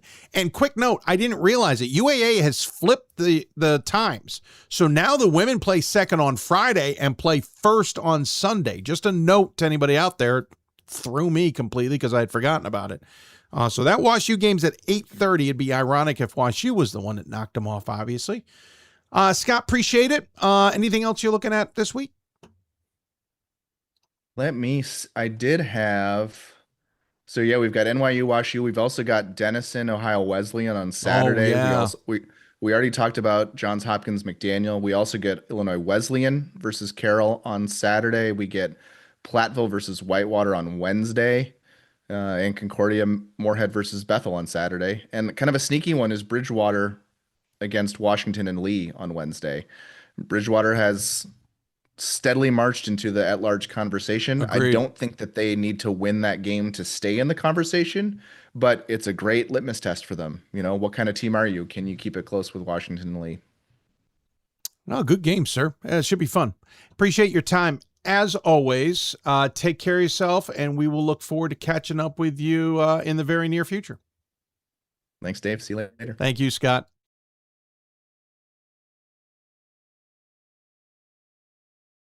There we go. We're going to take a very quick break. When we come back, we'll recap some of the business that took place at the NCAA convention.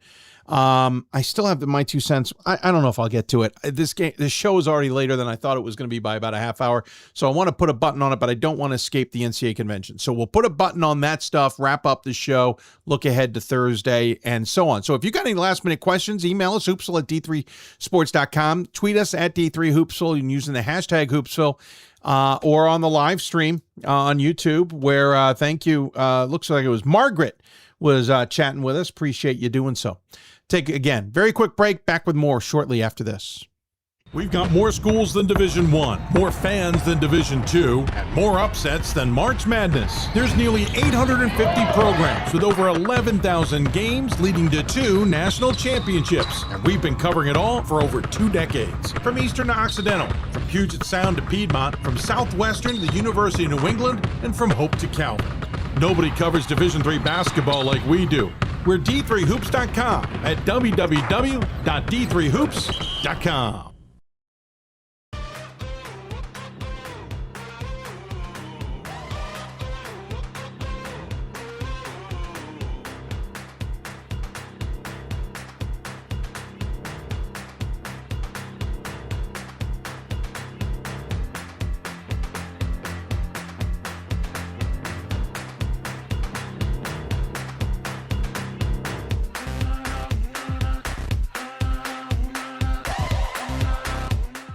The National Association of Basketball Coaches is the nation's premier professional development and advocacy organization for basketball coaches at every level. The NABC strives to serve as the voice for coaches on national issues while advancing the core value of leadership, service, advocacy, education, and inclusion. To learn more about the NABC and to become a member, visit nabc.com and follow the NABC on social media at NABC1927. That's nabc.com or NABC1927 on social media. Told you the ad break would be short. Welcome back. Wrapping up this show of a supersized edition of Hoopsville. We're not really going to do a marathon this year for a lot of logistical reasons, but this kind of takes its place. We might have to do this one more time this season. I'm not sure. A note, for example, February 3rd, February 2nd, probably going to have to shift all of our shows to February 3rd. I am traveling back on a work trip from the weekend. I'm expected earlier in the day, but to be honest, I don't want to mess around, especially with this time of year, and be running late for a show or something. So we'll probably do our regular show on Tuesday afternoon at noon and do the top 25 that night, but I still got to button up some of those things. Still ahead, we've got some special interviews coming up. We're recording one on Wednesday, for example, that'll either be part of Thursday's show or we're going to send it out separately. I'm leaning at just sending it out separately. That is coming up on Wednesday, and so much more. We are 42 days away from knowing who's in the NCAA tournaments, where everybody's playing, and all of that, and wrapping up the regular season, and it will fly by. Regional rankings, data, all that. Remember, check out the Snyder guys regarding data. They've got the MPI numbers for the most part every day. Bob Quillman is out there interviewing guys. Ryan Scott and Riley Zayas are writing great articles. Scott Peterson has got great data on the women's side. Go to d3hoops.com, of course, for the latest news and information and all of that. We keep it as updated as possible. Top 25s are new today. There's some really intriguing stuff there, and I want to thank Bob and Ryan and Scott for coming on tonight to talk about all of it. Let's quickly talk about the NCAA convention, and then we will get to putting a bow on this show. I want to thank... if you have questions, I should say, send them via the live stream or email or Twitter. I will answer them the best I can before the show comes to a close. All right, so Division III NCAA convention took place last week. We were giving you some updates like last Thursday. We told you one bill wasn't gonna get there, plain and simple. I am double checking where I thought... the final roll call vote report is not out. The final voting grid is frustratingly not out either. It should have been, but it's not. By the way, if anybody at the NCAA is listening, your 2026 NCAA Convention Division III Legislative Proposals Question and Answer Guide, that was, Its web date is, or web info on the PDF is 2021 NCAA Convention Division III Legislative Proposal question. I get that you guys take an old document and prep it for the next year, but I would make sure to change it everywhere. All right, let's go through some of these convention items that took place, and what was voted on, what wasn't, or what was approved, what wasn't. Women's Wrestling Championship, fully adopted, done and dusted. That is now a new NCAA championship. Determining season of eligibility, minimum amounts of participation, only competition triggering use of a season, i.e., this was the Atlantic East Conference, Empire 8, and Little East Conference, changing the legislation so that you could essentially gray shirt. Long story short, whether you could practice with a team but not play, and it wouldn't count against your eligibility. Did not pass. I want to say a little less than 40% voted to approve it. So the vote wasn't horribly bad. That's not a bad one in terms of numbers, but it didn't have a lot of support. More than 60% voted against that. So no gray shirt returning to Division III. I find interesting was Division III just kind of ratified the fact that, hey, we're a 4-year, we're all about 4 years of eligibility. We did that a couple of years ago in Division III. And so this was kind of a fly in the face of that. And it didn't go anywhere. There was some work with NIL that got through relatively easily. In-region competition requirement got voted through very easily. The multiple automatic qualifier model, this was the one brought by the President's Athletic Conference and United East Conference, and then got a surprise support from the SUNYAC, who jumped on late in a white paper trying to entice everybody to vote in favor of this. This would allow any conference 12 or larger to have 2 AQs, and then if you fell below 12, you would lose one of them. Remember, this comes on the heels of a couple of years ago, Division III approving that you could be as small as 6 members and still maintain an automatic bid. This was pulled. We were told you that Thursday that it was likely to happen. You have to wait till the business session on Friday for it to officially happen. It was pulled. It was never voted on. It was not considered. It was not debated. Why? Because they knew they had no support for this. Every time this has come up, every time in some shape, form, fashion, it has not been voted on. It has not gotten there. It doesn't have the legs. UEC created their own situation by having the CSAC and the old NEAC merge together to create the UEC. What their long-term goals were, I don't know. Maybe they thought they would have shrunk by now. Now they want a second bid. To be blunt, should have stayed as 2 conferences. The PAC grew to as large as they are now, decided to jump on board. You chose to grow to that size. The SUNYAC's choosing to grow the size. If you're not bringing this to a vote, it means you have a lot of people not voting for it. A lot. Even ones who maybe benefit from it. They had 13 questions and answers on that topic. And then the debate would have been fascinating. Automatic bid required participation of a core conference member. This passed. I called it the Hopkins rule because of their women's tennis program does not participate in the Centennial Conference because they know they're good enough to move on to the NCAA tournament with their team, whether they play in the conference or not. You can imagine Centennial is probably against this bill because this now means Hopkins is up for the AQ, and one of the team that was getting the AQ is now only going to get in that large. So it hurts the Centennial, believe it or not. I've also been told Hopkins is going to find a way around it, and schools like it send their better players to go play a tougher match while their conference match is their second team, as it were. I don't know if there's a way to button that up, but that was a fascinating perspective from somebody. That garnered 12 questions, by the way. Waiting period for a multi-sport conference, Justin, from 2 to 1. That passed. I was kind of on the fence on whether that was a good idea or not. Basically, it meant was if you form a conference, you wait 2 years before your AQ. Now you'll only wait a year. The idea was that it hurts student athletes because for a student athlete, they lose half of their years towards an AQ. I get the argument. I just don't. I think you want more stability before you hand out AQs. So that's why I was on the fence. Playing season, mandatory winter break. Maybe I'm getting, well, hold on. Am I getting these backwards? Sorry, the winter break was pulled. The 2 bids was absolutely swamped. I apologize. I got those backwards. Surprised nobody has corrected me on that yet. I got them backwards. Let's go back. The 2AQ was voted for, and it got swamped.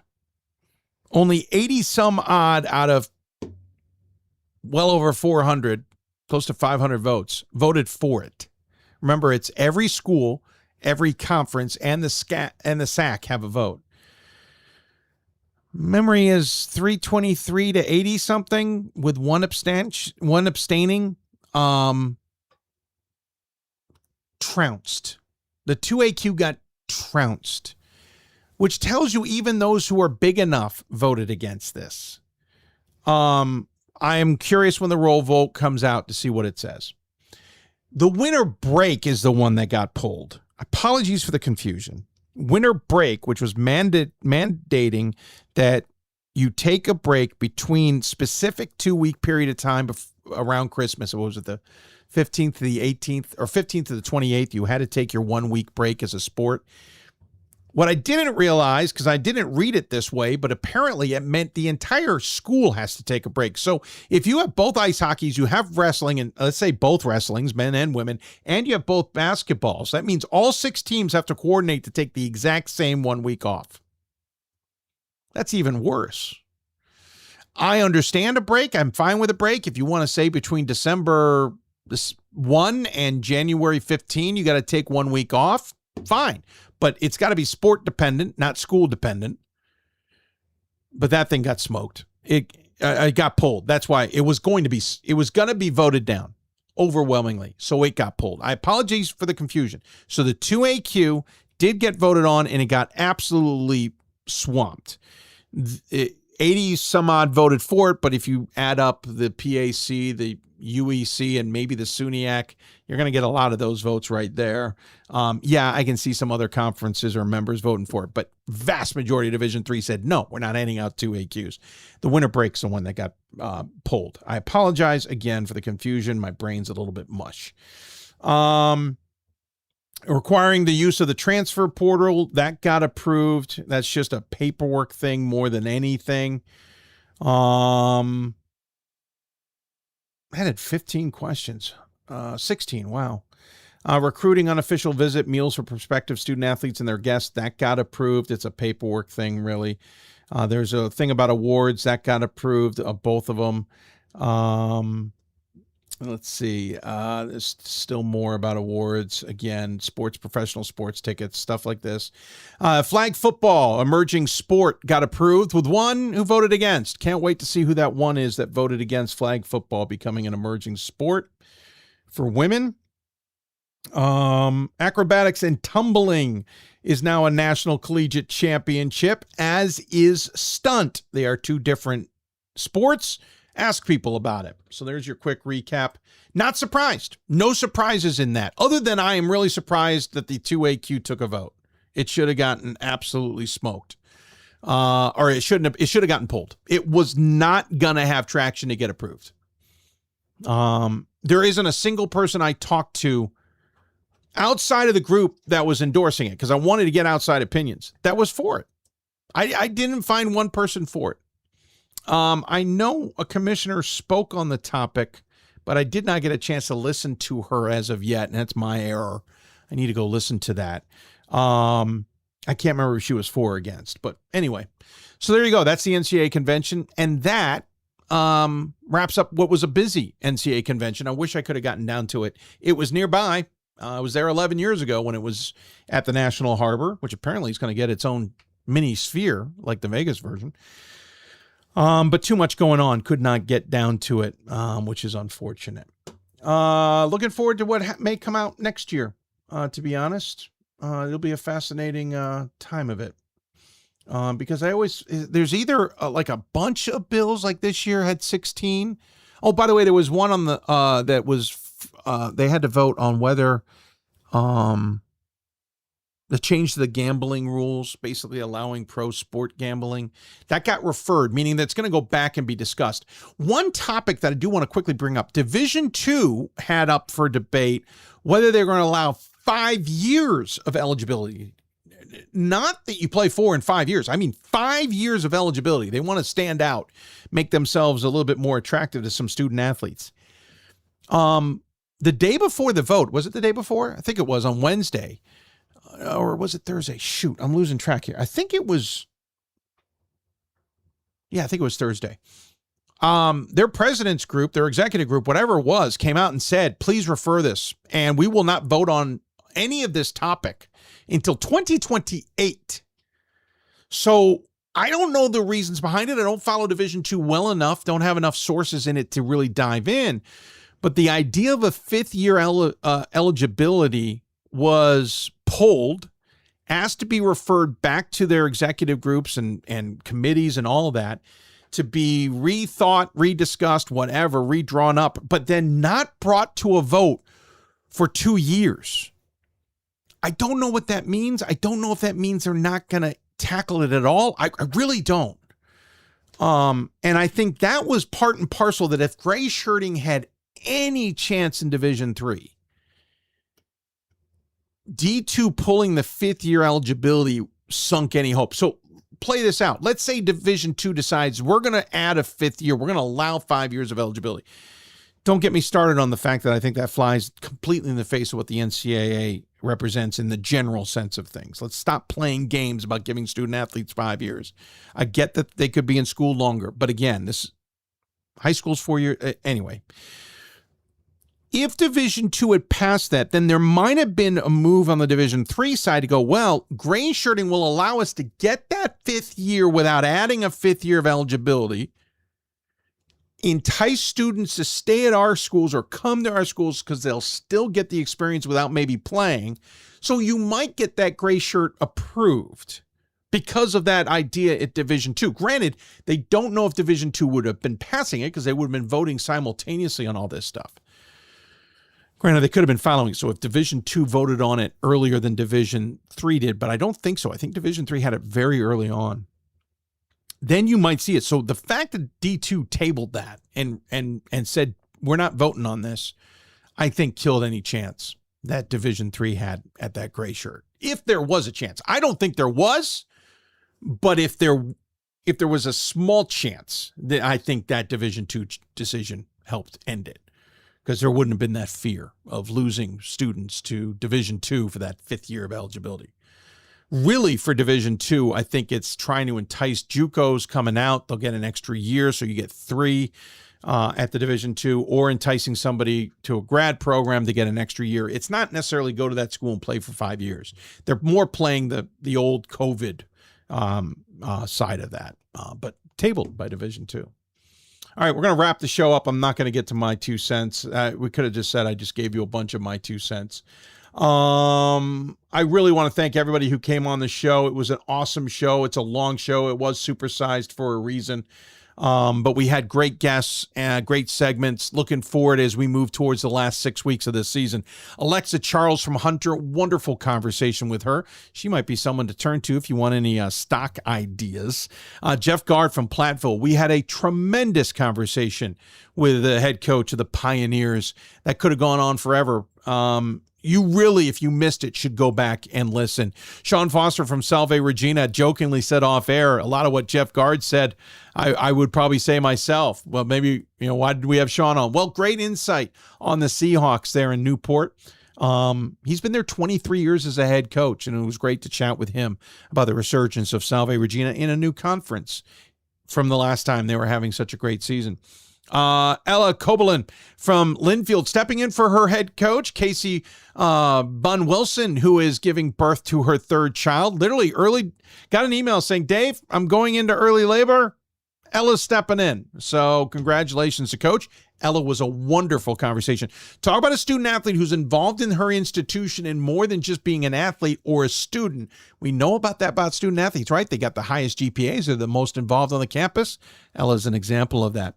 And then Ashley Branch at Franklin, first-year head coach there for the Grizzlies, and they're having a tremendous season, getting some big turnout from those players atop of the conference right now. Looking forward to seeing how they play out the rest of the season. Thanks to Bob Quillman and Ryan Scott on the men's segment of the Top 25, Scott Peterson on the women's side. I want to thank all the sports information directors who helped me out at Hunter, Platteville, Salve, Regina, Linfield, and Franklin. Shout out to my friend Greg Royce, who gave me the idea of talking to Alexa Charles, pulled me aside when we were at a common event and said, what do you think about this? And I went, yes.